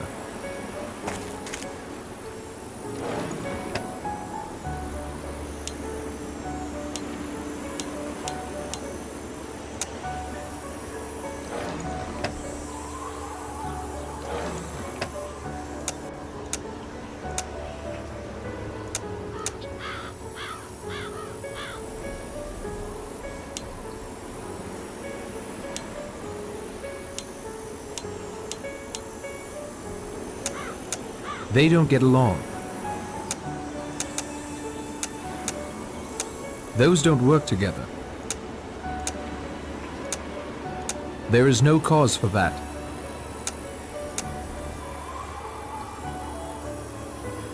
I can't get them to fit.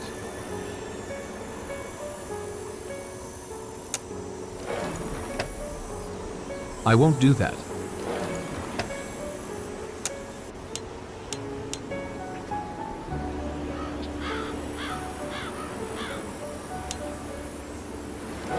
The time for talk has passed.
Those don't work together.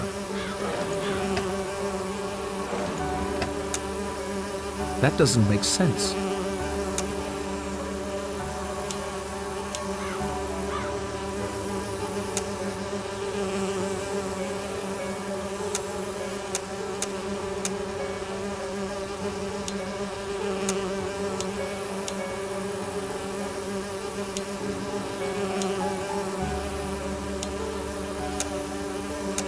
There is no cause for that.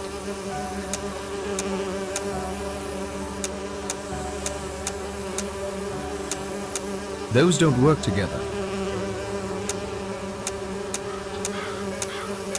Nothing else to see about that.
Not many apples in this orchard. I suppose I'd blame the lack of sun.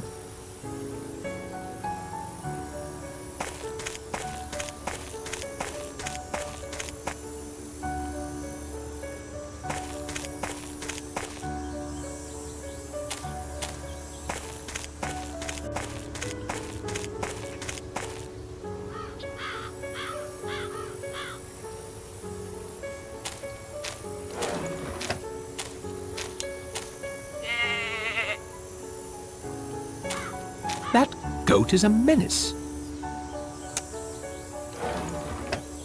I won't do that.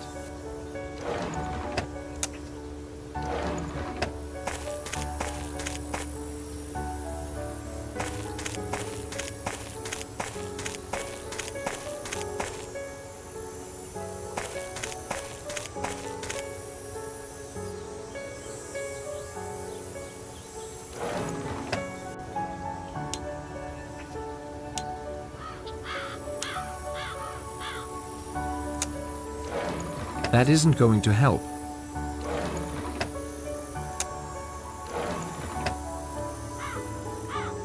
Goats. They look hungry.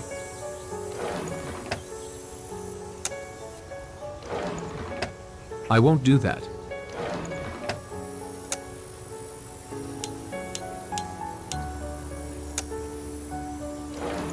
That isn't going to help. This thicket is rife with thorns. I can't get through it.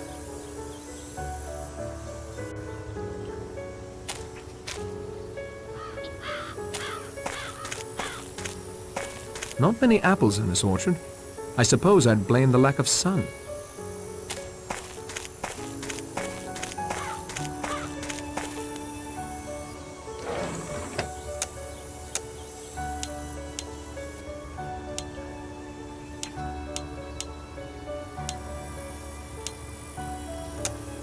This could use a closer look. This bears a closer look.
Let me examine this further.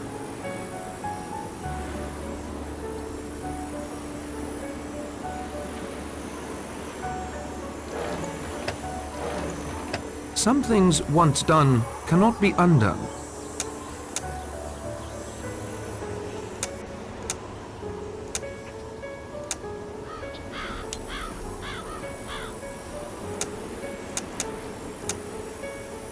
There is no cause for that.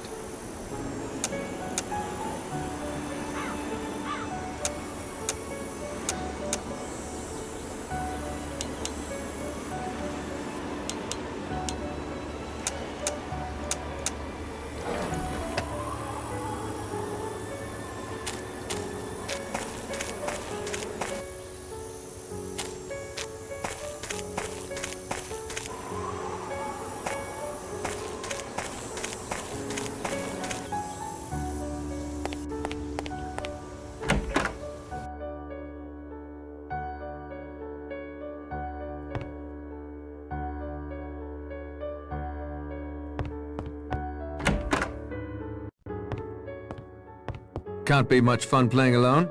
The doctor seems uninterested in snooker at the moment. Besides, I find the game relaxes me. I can think more clearly.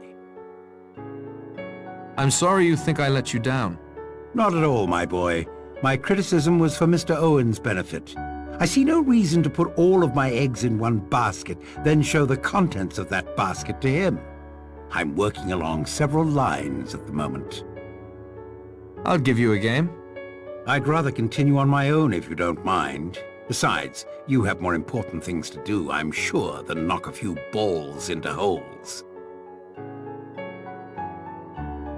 Do you have any suggestions for me? It's the first decent weather we've had since yesterday morning. I'd take advantage of that to signal the mainland or try and escape the island. I am grateful for your assistance, Judge Wargrave.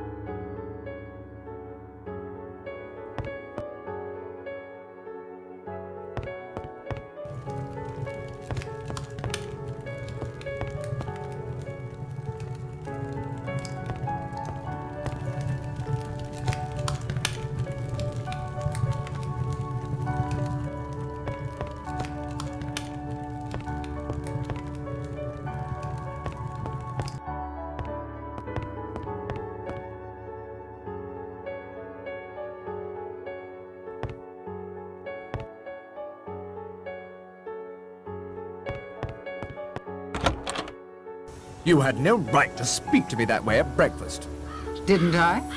It's still morning and you're drunk already. Thanks to you. Doctor, as you yourself must know, blaming others for one's own faults is a favorite trick of the alcoholic. You cloak yourself in religion, but you're the most unchristian woman I've ever met. You're a devil! A devil, do you hear me? I'm certain everyone can hear you, Doctor. Eavesdropping is impolite, Mr. Narracott, but under the circumstances, I'm glad you overheard. Enjoying the break in the weather, Miss Brent? This island has only two types of weather, gloomy and slightly less gloomy. I am taking advantage of this brief, slightly less respite. You were pretty hard on Dr. Armstrong. No more than he deserved.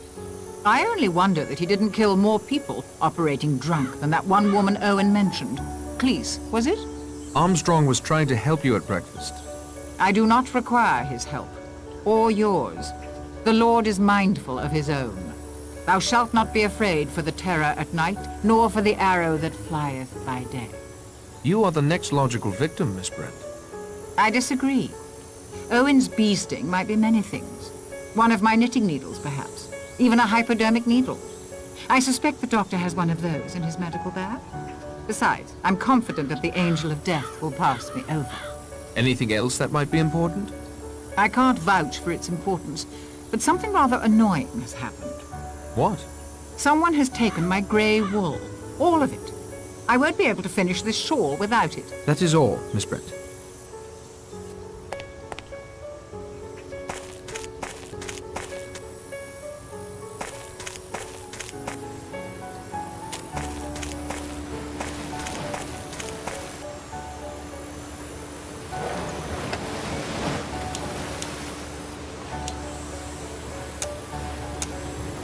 I see nothing remarkable.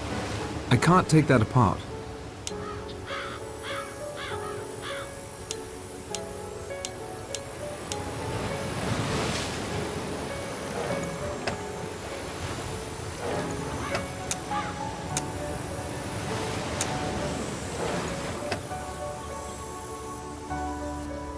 Perhaps another time.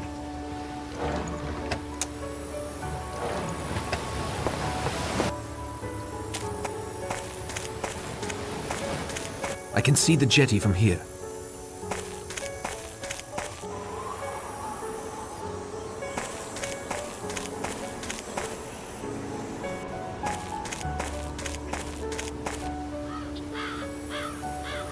That cliff is surely the highest point on the island.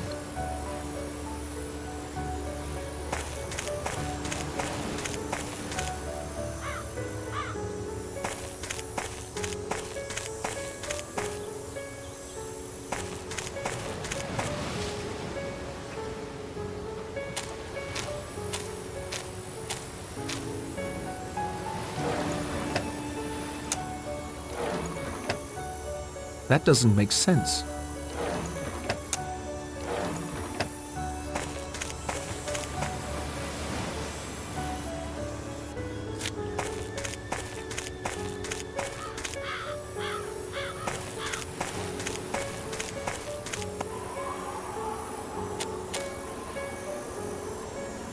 The time for talk has passed.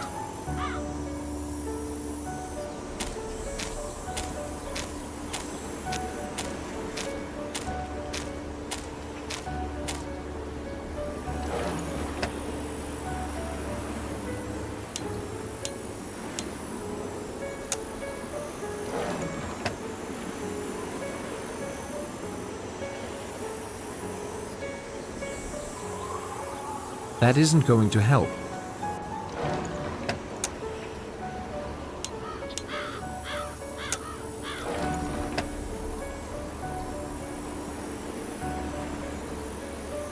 I won't do that.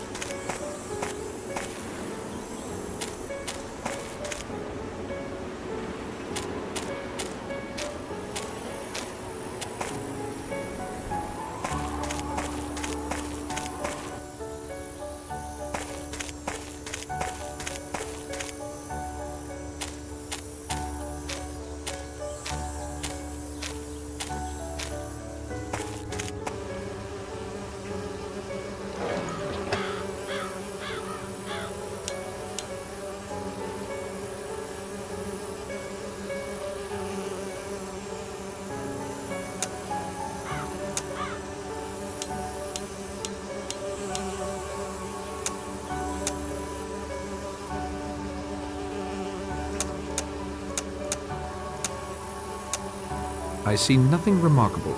I'm afraid it's stuck that way.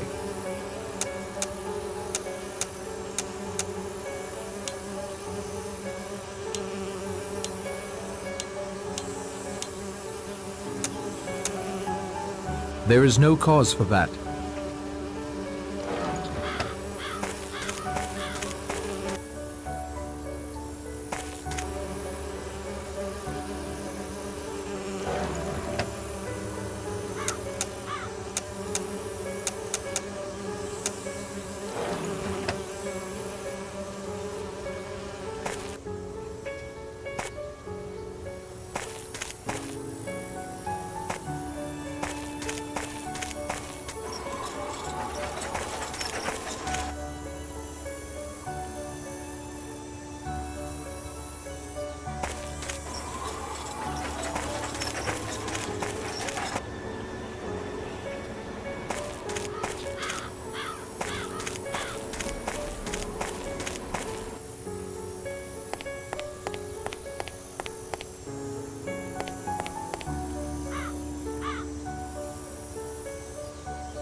This is neither the time nor the place.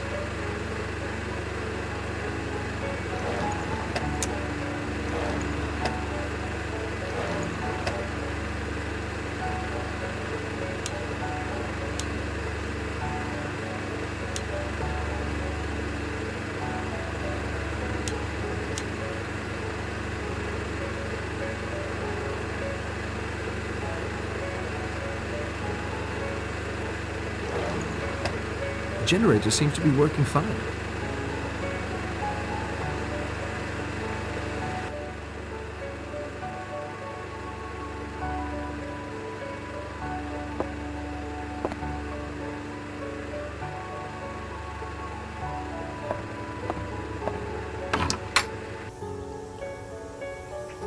You'll get no more out of me.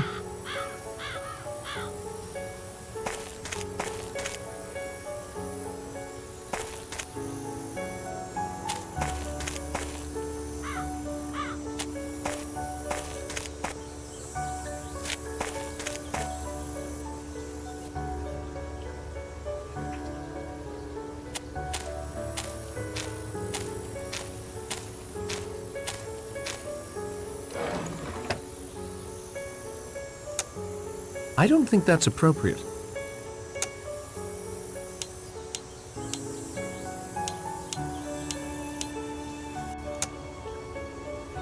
This is neither the time nor the place.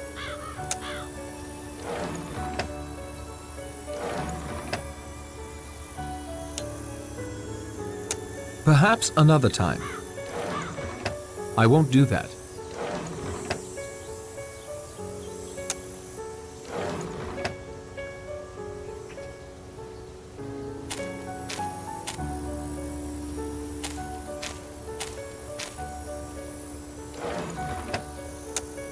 That doesn't make sense.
It's turning, but no sound is coming out.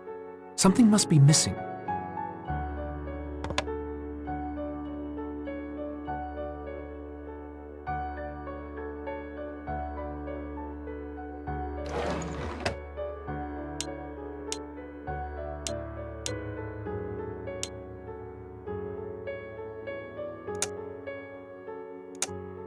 Nothing else to see about that. There, back to their original state.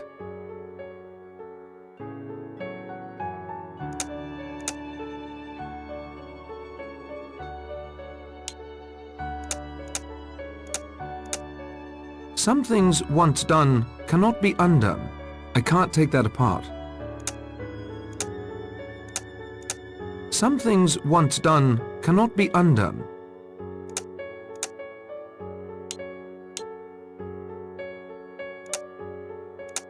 I'm afraid it's stuck that way. I see nothing remarkable. I'm afraid it's stuck that way.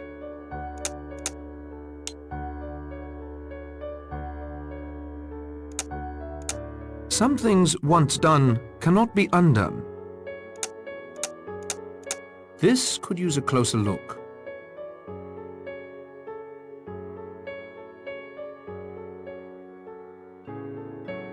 I'm afraid it's stuck that way.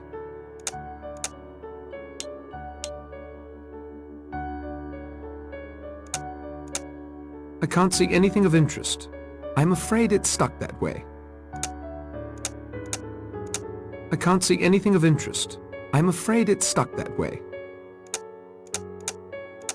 Some things once done cannot be undone. I've already learned all I can. I'm afraid it's stuck that way. I can't see anything of interest. Some things once done cannot be undone.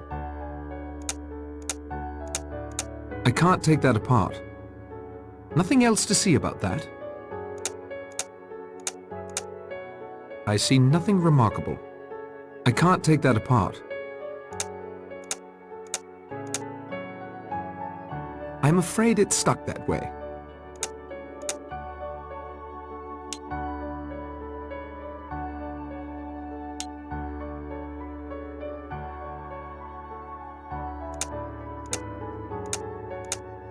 This bears a closer look.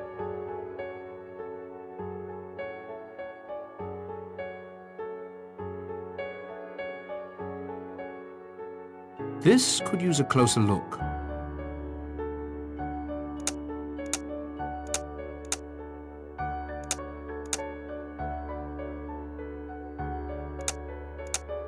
This bears a closer look.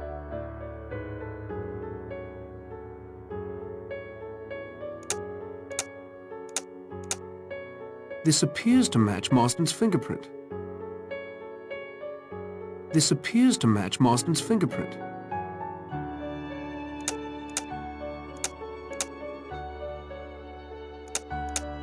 Nothing else to see about that. Some things once done cannot be undone.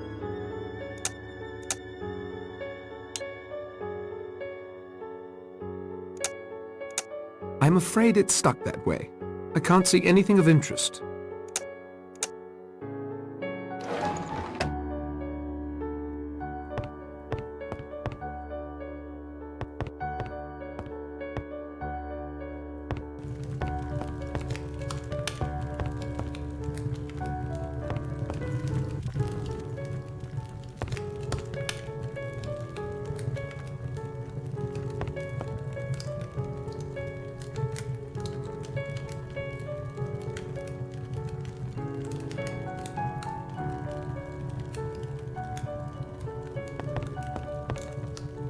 No need to call unnecessary attention to my snooping.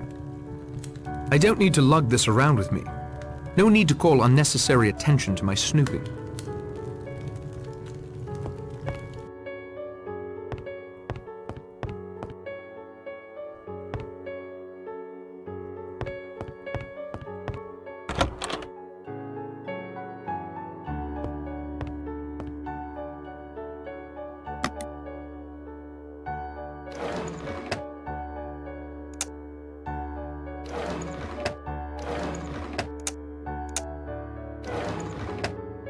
That doesn't make sense.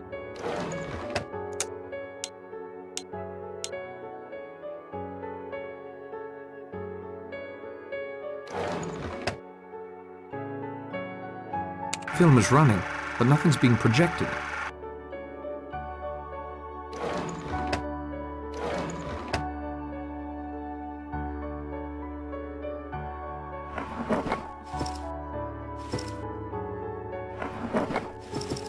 It's locked fast.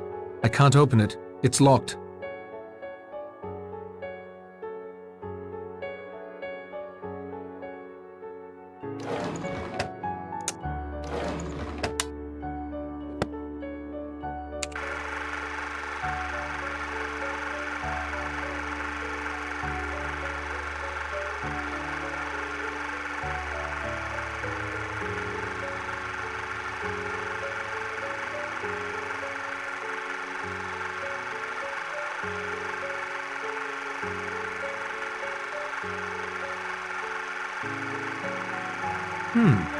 Interesting film. Can't make heads nor tails of it.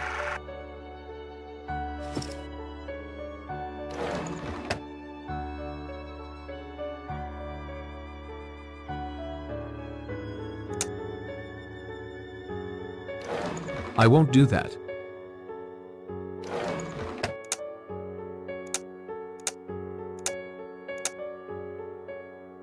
They don't get along. There's a film reel and a handwritten note in here.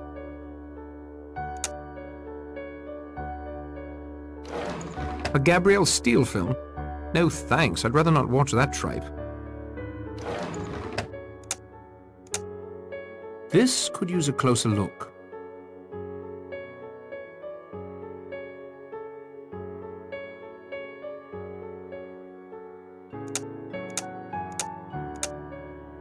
There's a card and a film reel in here. A Gabrielle Steele film? No thanks, I'd rather not watch that tripe. I'm afraid it's stuck that way. This could use a closer look.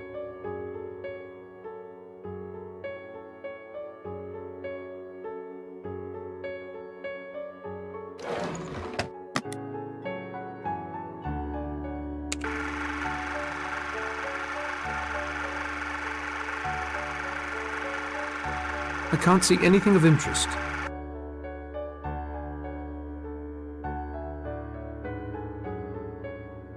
Ah, the movies.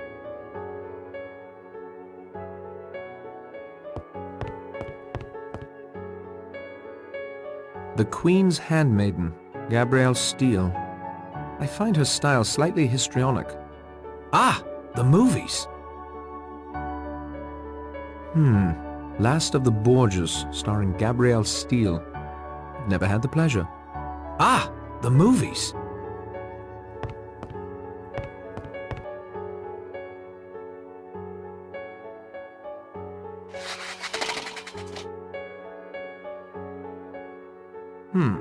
This is certainly a clue of some sort.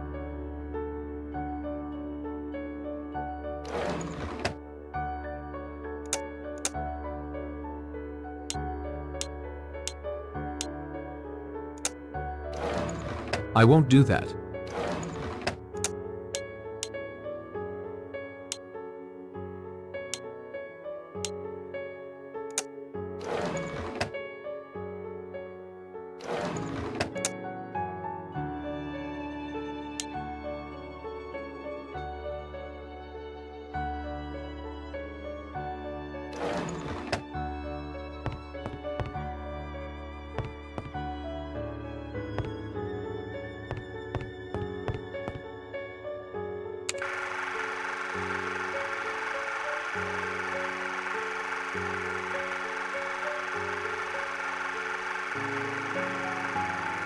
I wonder what that was all about.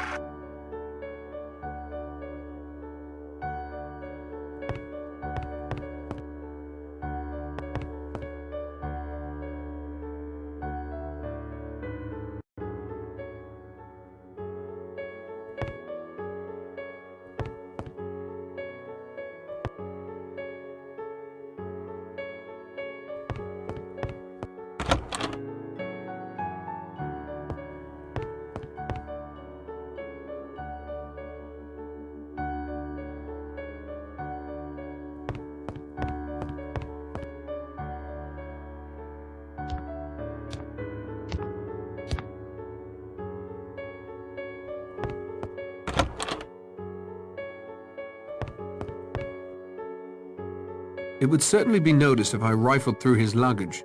I better not. No need to call unnecessary attention to my snooping.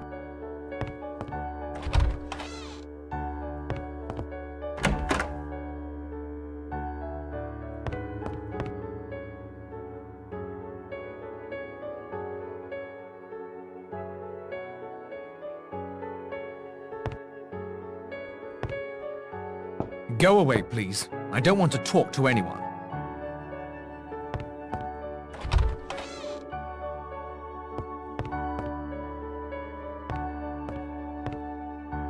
Go away, please. I don't want to talk to anyone.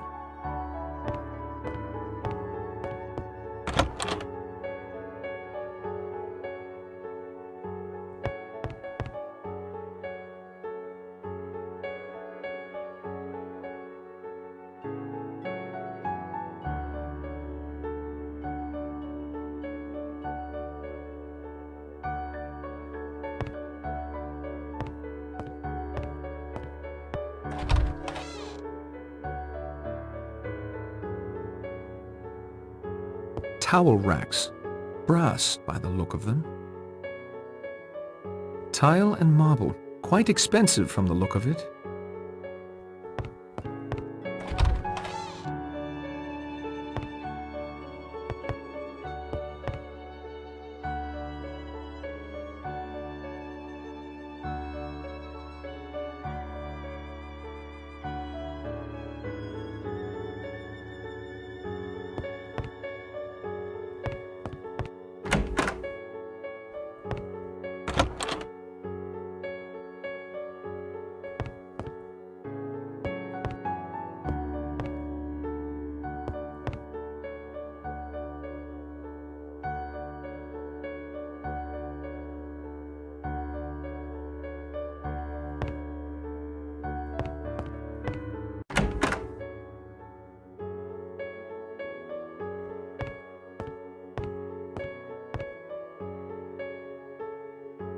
Various toiletries.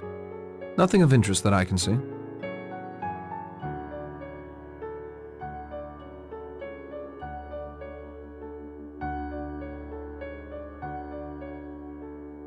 Various toiletries. Nothing of interest that I can see.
Better to let the dead rest in peace.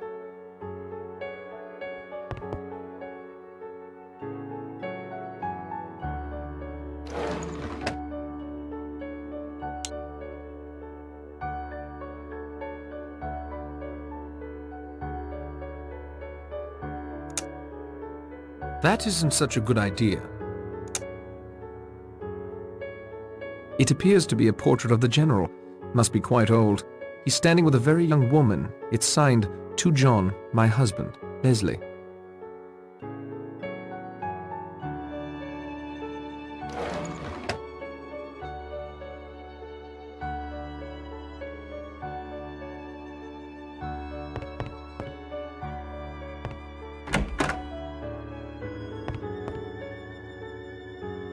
I see nothing remarkable.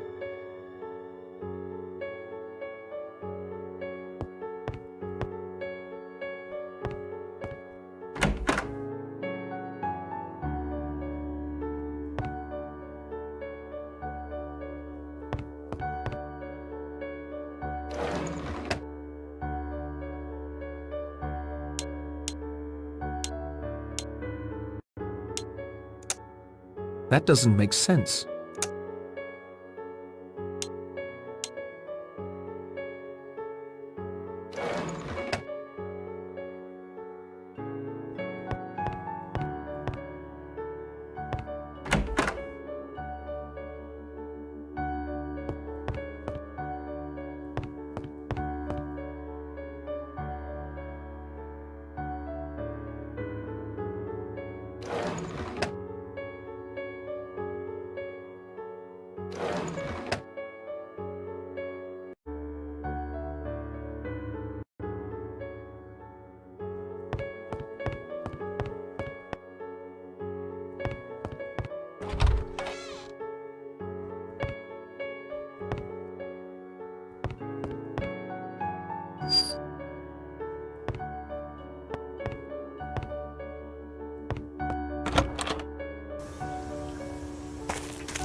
Perhaps another time.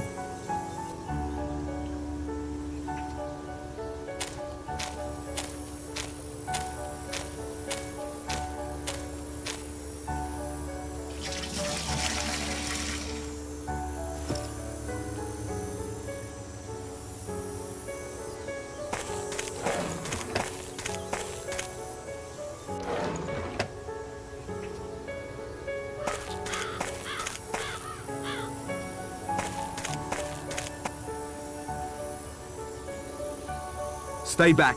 I'm warning you.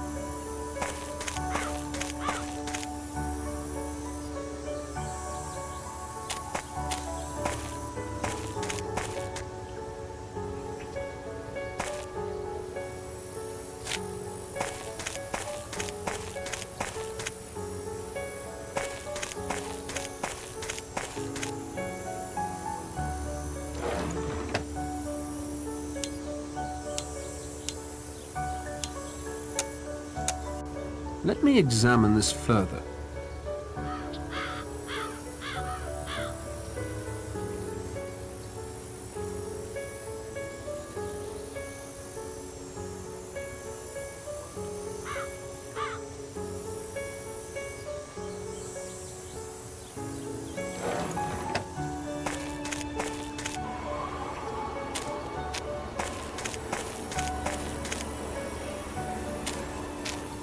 The sea is looking pretty rough out there. Those currents could be deadly.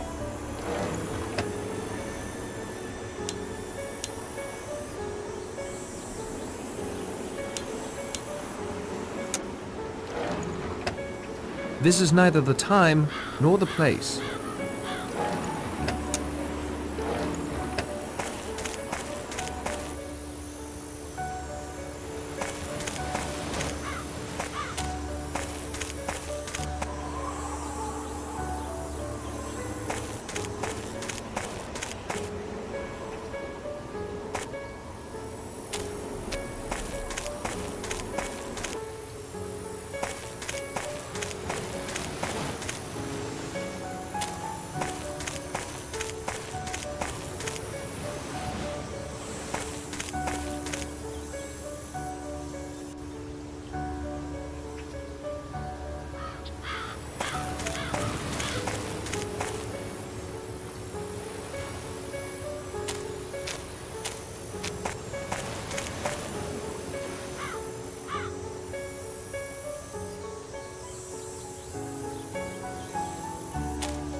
That doesn't make sense.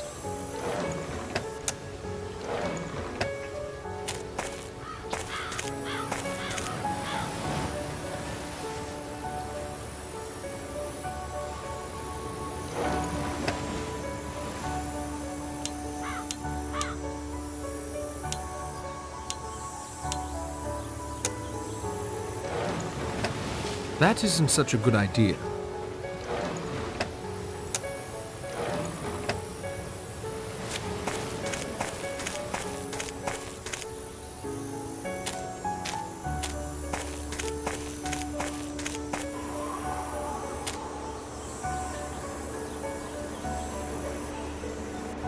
I don't think she's in the mood for conversation.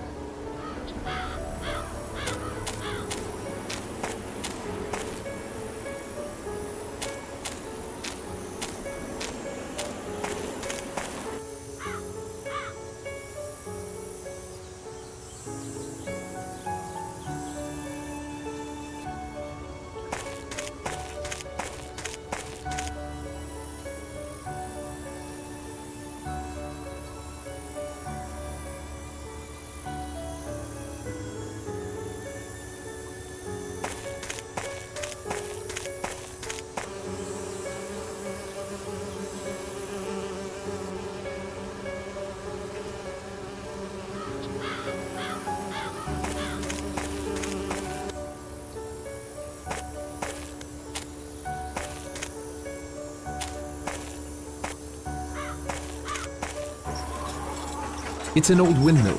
Impossible to say what it powers, if anything.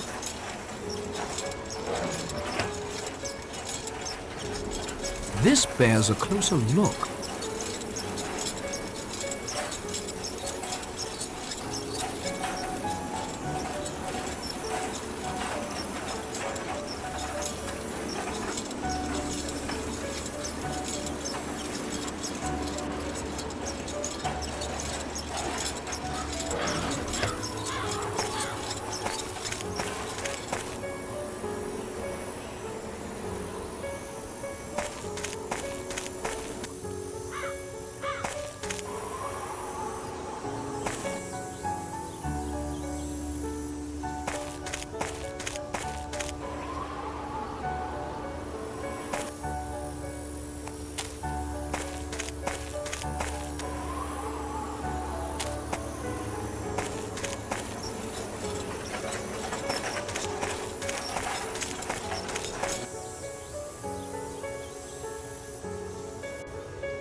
Sunflowers. Odd. It doesn't seem like this island gets much in the way of sun.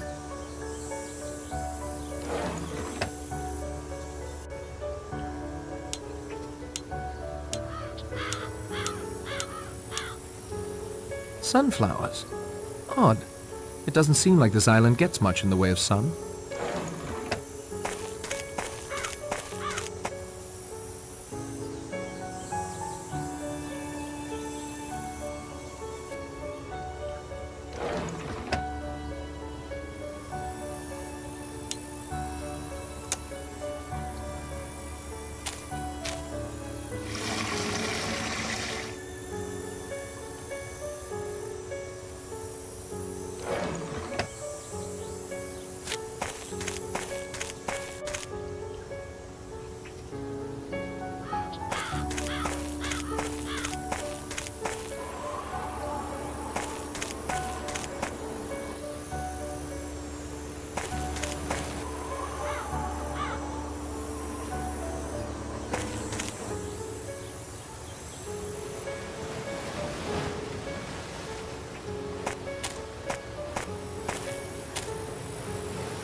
I wonder what these houses were used for before they were left to rot.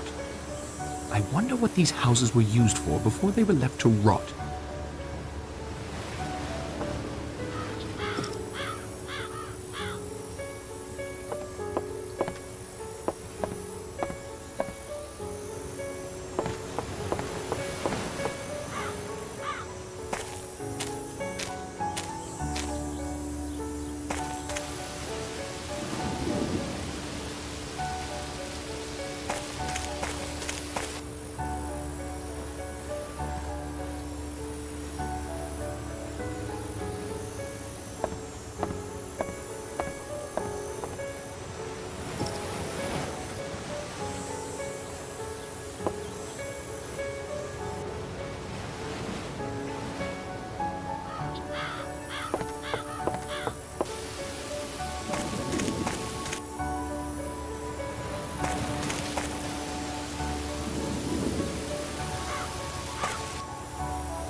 I wonder what these houses were used for before they were left to rot. I wonder what these houses were used for before they were left to rot.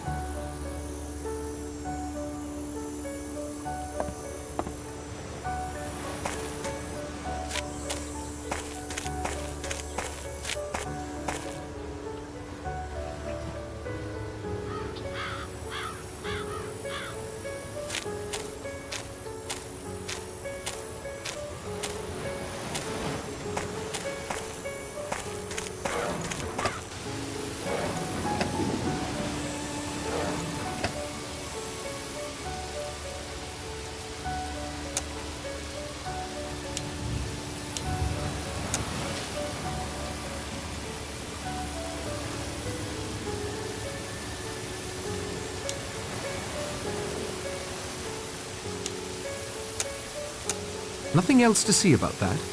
I can't take that apart.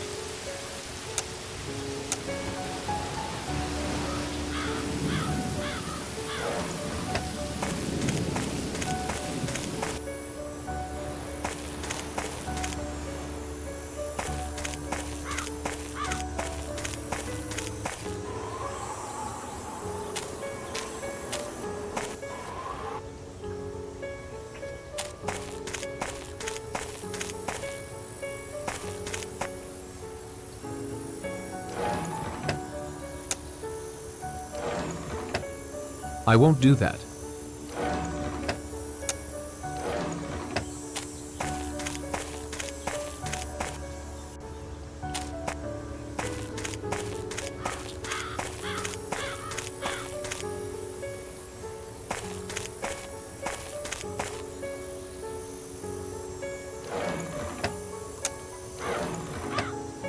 That doesn't make sense.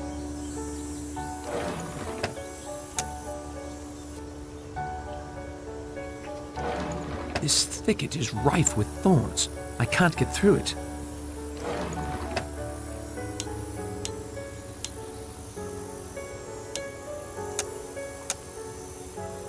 This bears a closer look.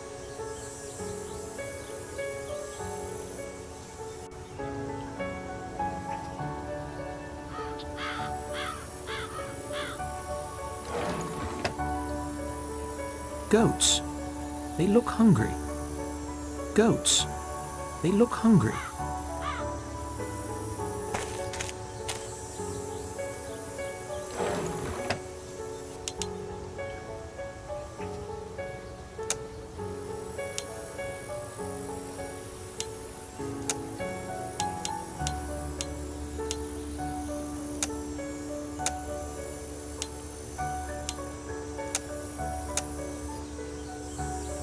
I can't get them to fit.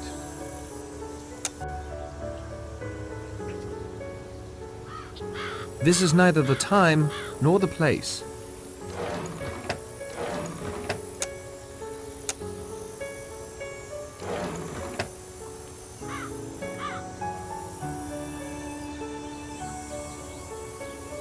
Perhaps another time.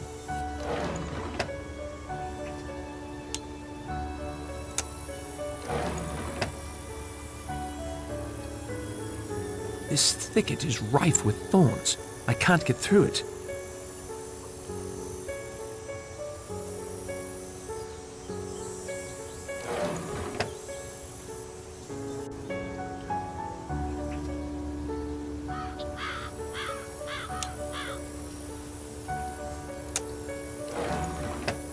That isn't going to help.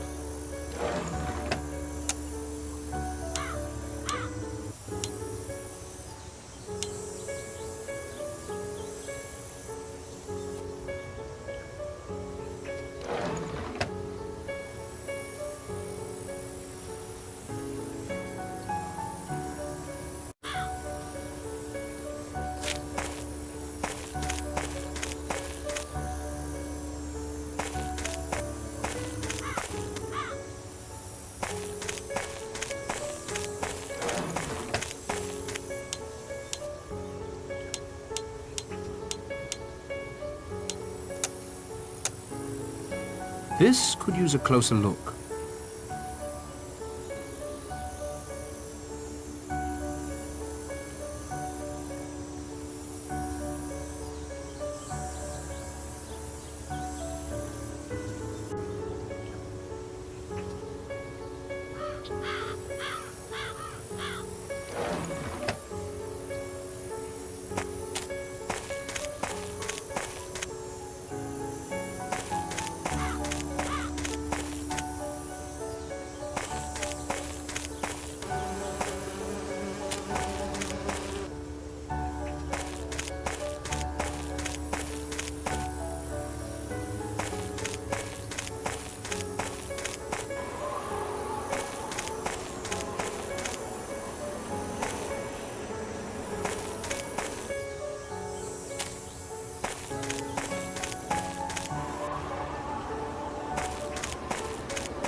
A rather beautifully made globe of the world.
Rule the waves, of course.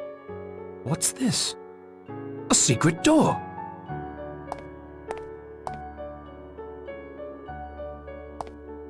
I'm surprised the electricity still works in here.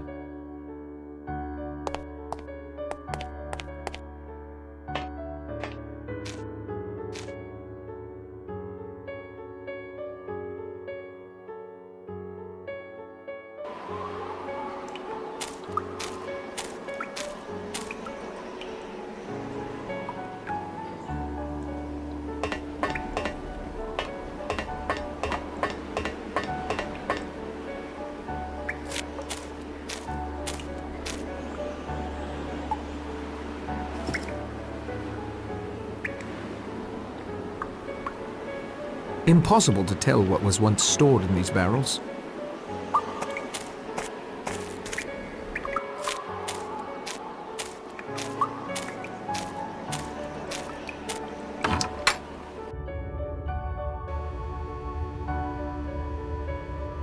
I can't get to the bulb. The wire casing is rusted over.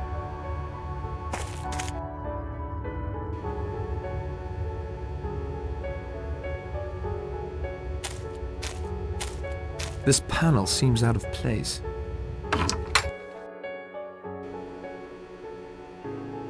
There's something here I need.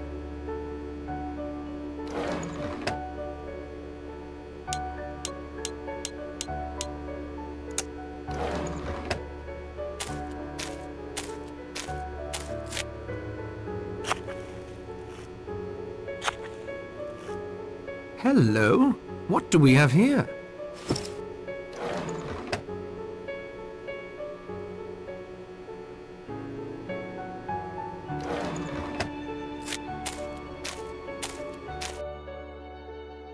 These timbers are all that stand between me and being buried alive.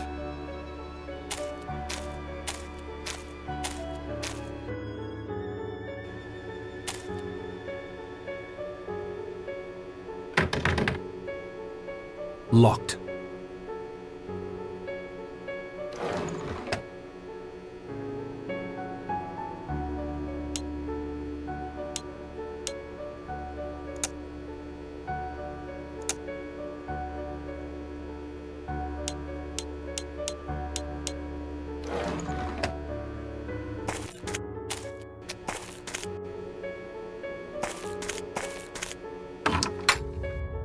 This panel seems out of place.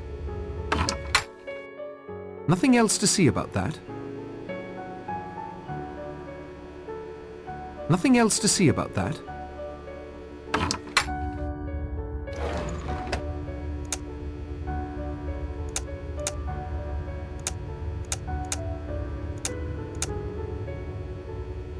Let's hope that holds. Excellent, like hand in glove.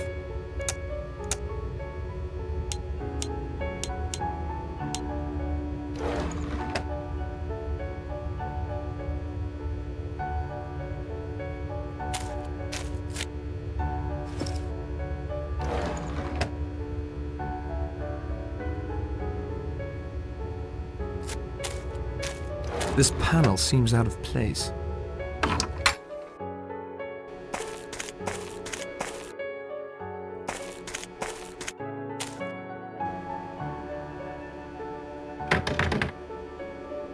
It's locked fast.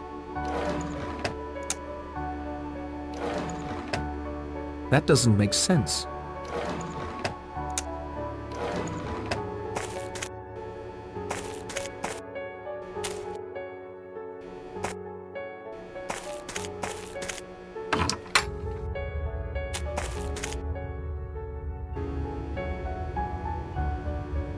I can't get to the bulb. The wire casing is rusted over. I don't think that's appropriate.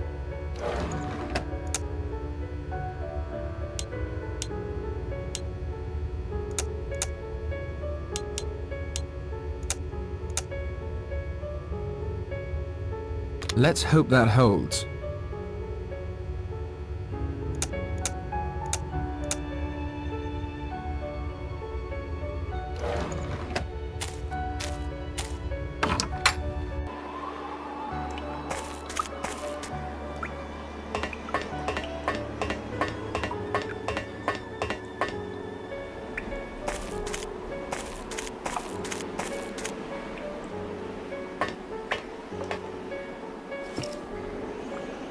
Fascinating. It looks like some kind of single-person submersible. Clearly damaged beyond repair, though.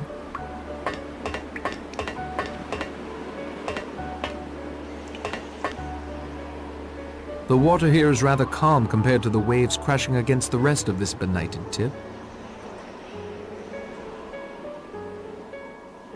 The water here is rather calm compared to the waves crashing against the rest of this benighted tip.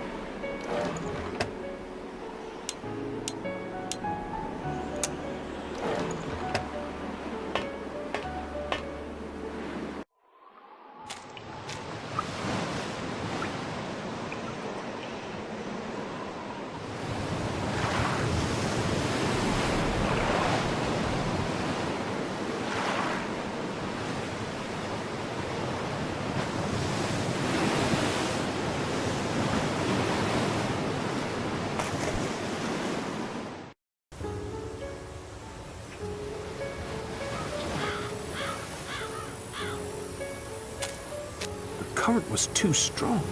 I'd best not try that again. It washed me up on this beach.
That isn't going to help. I won't do that.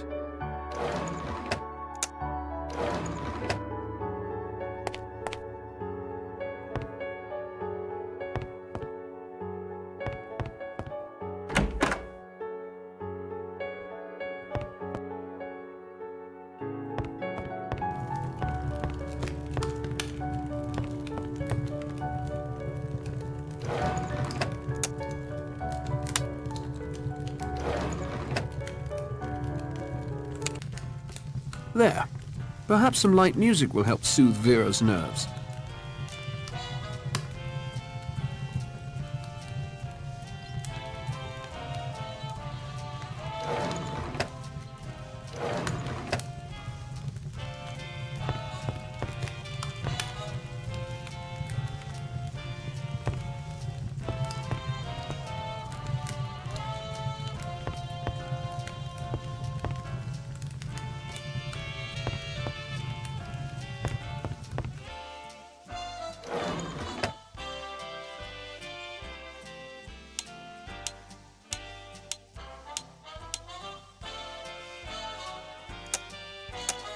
Nothing else to see about that? I can't take that apart.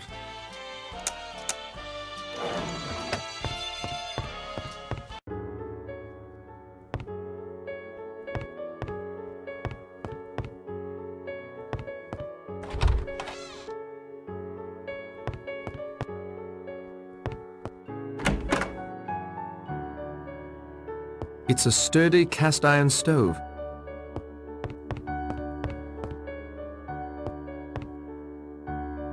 I need something here to use as a crossbar.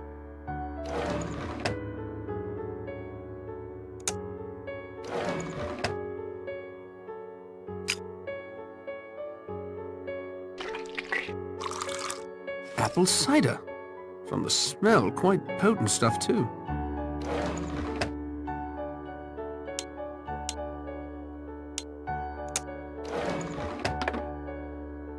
That would make quite a mess.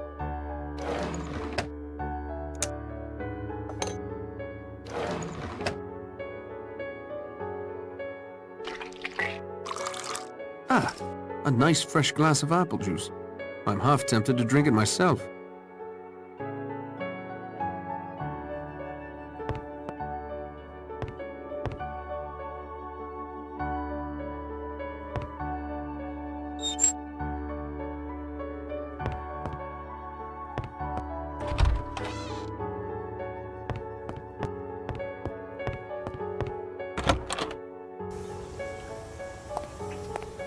I have nothing more to say to her.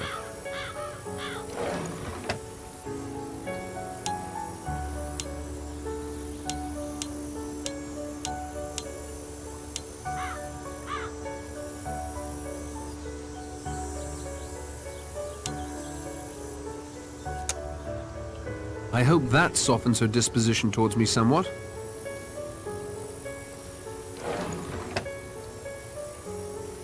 Are you sure you can't tell me anything more about seeing Miss Claythorne at a hotel near St. Trednick's? I wonder how you heard that. I was staying near the place where that boy Cyril Hamilton's death occurred. Miss Claythorne acted as if she'd never been to the place, but I see no reason to say any more about it. I won't take up any more of your time, Miss Brent.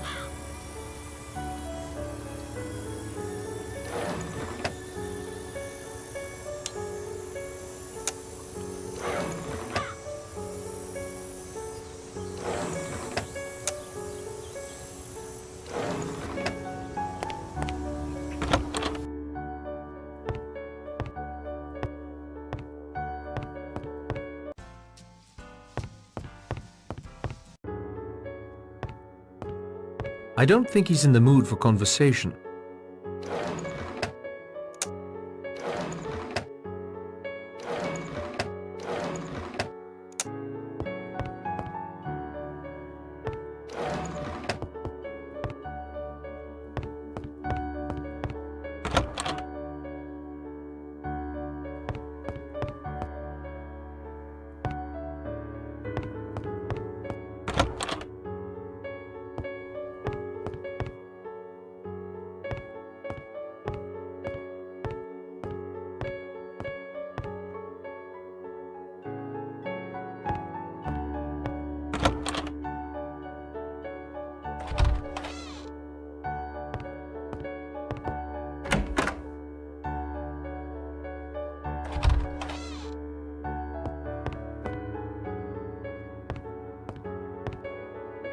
Go away, please. I don't want to talk to anyone.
I can't get them to fit.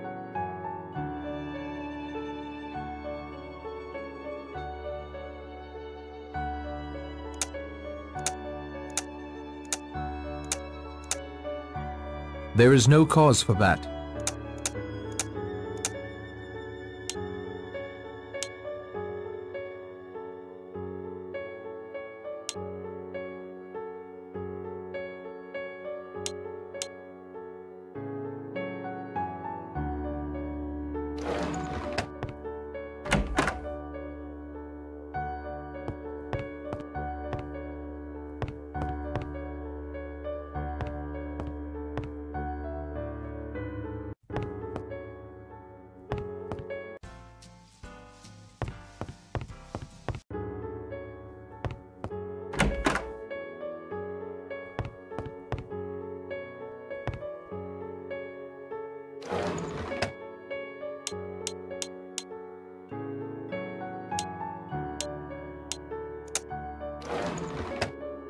I don't think that's appropriate.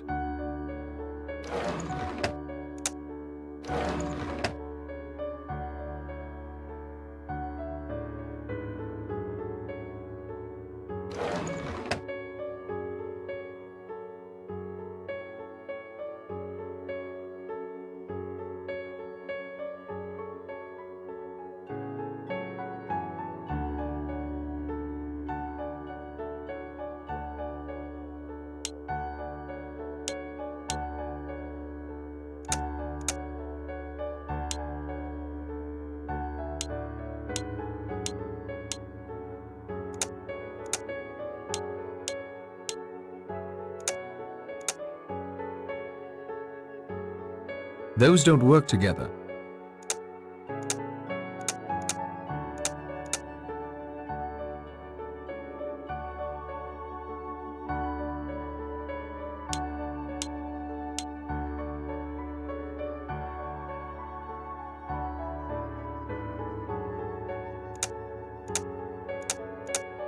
There is no cause for that.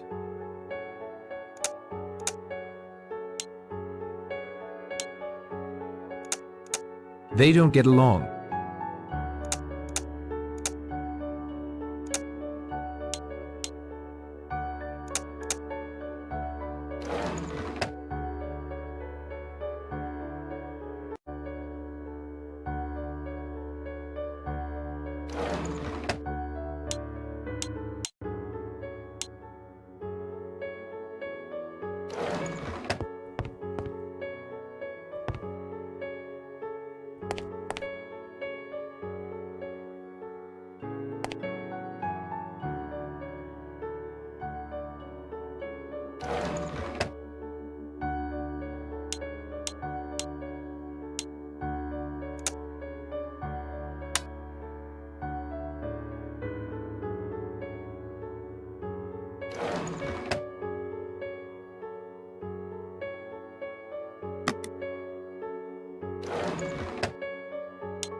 I don't think that's appropriate.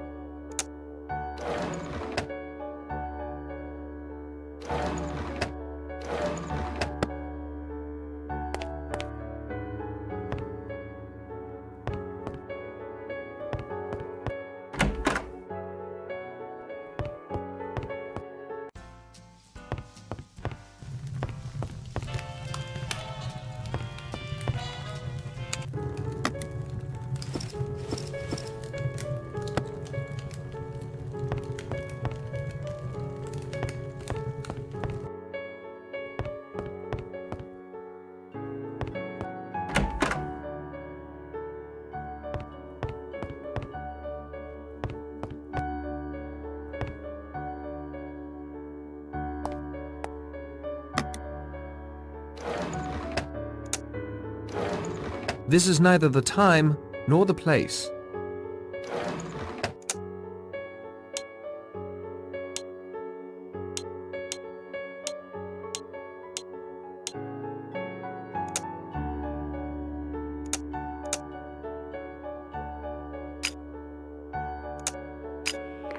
A lot of good some bickering fishermen are going to do us.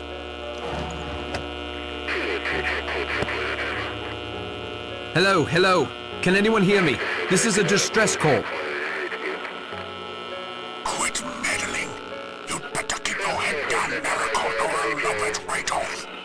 What was that? Clearly Owen does not want me here.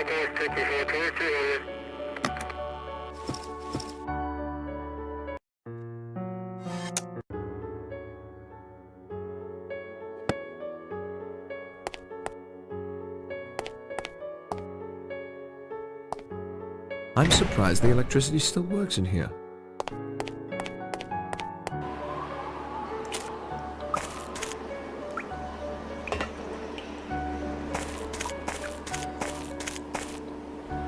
Fascinating. It looks like some kind of single-person submersible. Clearly damaged beyond repair, though. The water here is rather calm compared to the waves crashing against the rest of this benighted tip.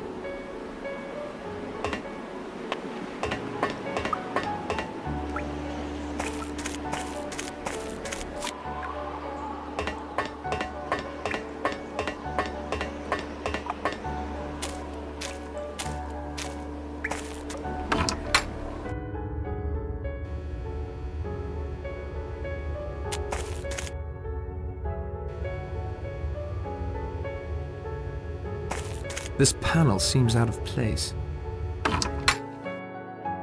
Nothing else to see about that. The bulbs are safely locked in their wire cages.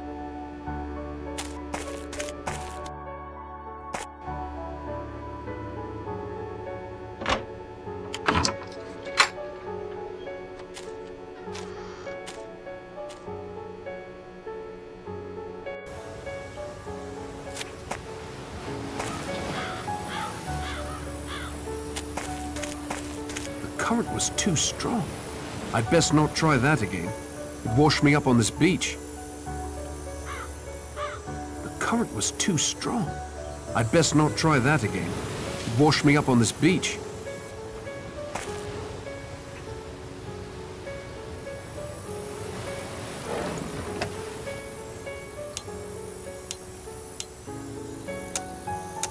This bears a closer look.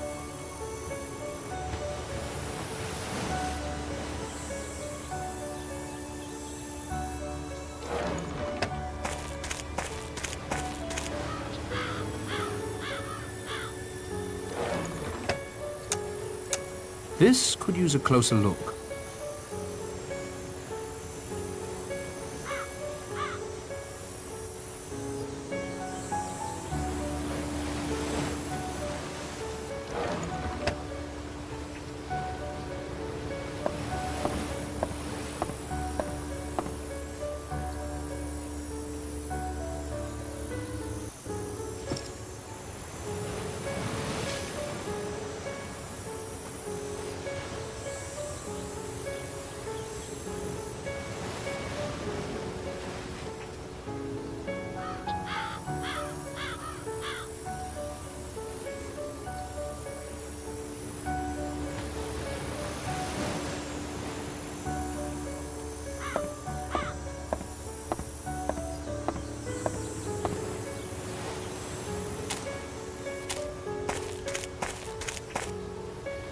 These houses look like they've been abandoned for quite some time. These houses look like they've been abandoned for quite some time.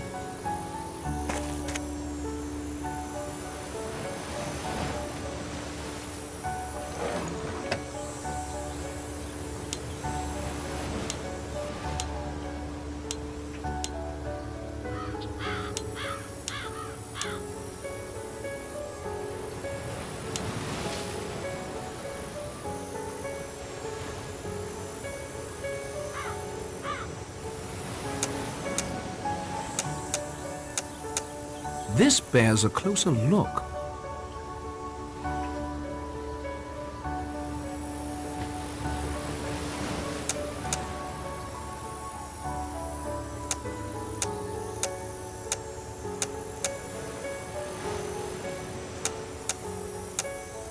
This could use a closer look.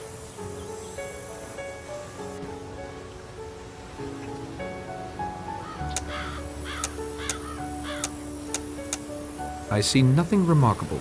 I can't take that apart.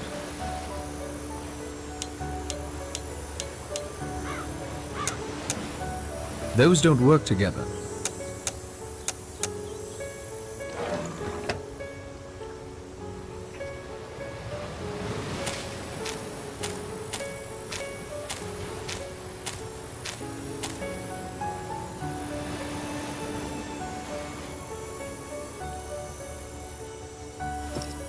Better to let the dead rest in peace.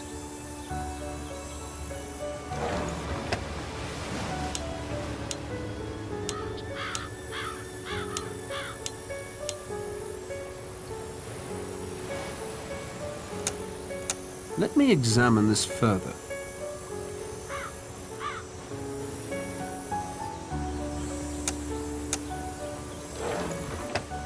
Better to let the dead rest in peace.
Let me examine this further.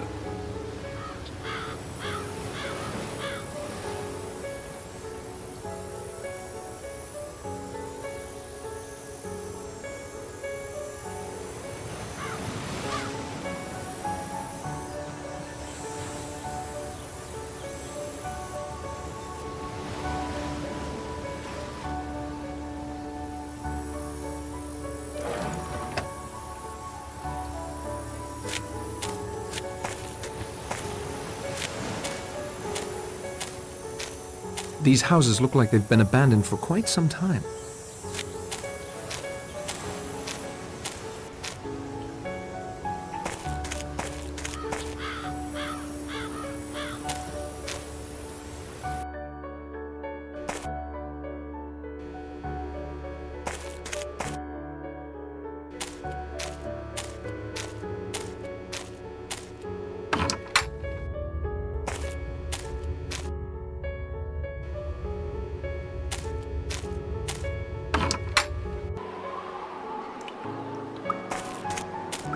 Impossible to tell what was once stored in these barrels.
I can't see anything of interest.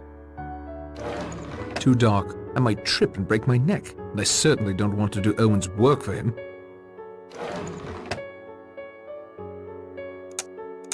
I'm afraid it's stuck that way. I see nothing remarkable. Too dark. I might trip and break my neck, and I certainly don't want to do Owen's work for him.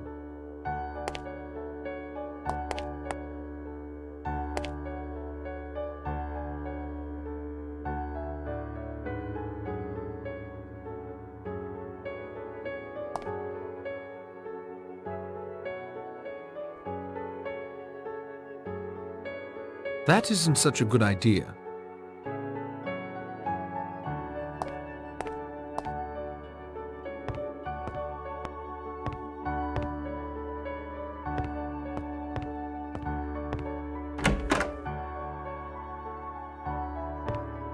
I don't think he's in the mood for conversation. I'd swear this wasn't here before. Must be one of Owen's little games.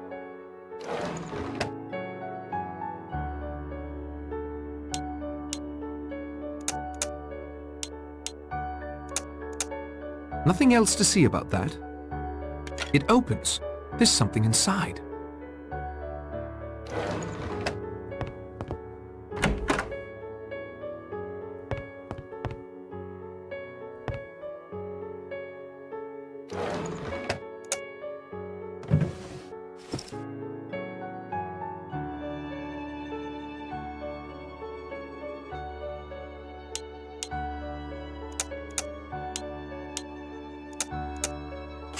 I transcribed the pertinent passages in my notebook.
I've already learned all I can.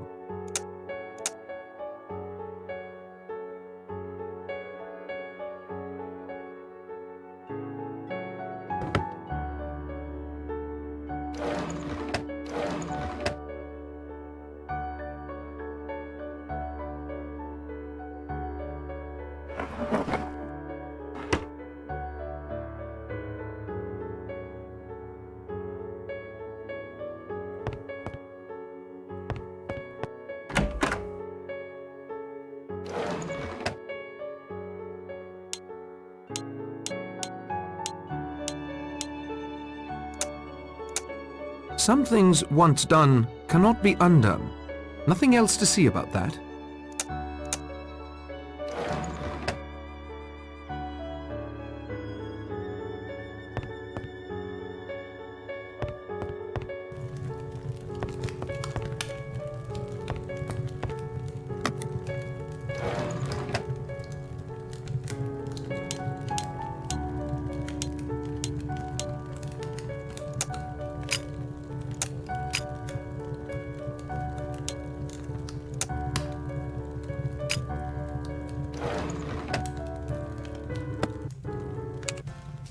There. Perhaps some light music will help soothe Vera's nerves.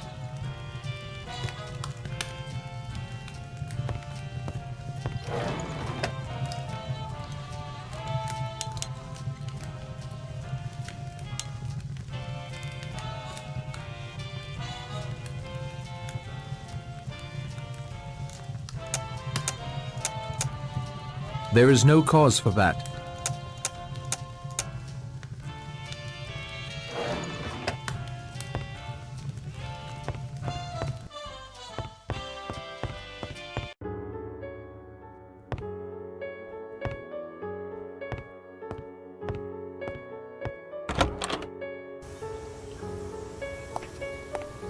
I don't think she's in the mood for conversation.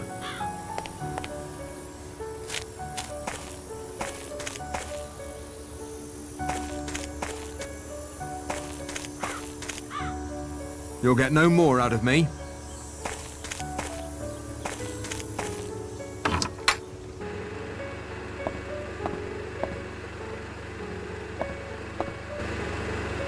The generator seems to be working fine.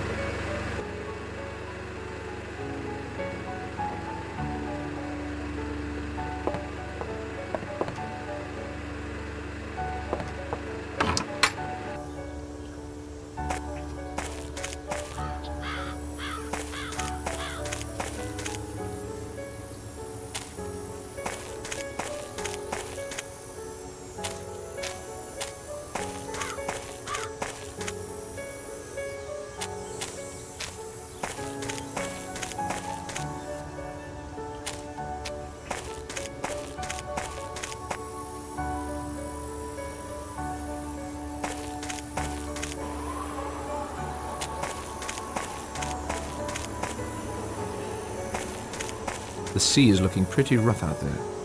Those currents could be deadly.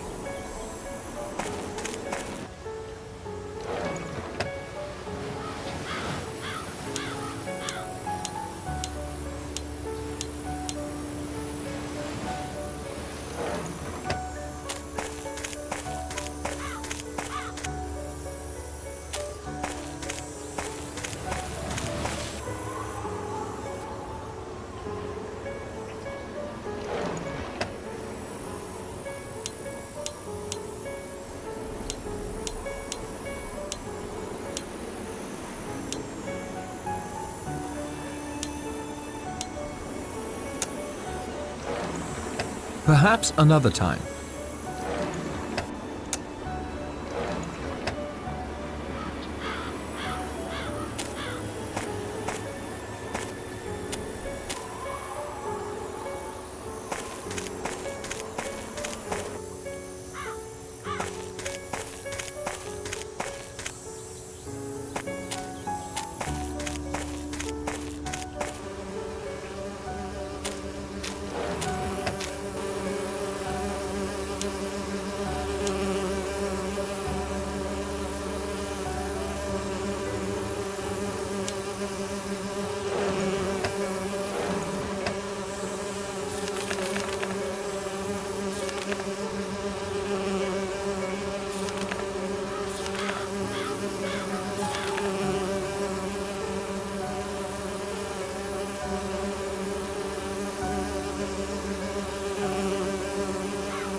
This thicket is rife with thorns. I can't get through it.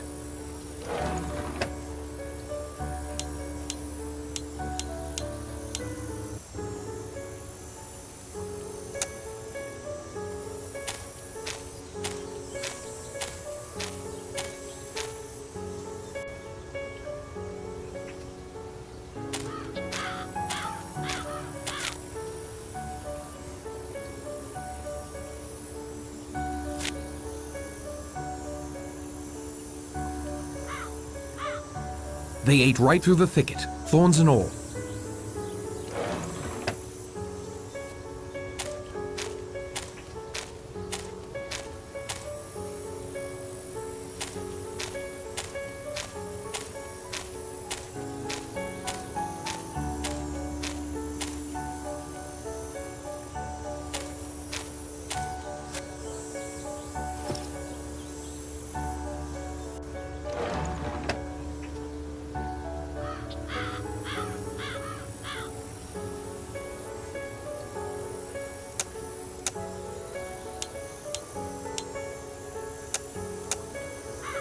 I can't get them to fit.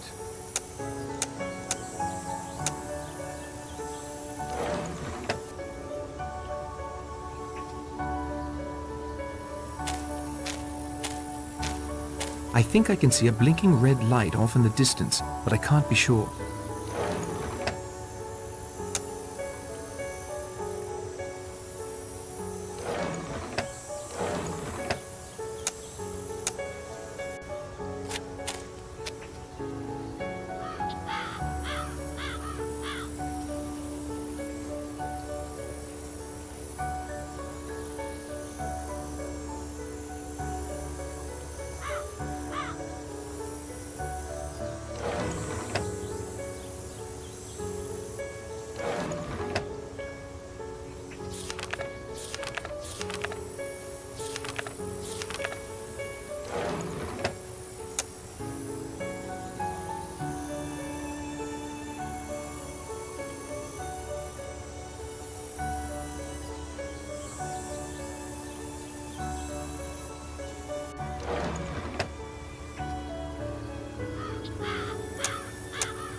They don't get along.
I have nothing more to say to her.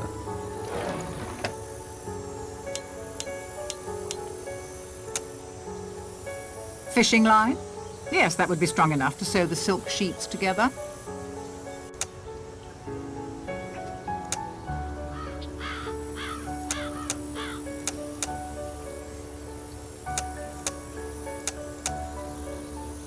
I can't get them to fit. How is the parachute coming along? When it's done, I will let you know, Mr. Narracott. Good day, Miss Brent.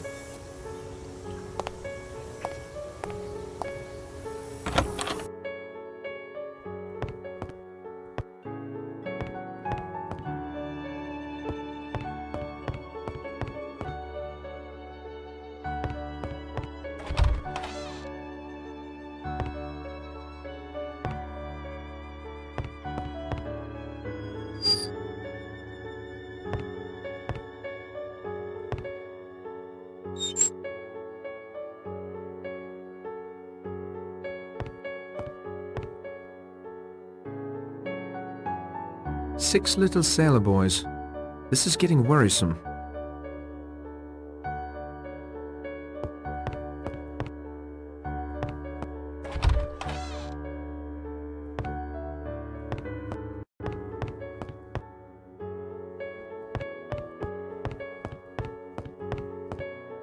The time for talk has passed.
There. Perhaps some light music will help soothe Vera's nerves.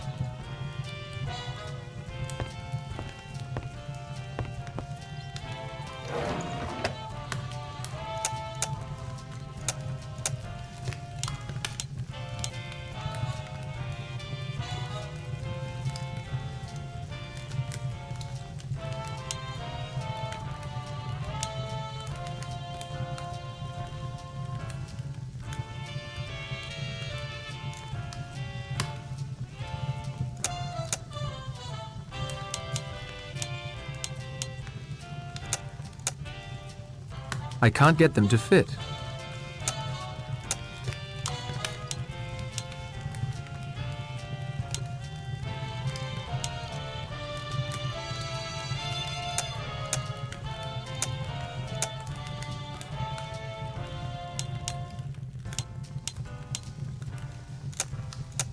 They don't get along.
All right, I've had it.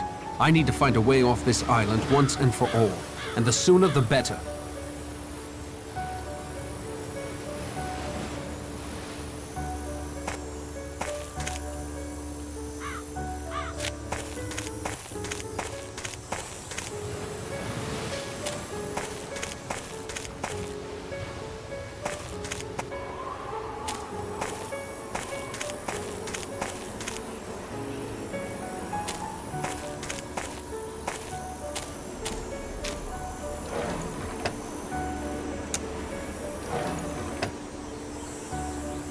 That isn't such a good idea.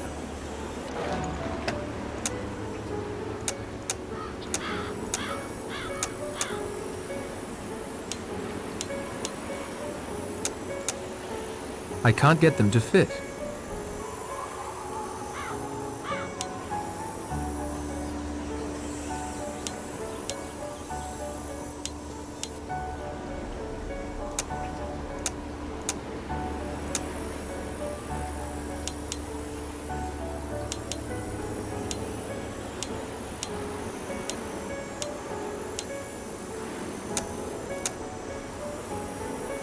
There is no cause for that.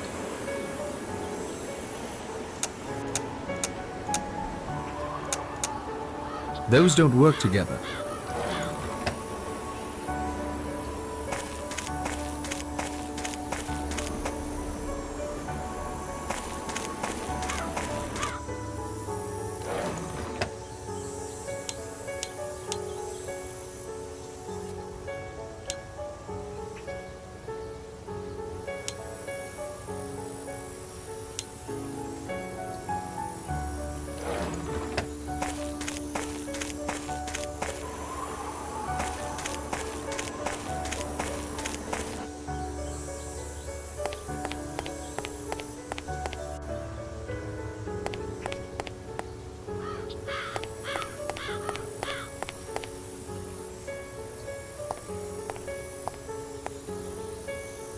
How is the parachute coming along? It's done, Mr. Narracott. Thank you, Miss Brett.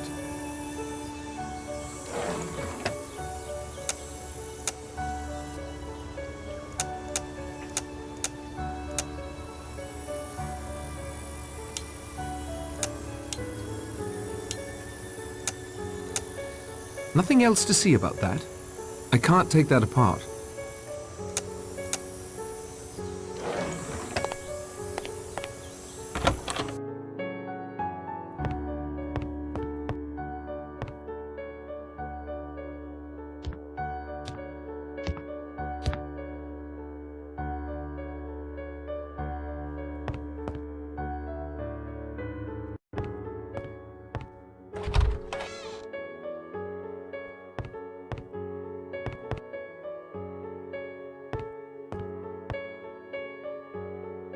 Nothing out of order in here. I'd best not take anything, though. I'm sure he would notice. I'd best not take that. He might need it and would certainly notice its absence. I'd best not take that. He might need it and would certainly notice its absence. I'd best not take that. He might need it and would certainly notice its absence.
There's nothing I can do for the victim now.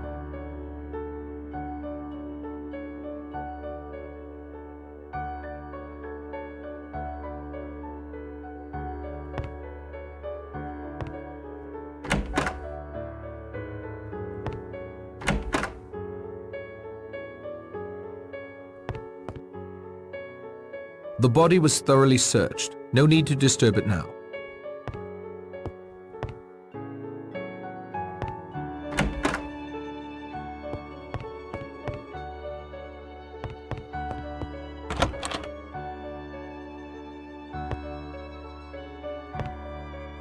There's nothing I can do for the victim now.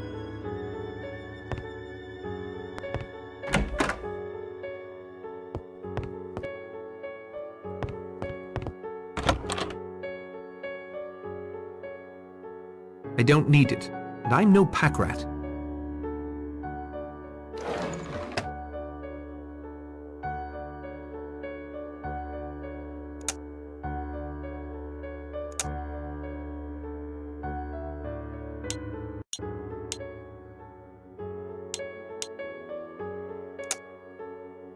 That isn't such a good idea.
I'm not sure I can trust them any further with this plan. It is my neck on the line, after all. I think I would be better off working this out on my own.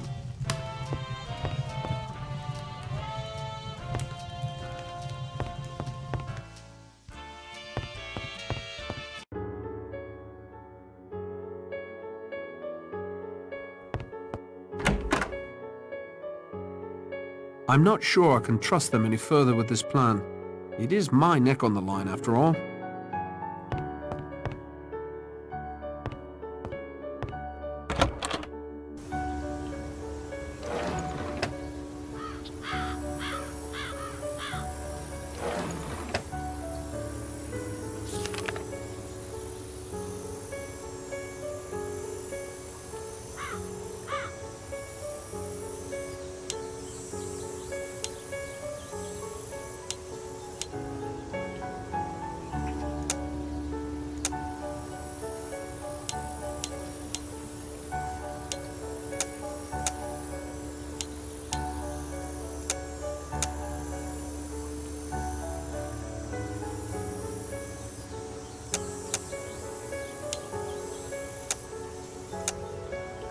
Et voilà.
I can't say I'm ecstatic about this enterprise, but here goes nothing.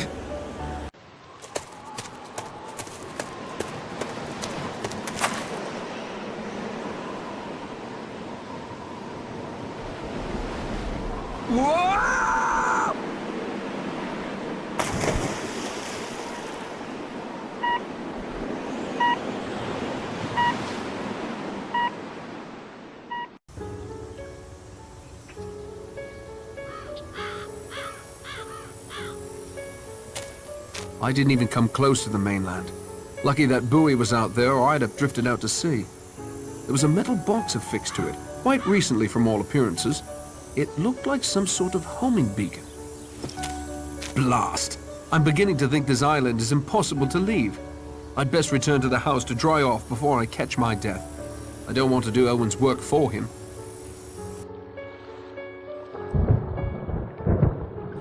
Quickly, someone! Miss Brent was screaming. It sounded like it came from the apiary. I'd better get moving. Impressive. Not exactly my style, though.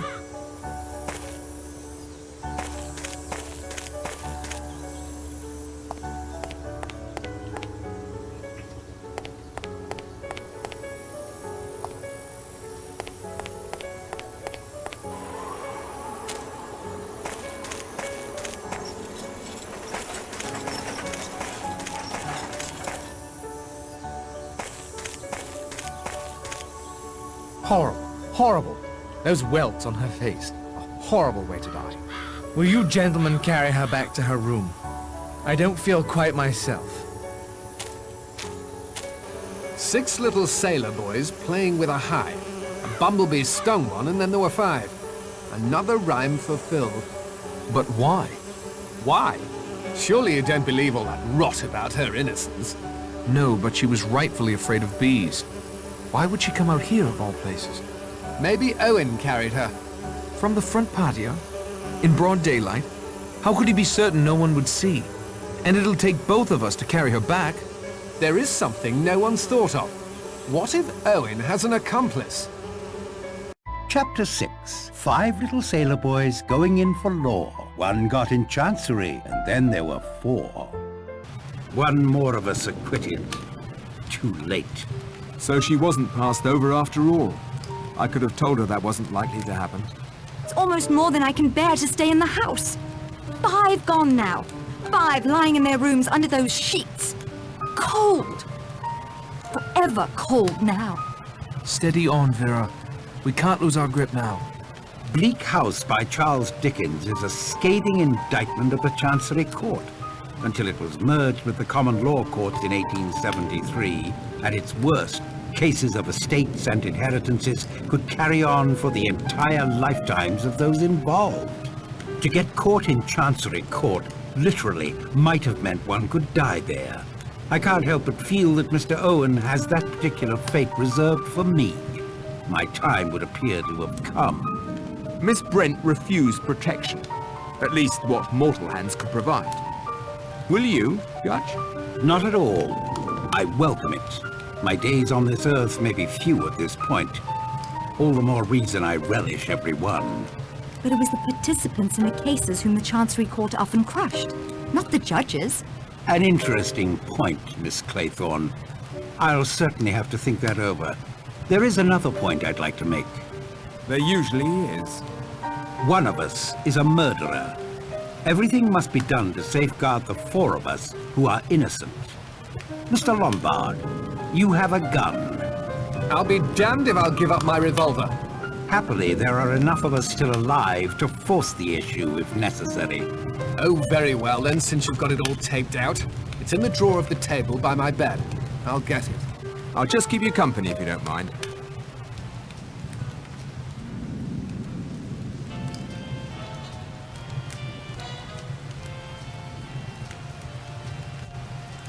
How are you holding up, Vera?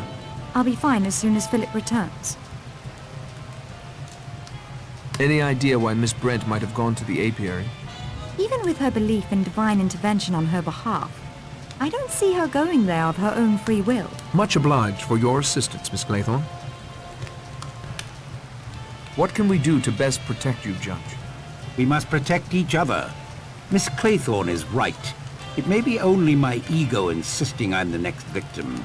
Even if I am, Owen is running out of time.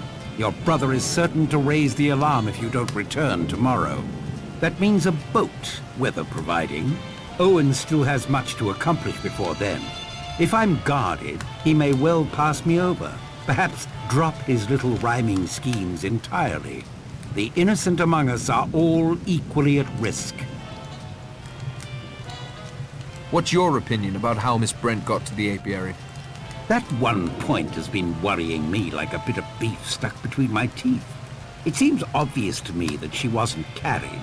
She was lured there. How, I don't know. But it had to be by the one person amongst us she would trust implicitly. But who would that be? I'm afraid my deliberations have come to focus on you, Miss Claythorne. If you gentlemen will excuse me. Vera, you shouldn't be alone. As long as Philip and Mr. Blow are together, and you three remain together, I'm perfectly safe.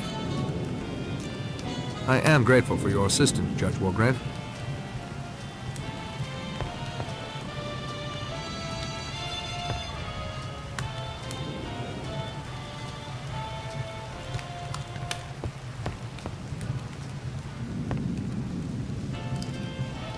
How are you holding up, Doctor? What? Oh, fine, fine. Never better. What can you tell me about Miss Brent's death? Multiple bee stings, severe allergic reaction. She never stood a chance. Any idea how she got out to the apiary? Walked, I expect. Oh, I see what you mean. Not the place I'd choose for a stroll if I was allergic. Must have been lured somehow. Or coerced. Good evening, Doctor.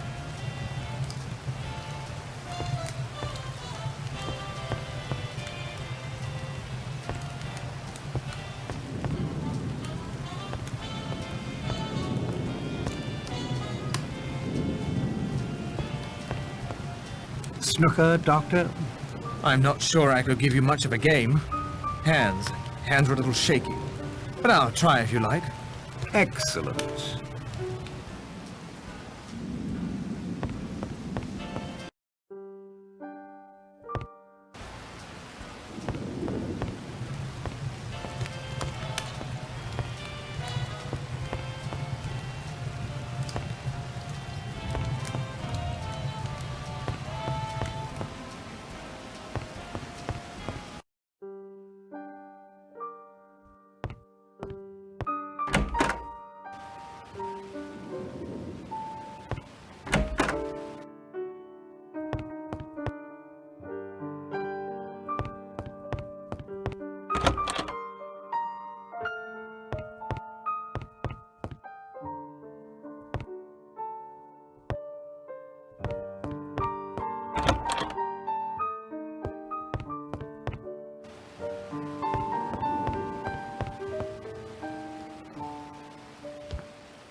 There's nothing I can do for the victim now.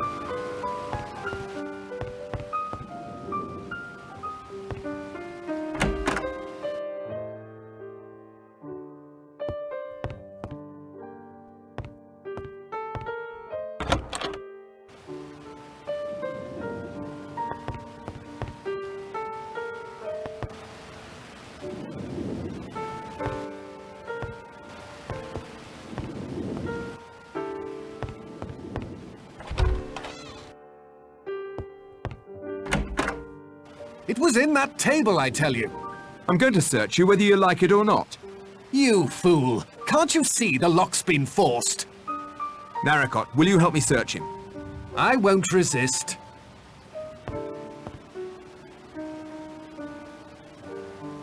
Nothing. Now it's your turn. Not even a stray bee. And you, Mr. Narracott? Go right ahead.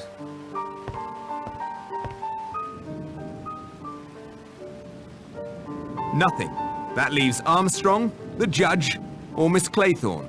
The killer could have simply hidden it somewhere. I'm gonna search everyone anyway, and if it's hidden, I'll find it. And I'm starting in here, if Mr. Lombard has no objections. Help yourself. Try not to make too much of a mess. There's no Rogers anymore to clean up.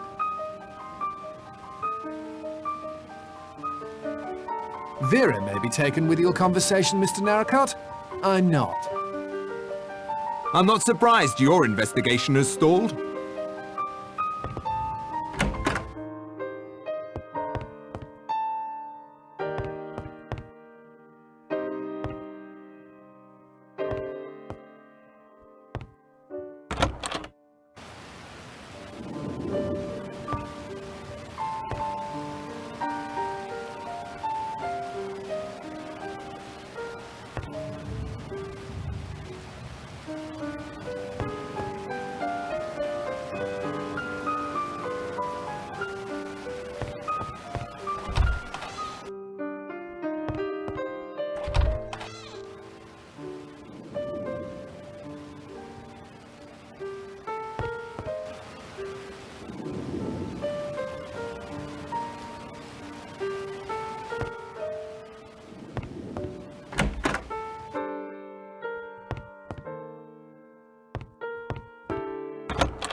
Another seabird.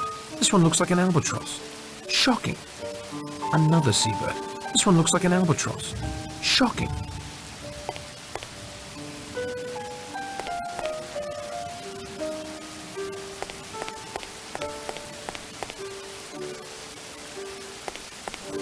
Patrick, please leave me to my thoughts.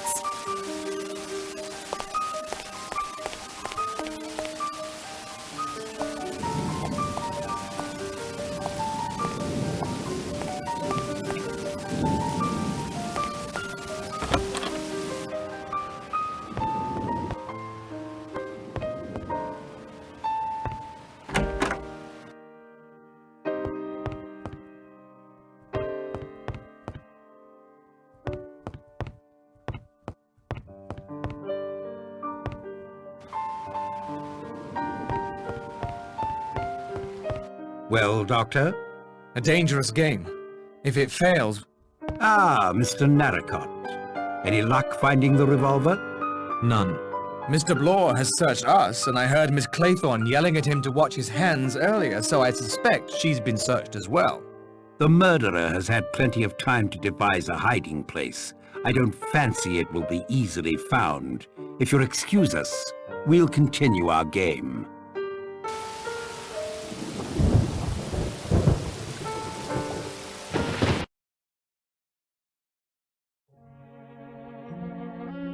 Here, what's this?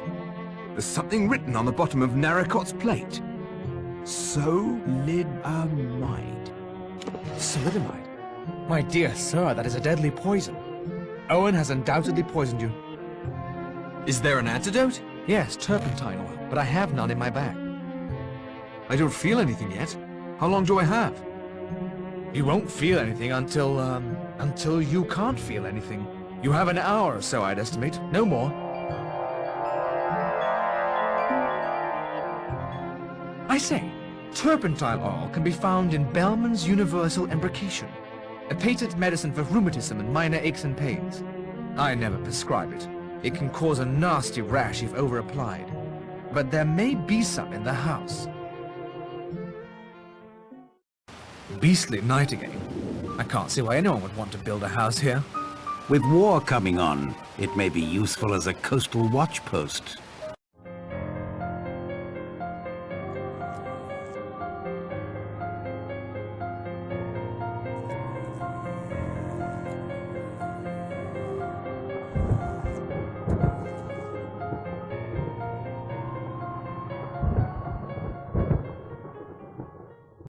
The generator again.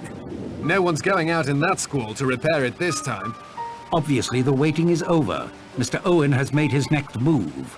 We mustn't let our guards down. Only one of us can be alone. The rest must always stay together until that person returns. May I claim that privilege, Judge? I'd like to go get my wrap. Of course, my dear, but don't be long. I shan't.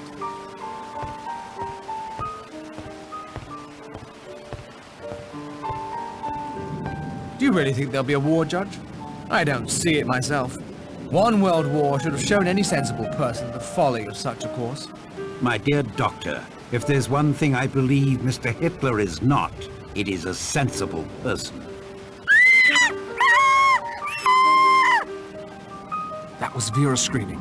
I think it was coming from her bedroom.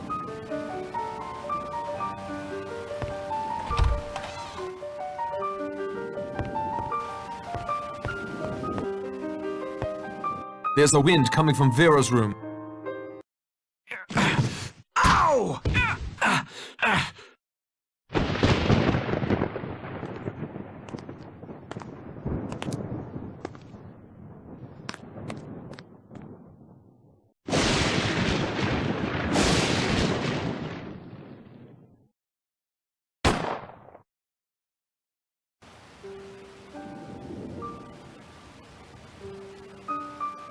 That sounded like it came from the dining room.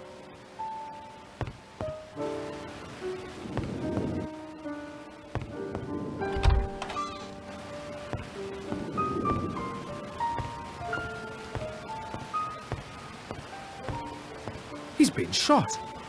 Death must have been instantaneous. The figures! Look at the centerpiece! They say trouble comes in threes. It would appear that they're correct. First poison, then the generator, and the poor judge.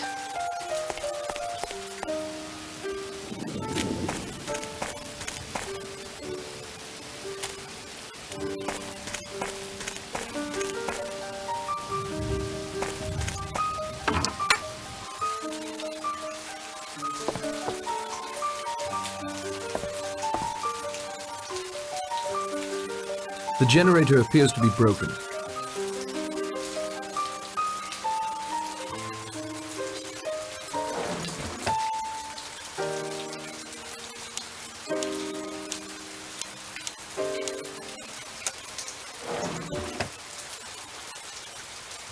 That isn't such a good idea.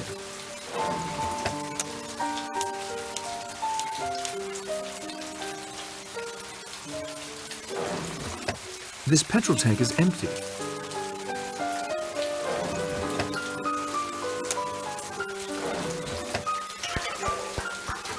The petrol tank is now full. I'd better turn the generator back on.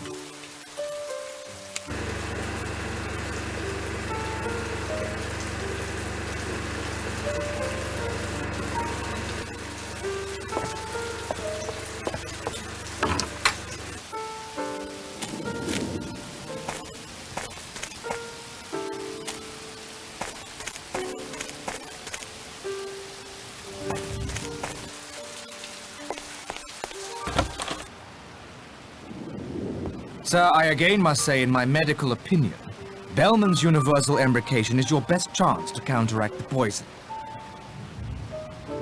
Naricot, leave the investigation to me right now and find yourself an antidote.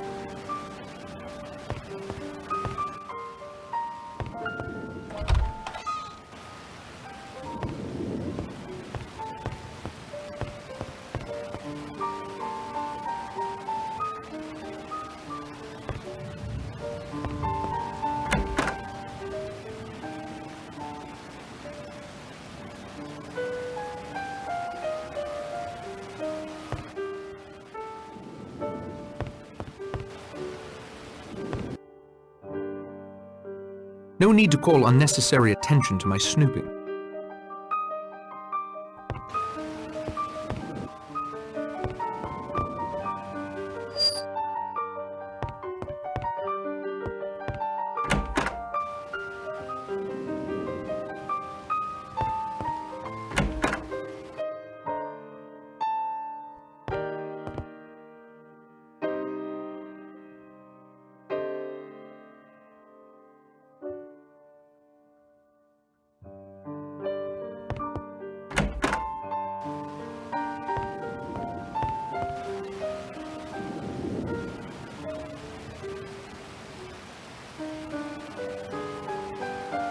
Better to let the dead rest in peace.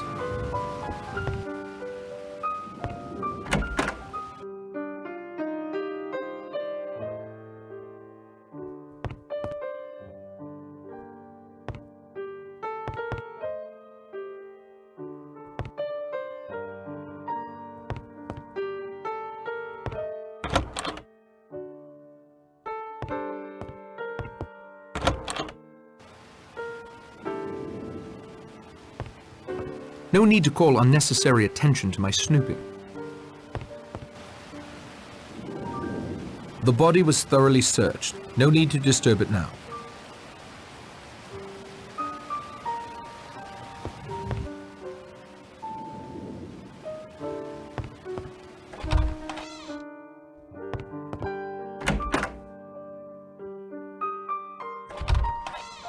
I'm not feeling so well. I should try and do something about it.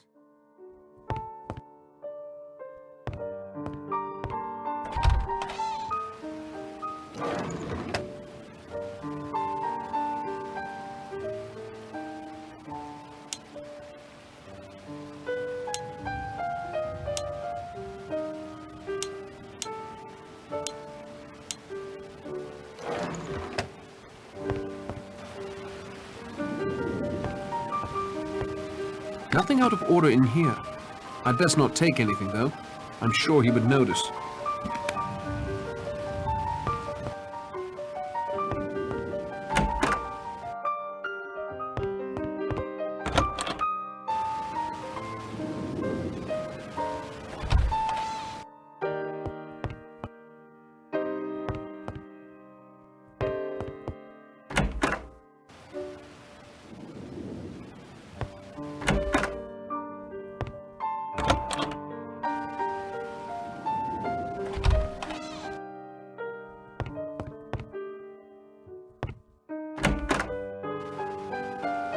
It would be incredibly improper for me to go through a lady's luggage. I won't do it.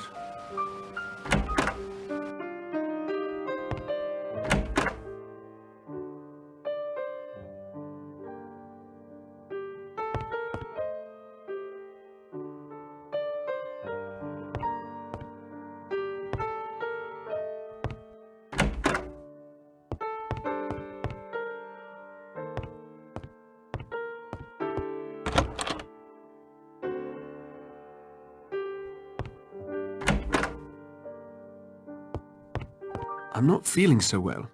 I should try and do something about it.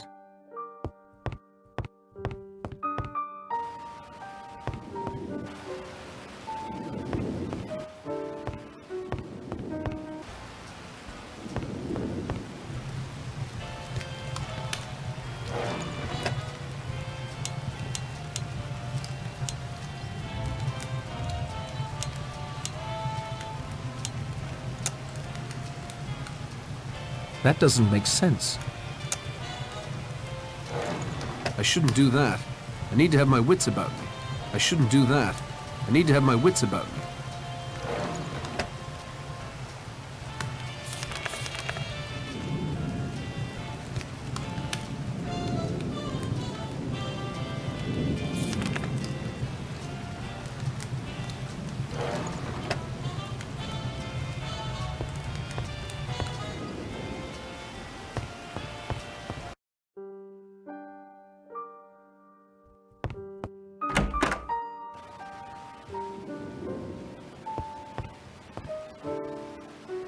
That's Shipwreck Island. Sticklehaven. Hopefully I'll live to see the place again.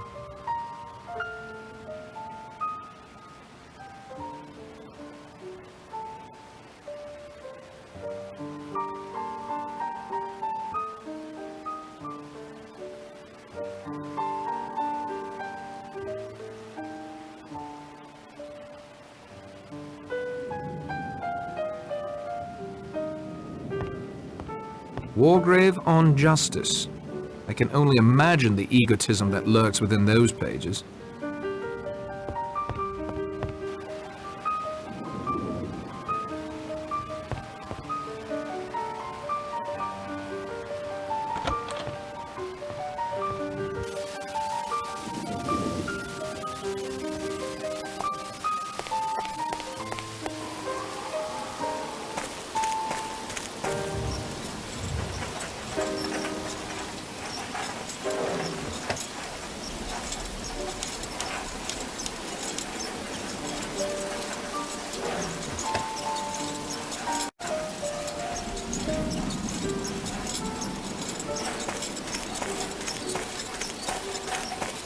I'm not feeling so well.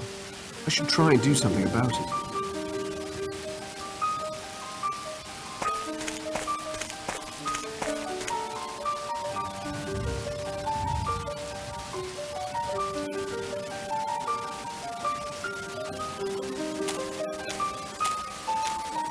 Hello, what's this?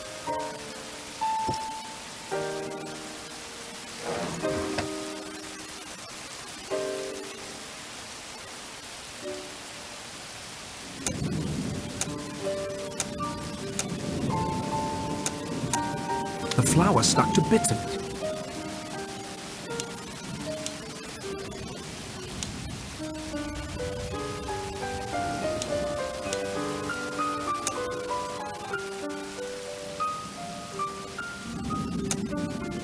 There is no cause for that.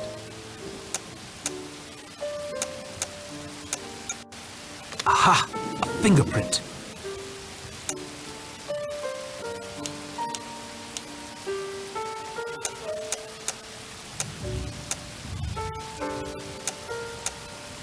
This could use a closer look.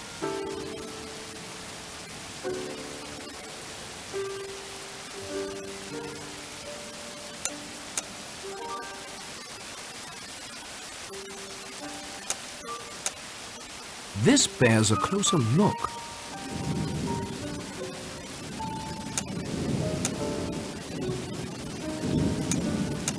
This appears to match Emily's fingerprint.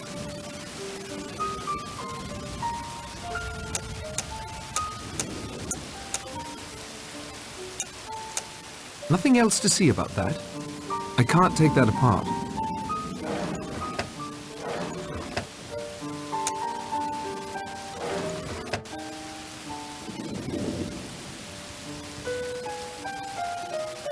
That did the trick. I feel much better now. Chapter 7. 4 little sailor boys going out to sea. A red herring swallowed one, and then there were 3. 4 bodies upstairs, 2 down. Can't be very hygienic. Still with us, Narracott? Thalidomide isn't much of a poison if you ask me. Although your face is all flushed. I found the antidote. Thank heavens! The weather is moderating. Might be a chance for a bonfire on ship's rock.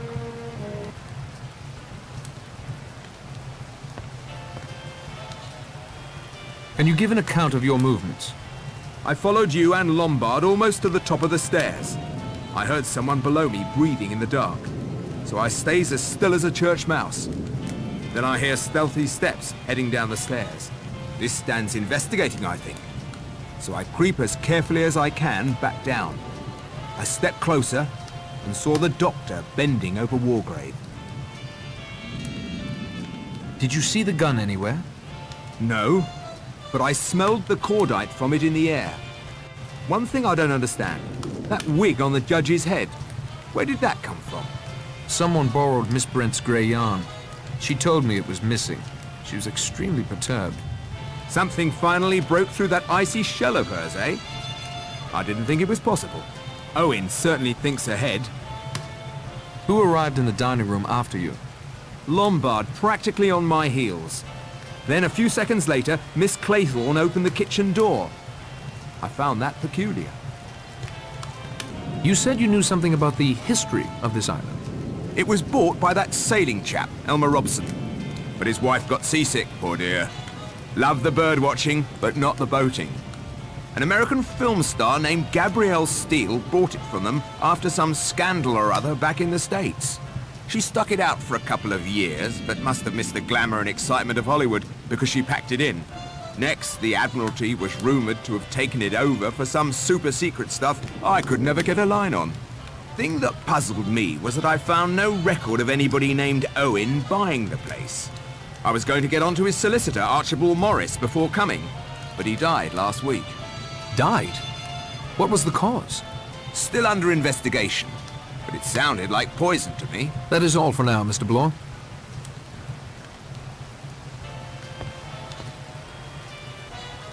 Cause of death was a bullet? Yes, directly in the center of his forehead. Never had a chance. Can you give an account of your movements?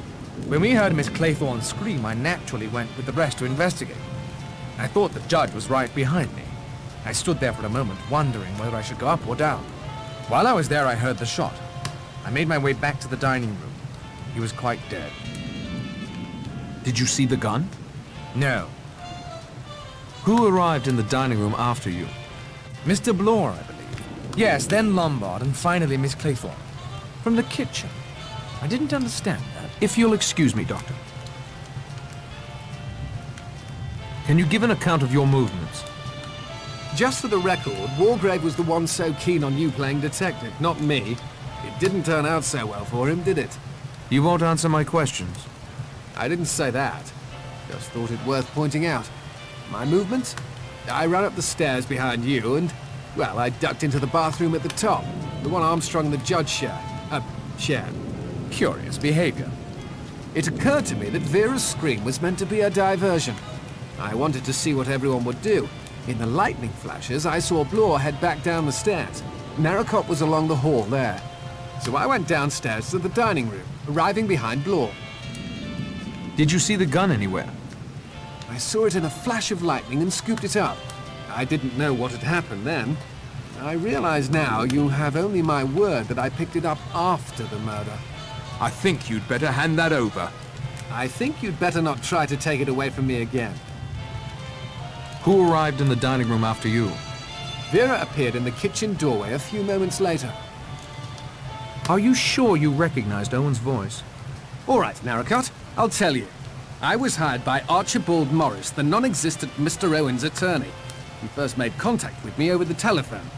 With Morris's voice on the recording, I'd swear to it. That'll be all, Mr. Lombard. What happened after you went upstairs? I went to my room, opened the door. A gust of wind blew my candle out. I tried to move toward the French doors to close them when it felt like a hand on my face. Cold, clammy, smelling of the sea. I thought of Cyril, floating down through the green depths. Oh, Vera. I screamed and ran, stumbling in the dark. I found myself at the service hallway, heard running behind me and rushed in there. Then I made my way down the back stairs every time there was a flash of lightning. There was a shot while I was on the stairs. I went through the kitchen to the dining room. I was the last to arrive. The clammy hand was seaweed hanging from a line. I had a look inside after we, made the judge comfortable. Just a length of seaweed. Well, whoever strung it up, combined with the generator failing, made a neat diversion designed to separate us. Did you see the gun anywhere?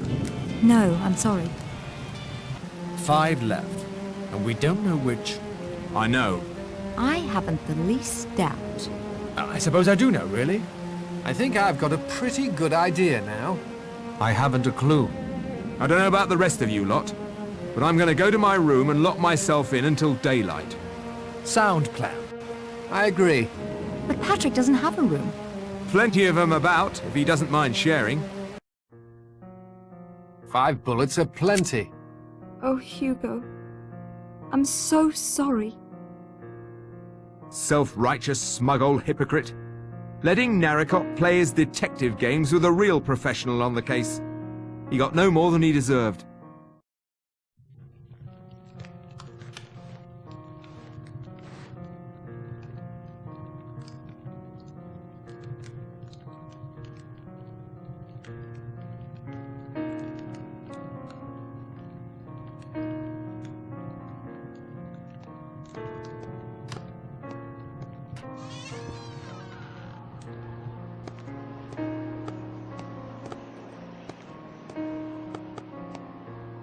Were you upstairs just now? No. One of them's out of his or her room. Whoever it was went out the front door. I'll follow. Find out who's missing. That's our killer. I need to check everyone's room and find out who's missing.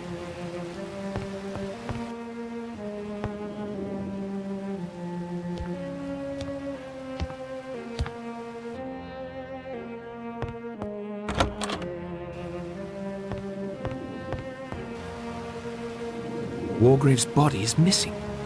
Interesting development. One I'd better keep to myself for the moment. I don't need it, and I'm no pack rat.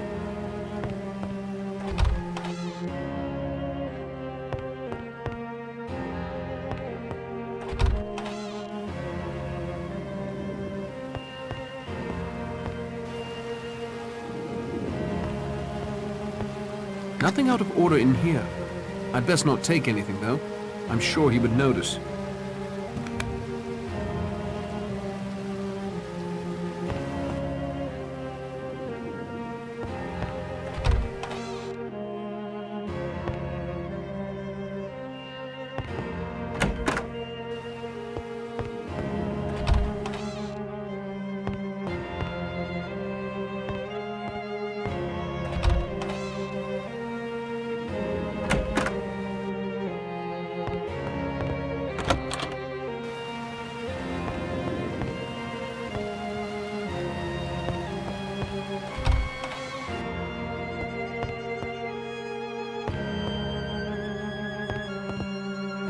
Who's there?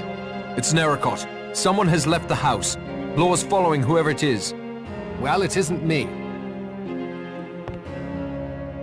Who is it? What's the matter? It's Patrick. Blor heard someone. They ran outside. I'm checking to see who's still here.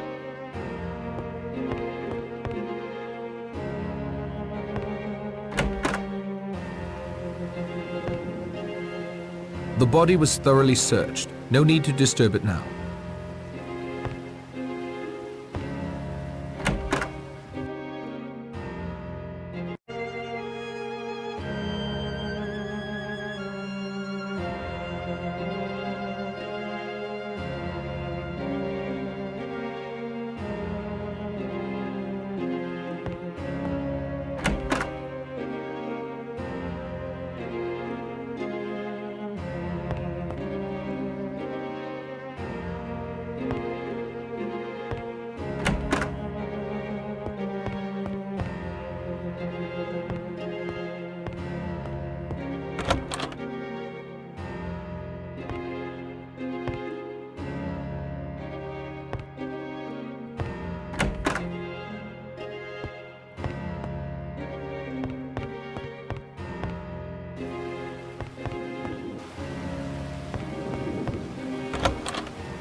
I can see the jetty from here.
Wonder what these houses were used for before they were left to rot.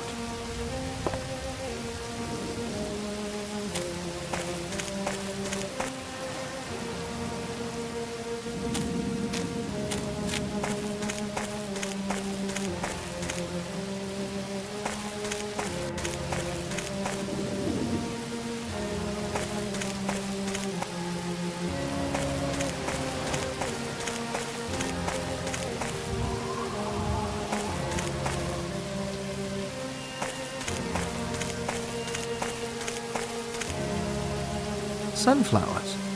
Odd. It doesn't seem like this island gets much in the way of sun.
I'm surprised the electricity still works in here.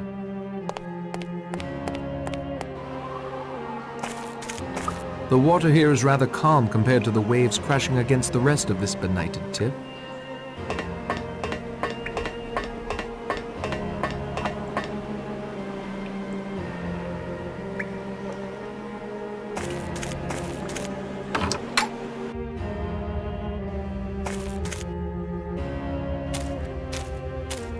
This panel seems out of place.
The water here is rather calm compared to the waves crashing against the rest of this benighted tip.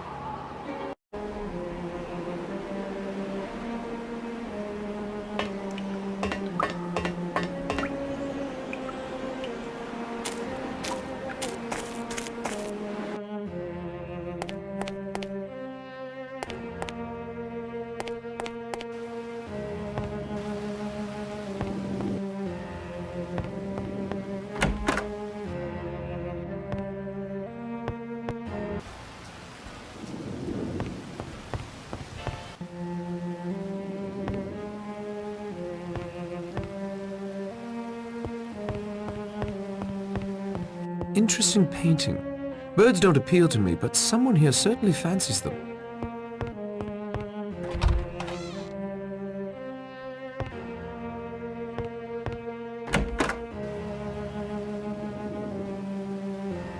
There's nothing I can do for the victim now.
Stay back! Philip gave me his gun. It's me, Patrick. Where did he go? He wanted me to tell you. Since the wind dropped, he was going to try and light the bonfire. That's a good idea, but he shouldn't try it alone. Then go help him. I'll be safe locked in here with his gun.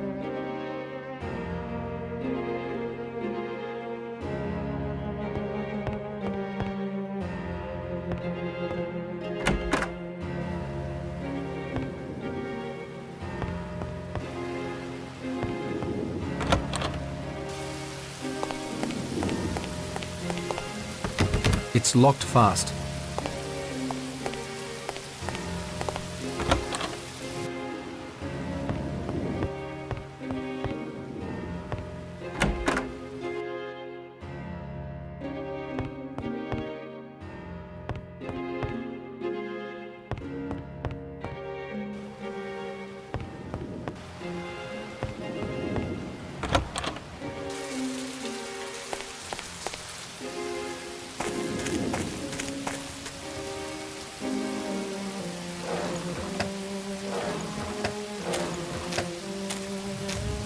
I can see the jetty from here.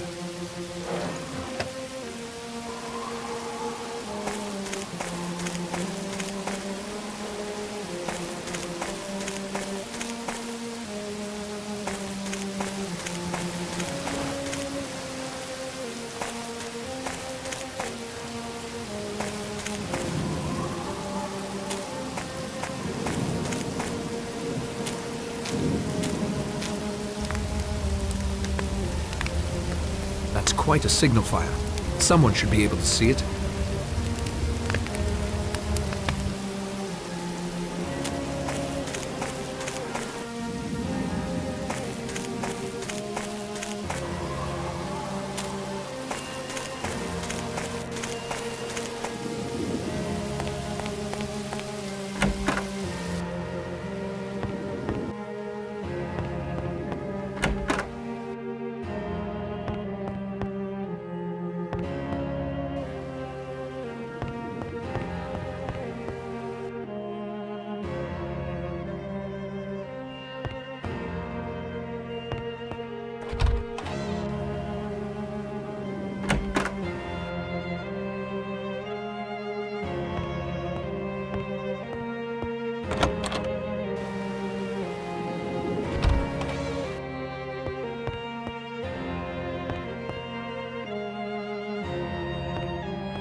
Any sign of Armstrong?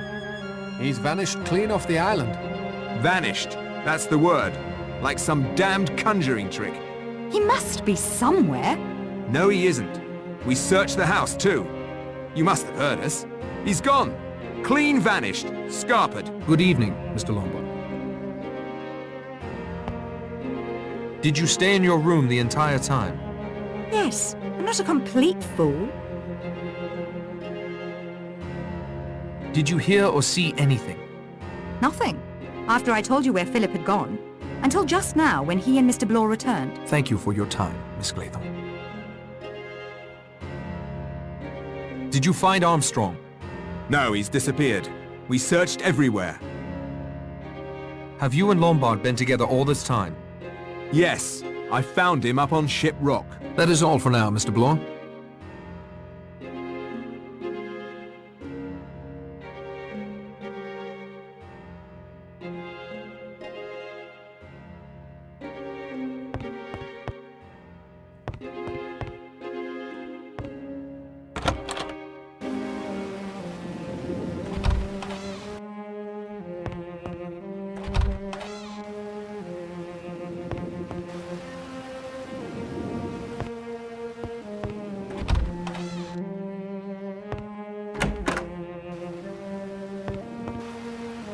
Wargrave's body is missing. Interesting development. One I'd better keep to myself for the moment.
4 little sailor boys. This centerpiece is no longer attractive.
I can't get them to fit.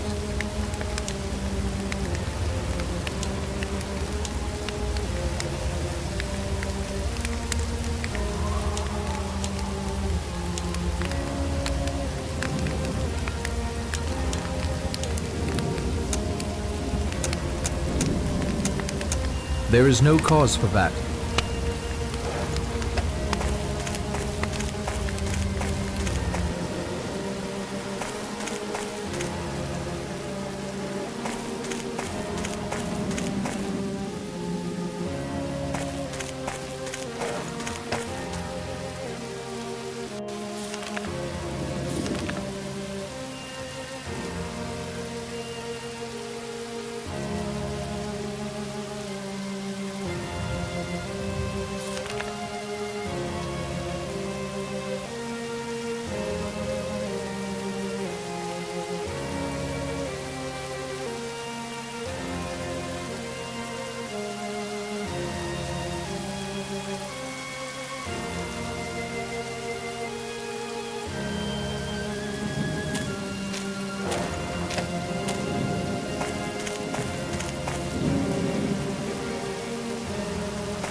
The water here is rather calm compared to the waves crashing against the rest of this benighted tip.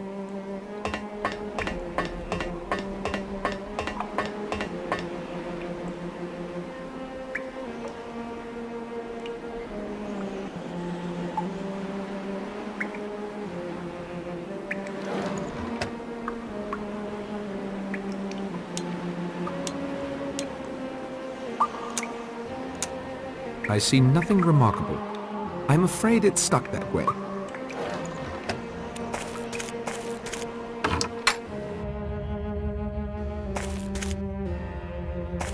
This panel seems out of place.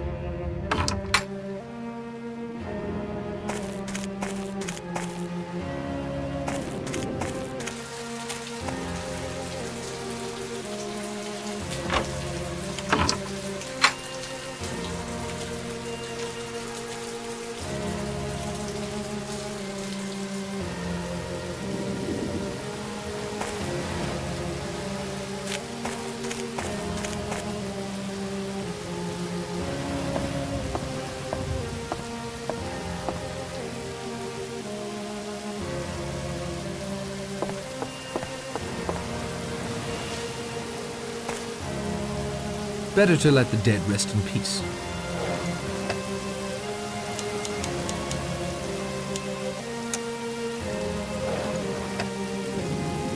That isn't going to help.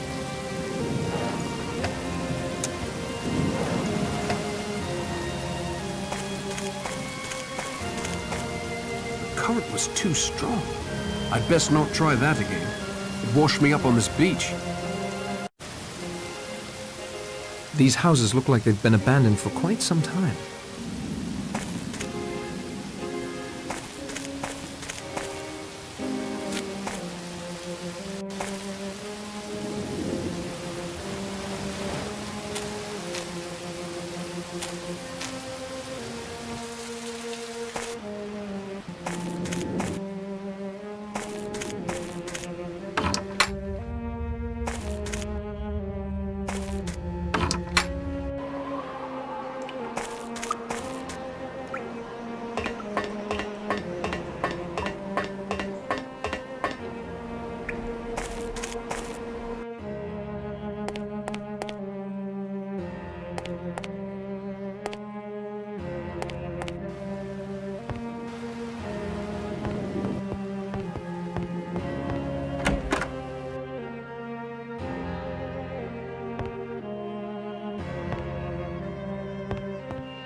What did you do before Blore found you?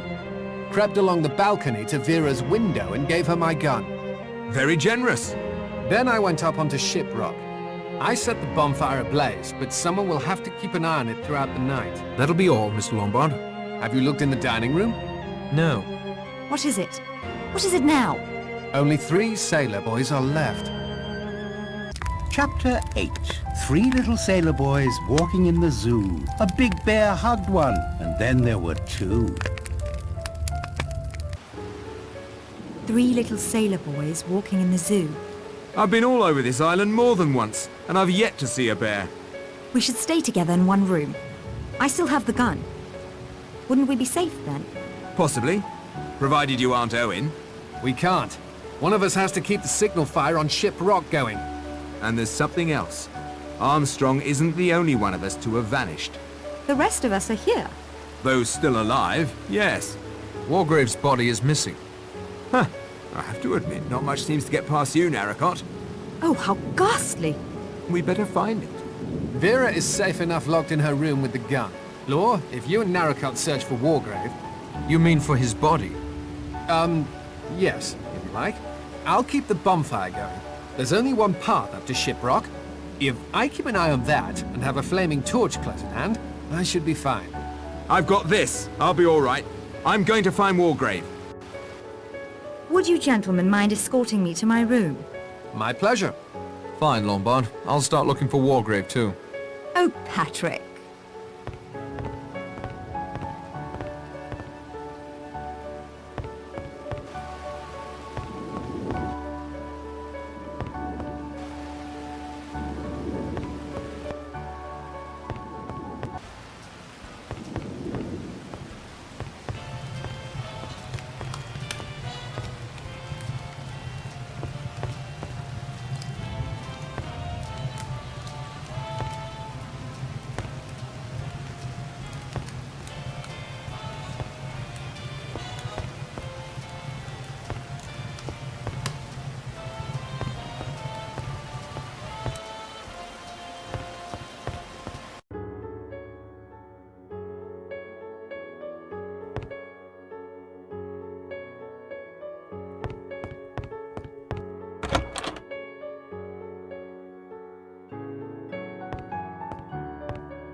Dead as Hamlet's dad, but not shot, and the body is still warm.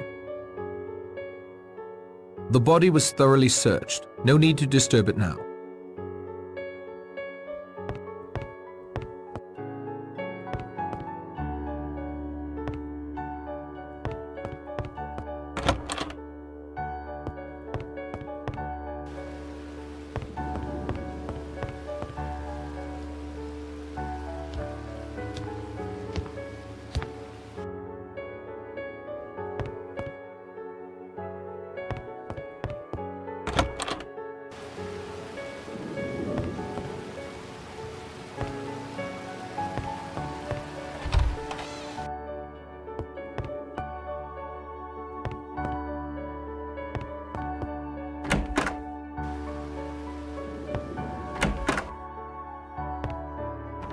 Locked.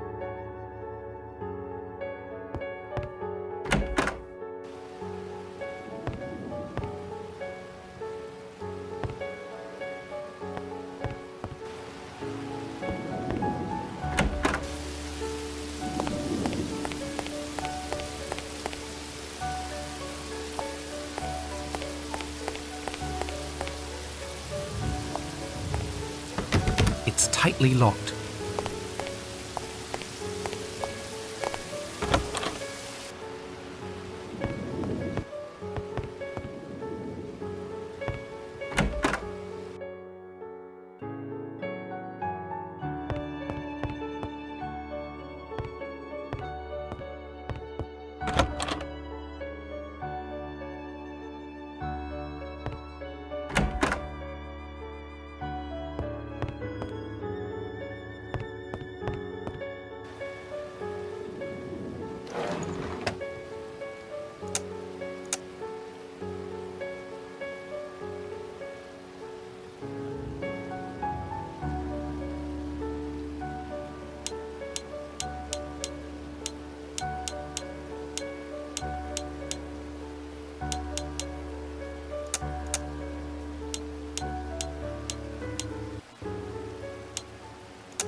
They don't get along.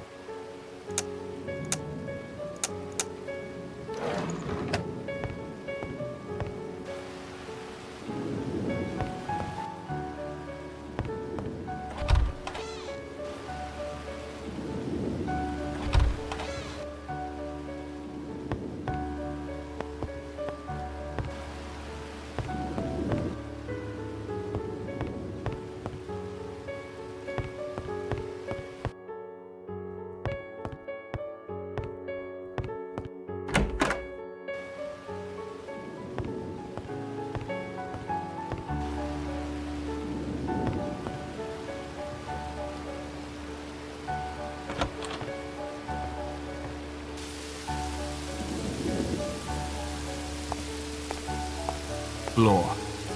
Looks like his head is caved in. What is it? I heard a cry. It's Blore. His head's been smashed in by a marble clock in the shape of a bear. Oh, but there was one on my... Wait there a moment.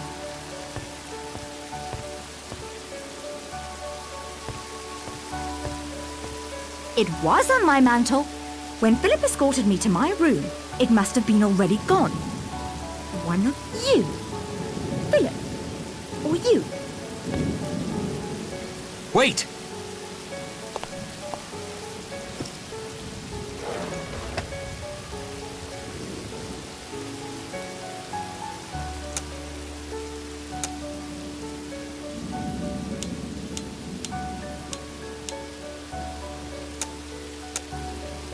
Those don't work together.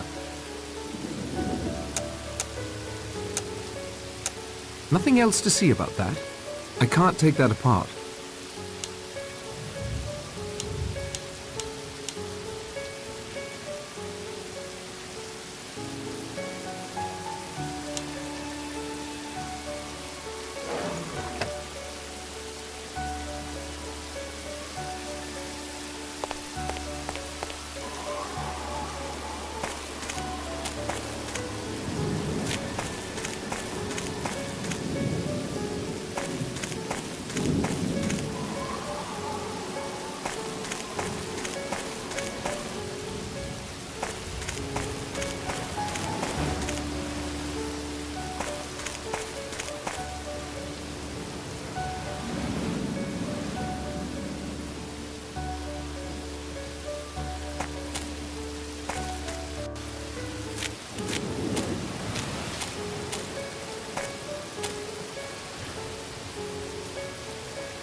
That's quite a signal fire. Someone should be able to see it.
It's locked fast.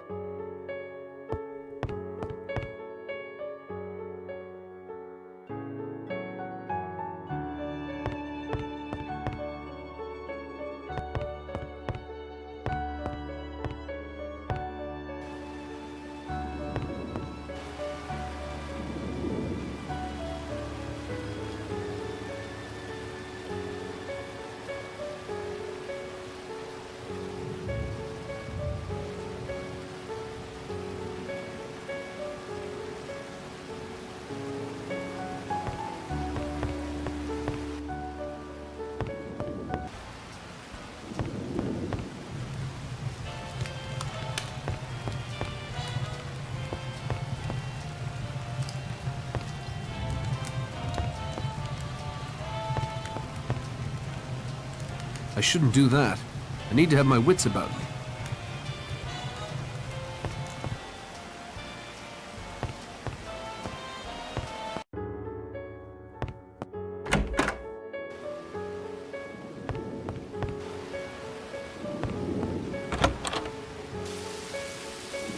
There's nothing I can do for the victim now.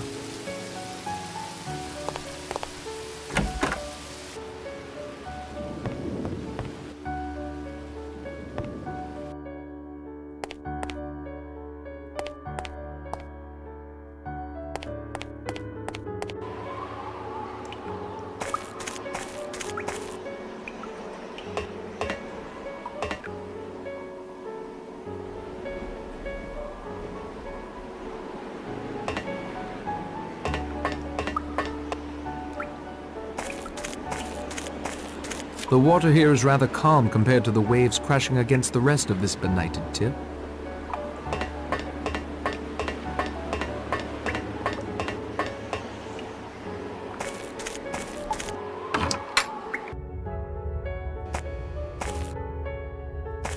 This panel seems out of place.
Three little sailor boys.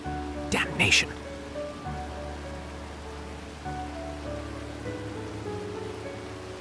It's a rather ostentatious painting.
grass is slippery and the slope is steep.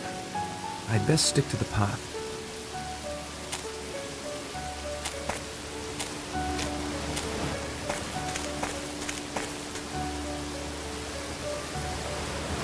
Standing here isn't helping anything. The sea looks daunting. Wouldn't want to be caught out there without a good motor.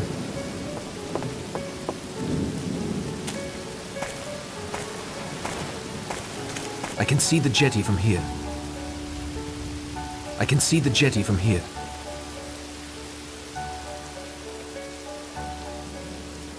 I can see the jetty from here.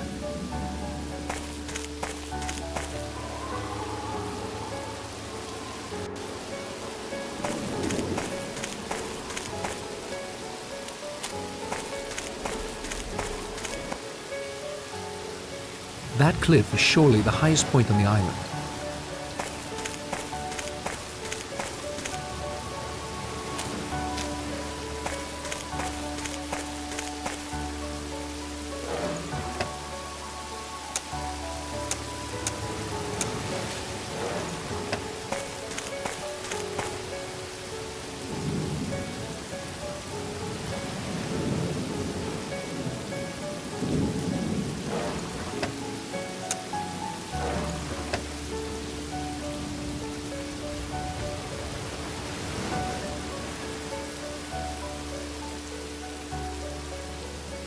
I won't do that.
quite a signal fire. Someone should be able to see it.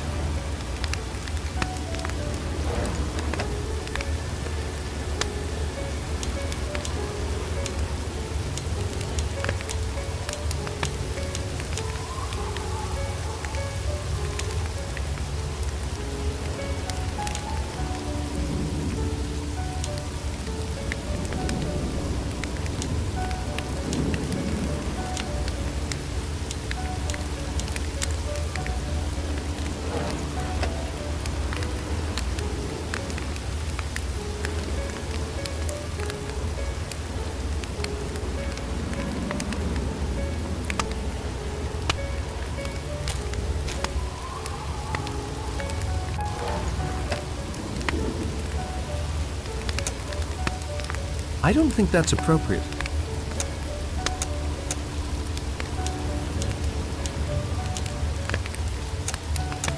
They don't get along.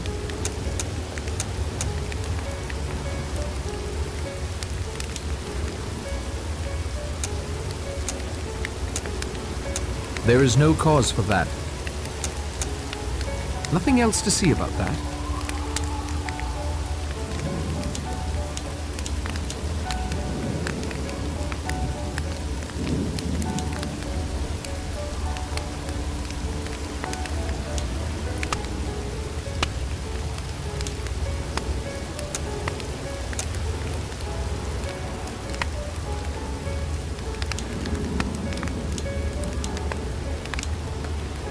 I can't get them to fit.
Not many apples in this orchard. I suppose I'd blame the lack of sun.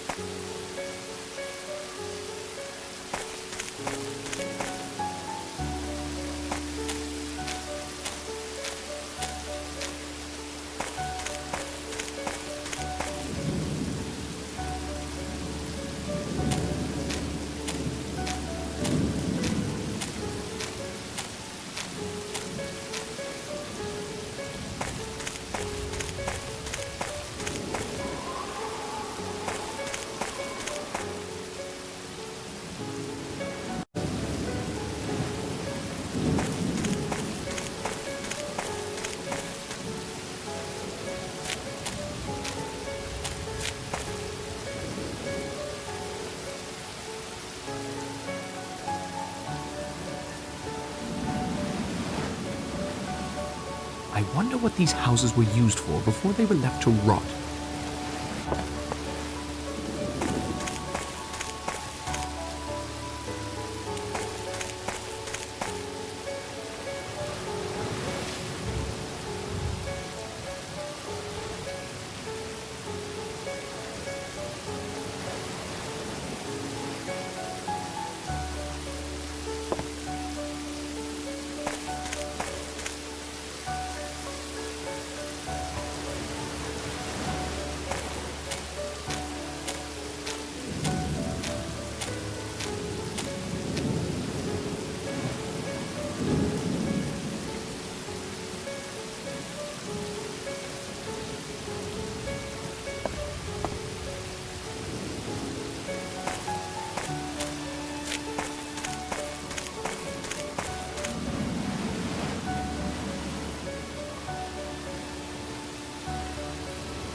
this bears a closer look.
It's a marble sculpture of an elephant.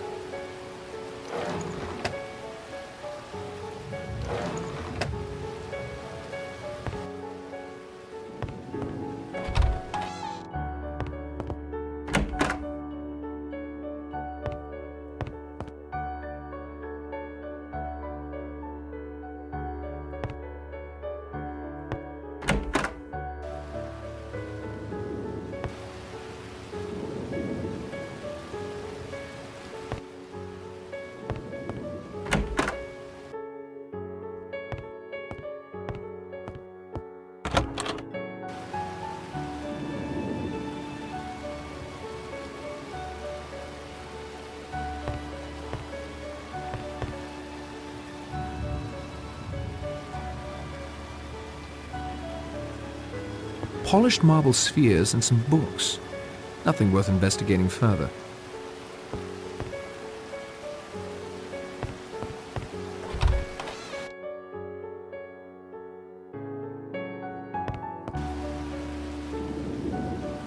This window leads out to the balcony.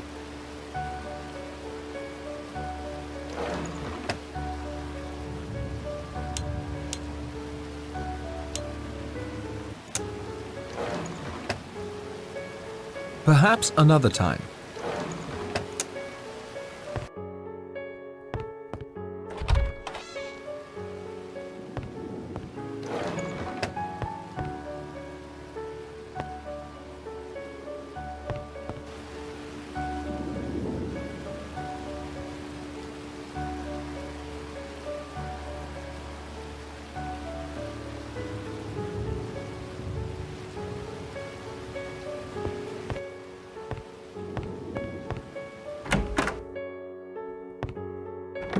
It's tightly locked.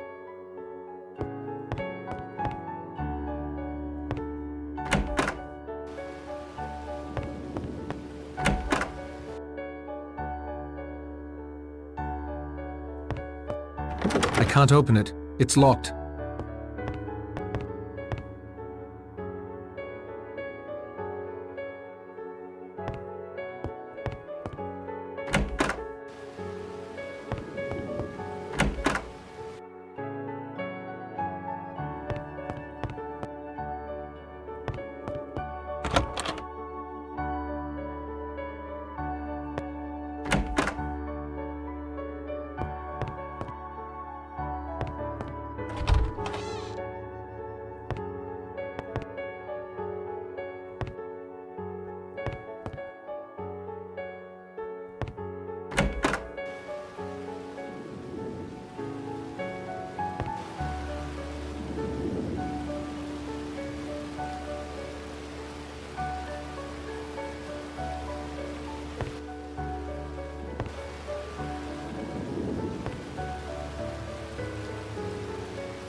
Slick rocks and steep drops. Potentially lethal combination.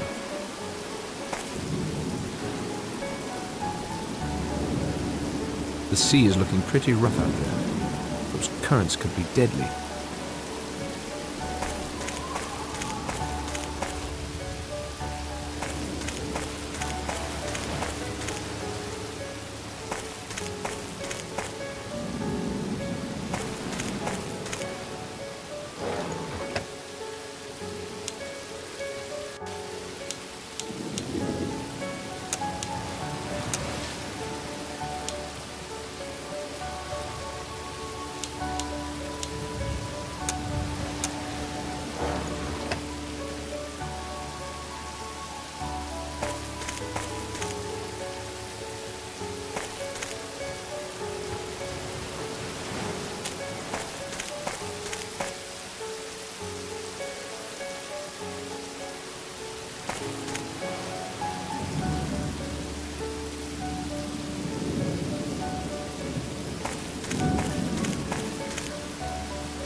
Dr. Armstrong, dead for hours. And by the looks of him, he's been in the sea most of that time. Chapter 9. two little sailor boys sitting in the sun. One got frizzled up, and then there was one. Don't try to get in. I'm pointing the gun at the door. I'm not the killer! You're trying to make me believe Philip is the killer. Armstrong's dead, his body washed up on the rocks, and Wargrave is sitting in the screening room, dead, again. That's impossible. I swear it! This time he was bludgeoned with the law book he wrote. I think that's how he was originally meant to die. The next rhyme. Two little sailor boys sitting in the sun. One got frizzled up. That means we'll be safe till morning, doesn't it? No one can be frizzled up at night.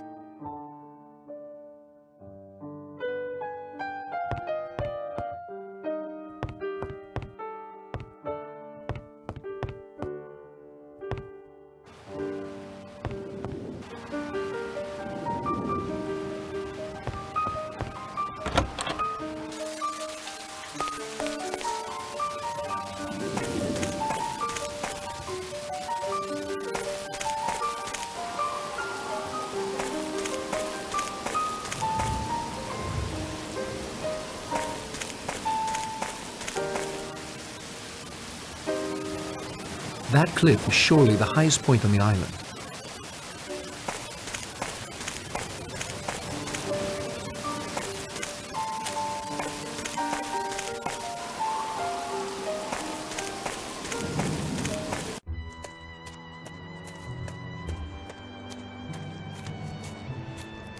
No tricks, Narracott, or I'll light you up like Guy Fawkes.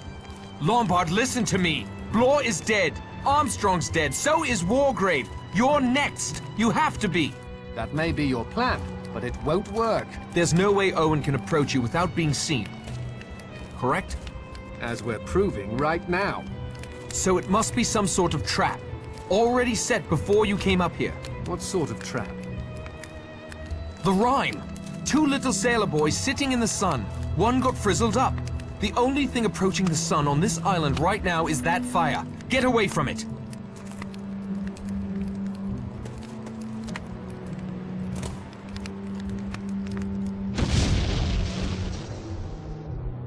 I like a good explosion as much as the next fellow, but not when I'm the target.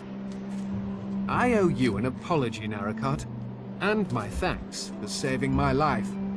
Believe me, I wasn't sure. You out of everyone had been responsible for the most deaths. Your detecting skills played you false there, old boy. You see, I'm not Philip Lombard. My name is Charles Morley. Got papers to prove it, too. Phil was a friend of mine. He committed suicide a couple of weeks ago.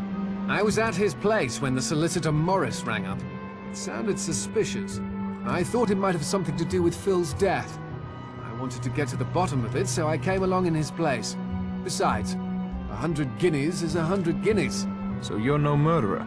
I'll confess I've thought of murdering you more than once the past few days. Listen, Lombard. Morley. I need to ask you a terrific favor. You've earned the right. Can you play dead for a while? Stay out of sight. Vera must be the killer. The jury's still out as far as I'm concerned. But if Owen thinks you're out of the way, he may try for me. Or Vera, if she's innocent. Which is why I have to get back to the house. Say, old man, if you want to get into the house without making a racket, the window to my bathroom is open. I used it to get out on the balcony and, make sure Vera was safe. Uh-huh. Okay, thanks for the tip.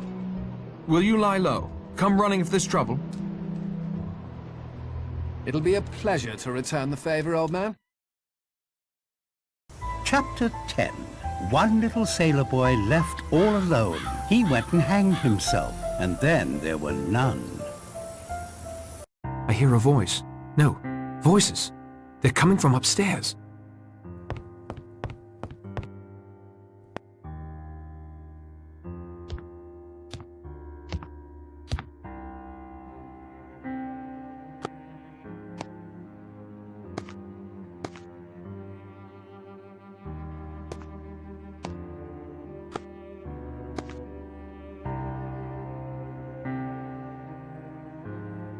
I don't understand. How can you be here? How could you get into my room so easily? I've always had a duplicate set of keys, Miss Claythorne, as a former and actually the current owner of this house. You own this house? I have for several years. I saw to it that Emily Brent died 2 weeks ago. I took her place for the weekend. My finest performance, I think. Worthy of the Oscar the Academy always refused me. But the bee stings! Hurt like hell, and did nothing for my complexion. But Emily Brent was allergic, not me. It's my apiary, after all. Who are you? My name is Gabrielle Steele. You've seen my posters in the screening room. The actress. Some scandal in Hollywood. Scandal? Well, I guess if you call trying to kill your leading man a scandal, yes, it was. My final picture, Last of the Borgias, something happened. Lillian Borgia, the character I portrayed. One day on the set, suddenly she was inside my head. She wormed her way in. That's the only way I can think to explain it. Telling me to do things. Showing me how. They called it a breakdown. I now like to think of it as a meeting of two minds. But why this elaborate plot? Why kill all these people? Why? Wargrave, of course. He was absolutely right. He was the central character in our little drama. The Edward Seaton trial? Yes, Edward Seaton. My love. My life. We met some years ago when I first came to London to star in a play in the West End. Then, after the incident in Hollywood, I came back to England to rest. They wanted me to rest. Edward and I fell in love. I cannot describe to you the depth of our love. You wouldn't understand. I've seen how you flirted with Lombard and Narracott, playing them off against one another. Did I? I was frightened and confused. I suppose that's as good an explanation as any. I was never confused. Edward was an innocent man railroaded by that venomous old judge simply to prove a point. That it was his courtroom, his law. 3 days Edward suffered. He couldn't bear the shame or what it would do to me. He killed himself for me. I wanted Wargrave to suffer those 3 days, watching as death approached, powerless to prevent it. But why the rest of us? I met Miss Brent at a resort soon after I arrived in England. Hateful old hag. I think I caught her qualities quite nicely. I heard how she had punished Beatrice Taylor for her so-called sin. Drove her to take her own life, just as Wargrave had driven Edward to suicide. I wanted to extend Wargrave's torture for 3 excruciating days. What better way than to make him watch others die? Crimes committed under his very nose. Deaths he was helpless to prevent. How his ego must have been scraped raw. You researched? Found us all? Others who had apparently escaped justice, like Miss Brent, with the help of my attorney, Archibald Morris. How could he agree to help with such a mad plan? Mad? Madmen kill for no reason, no sense of justice at all. I only killed those who deserved to die. And Morris was a perfect little lawyer, asking no questions as long as the money was good. He'd been responsible for a few miscarriages of justice on his own, so killing him was not a serious moral dilemma. Then the stage was set. We arrived on my island, and the play began. The trickiest part was goading Armstrong into getting so drunk he wouldn't notice the imperceptible pulse that remained after I took the curare. A few bee stings, and then a liberal application of Bellman's universal embrocation to complete the effect. It causes a nasty rash. He saw what he expected to see, a severe allergic reaction that can only result in death. You killed the judge twice. Hardly. The first time was some fool scheme he cooked up on his own with Armstrong, so he could pretend to be dead and catch Mr. Owen. I admit stealing Miss Brent's grey yarn and fashioning a wig from it was a nice touch. I was so angry. I couldn't think who had done it or why. I thought braining him with his own law book would be enough to fit the Chancery rhyme. If you shoot me, you'll be arrested. Patrick will catch you. I'll deal with Mr. Narracott presently. Then I'll take poison. This ring I wear is a prop from the Borgia movie. Came in very handy this weekend. First for Marston, then Ethel, then my own curare. And now, here we are. Once I'm dead, you can hang yourself and complete the rhyme. And if I refuse to hang myself? My dear, What do you think will happen to you if you're the only person found alive on an island with 10 dead bodies? If you don't hang yourself, the law most certainly will. Patrick!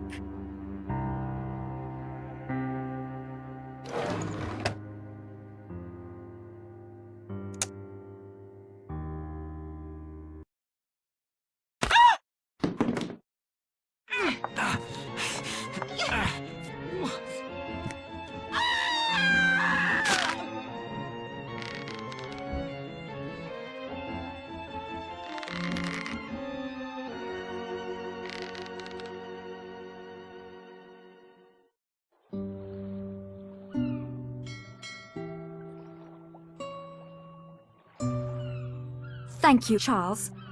That's right. If you ever need a break from Narracott, Charles Morley is in the London Directory. Treat her right, Narracott. As far as I'm concerned, you're a better man in a tight spot than Phil ever was. This little sailor boy isn't going near the sea for a long time to come. Will you listen to me now? If you insist. Hugo and Cyril went down to the beach early that day. By the time I arrived, Cyril was out too far. It was too late to reach him. Hugo claimed he had been distracted helping a passerby with directions. I knew how it would look. I thought I loved him. So I told the coroner's inquest that it was I who had been on the beach. Later, when I was cleared, Hugo was jubilant, yet his feelings for me seemed to have vanished. I realized I had served my purpose. How would it have looked if the boy who stood between him and a fortune died while in his charge? He didn't think he'd done anything wrong. That was the most frightening part. Cyril wanted to swim out to the rocks. All Hugo did was let him. Mr. Owen invited the wrong guest. It should have been Hugo out there. No. I should have told the police the truth in the first place. I will now. I have no more right to subvert justice than Mr. Owen. Where is your brother? Plymouth, turning himself in. Thanks to your and Morley's statements, he's sure to be exonerated. And us? Are you still confused? No. I'm certain now. What about you? Well, there's another ending to that 10 Little Sailor Boys rhyme. One little sailor boy left all alone. He got married, and then there were none.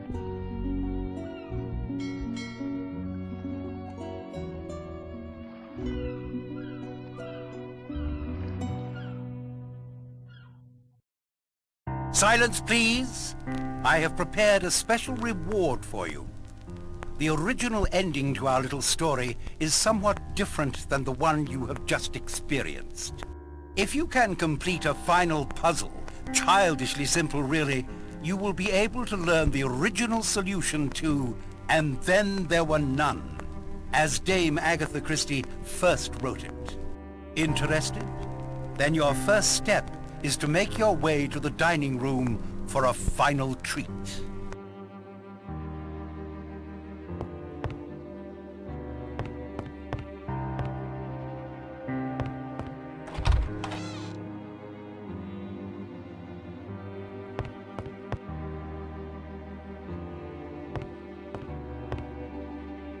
The last little sailor boy.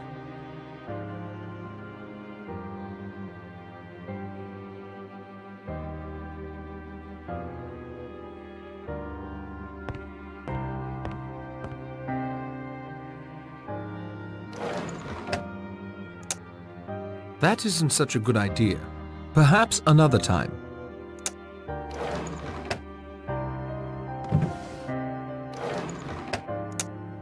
That isn't going to help.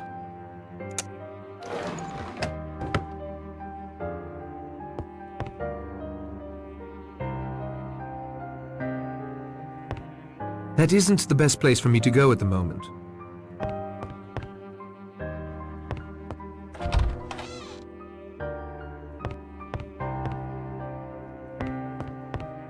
I should keep my immediate goal in mind. That isn't where it lies.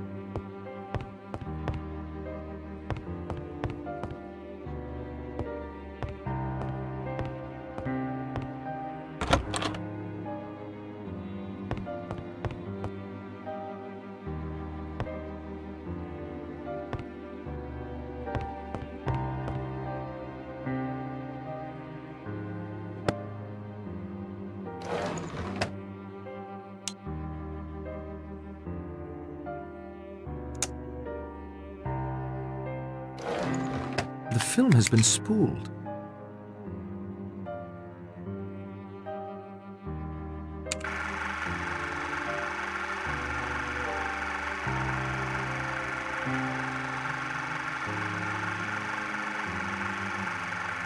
I wonder what that was all about.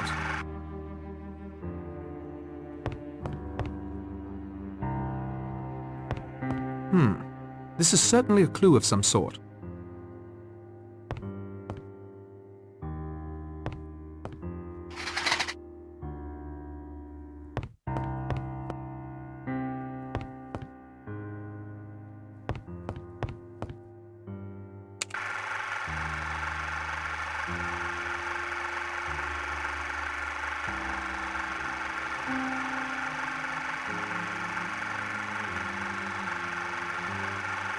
Looked like a home movie of some sort.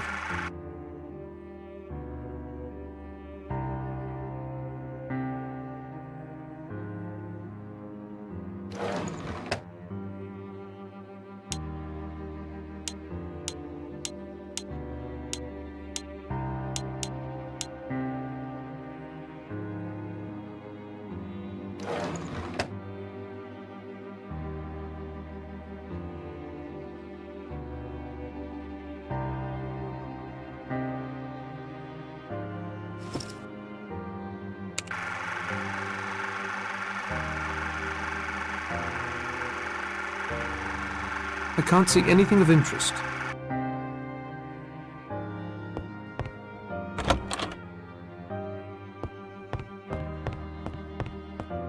At the moment, I think I'm needed elsewhere.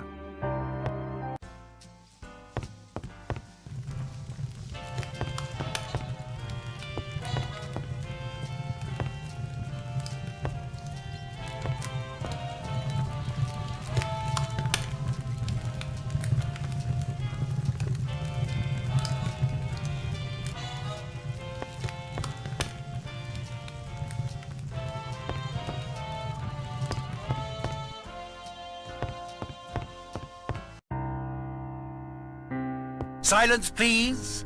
I have prepared a special reward for you. The original ending to our little story is somewhat different than the one you have just experienced. If you can complete a final puzzle, childishly simple really, you will be able to learn the original solution to "And Then There Were None," as Dame Agatha Christie first wrote it. Interested? Then your first step is to make your way to the dining room for a final treat.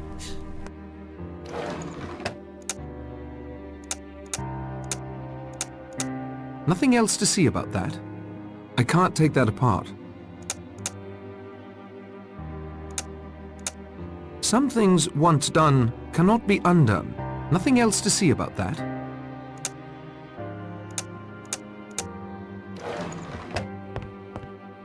At the moment, I think I'm needed elsewhere.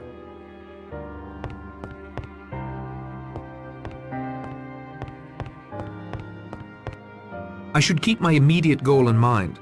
That isn't where it lies.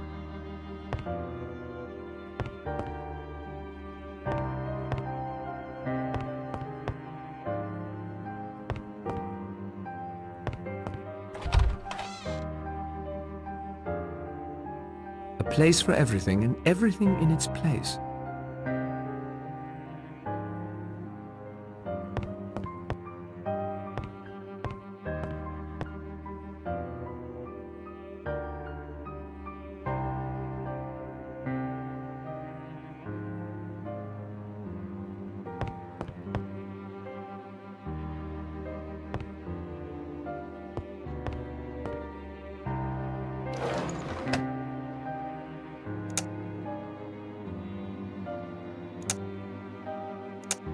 That isn't such a good idea.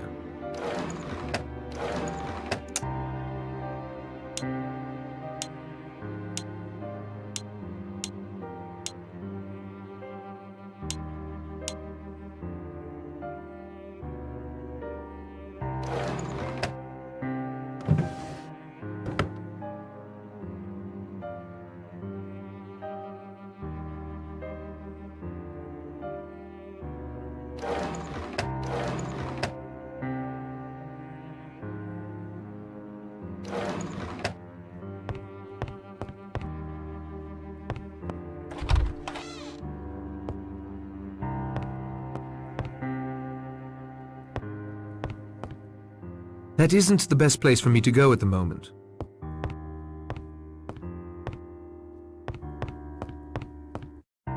Not that I'd want to play, even if there was time. I've no talent for the game whatsoever.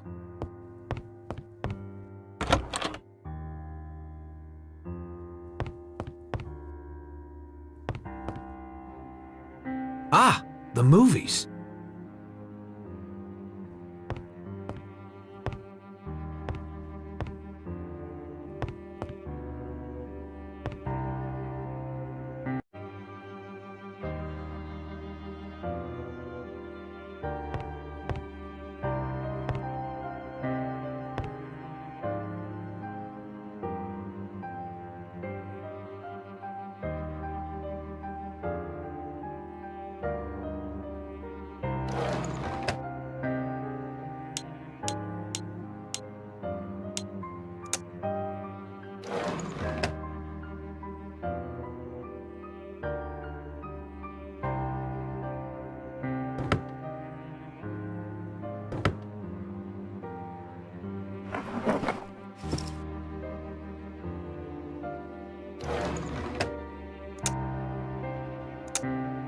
I'm afraid it's stuck that way.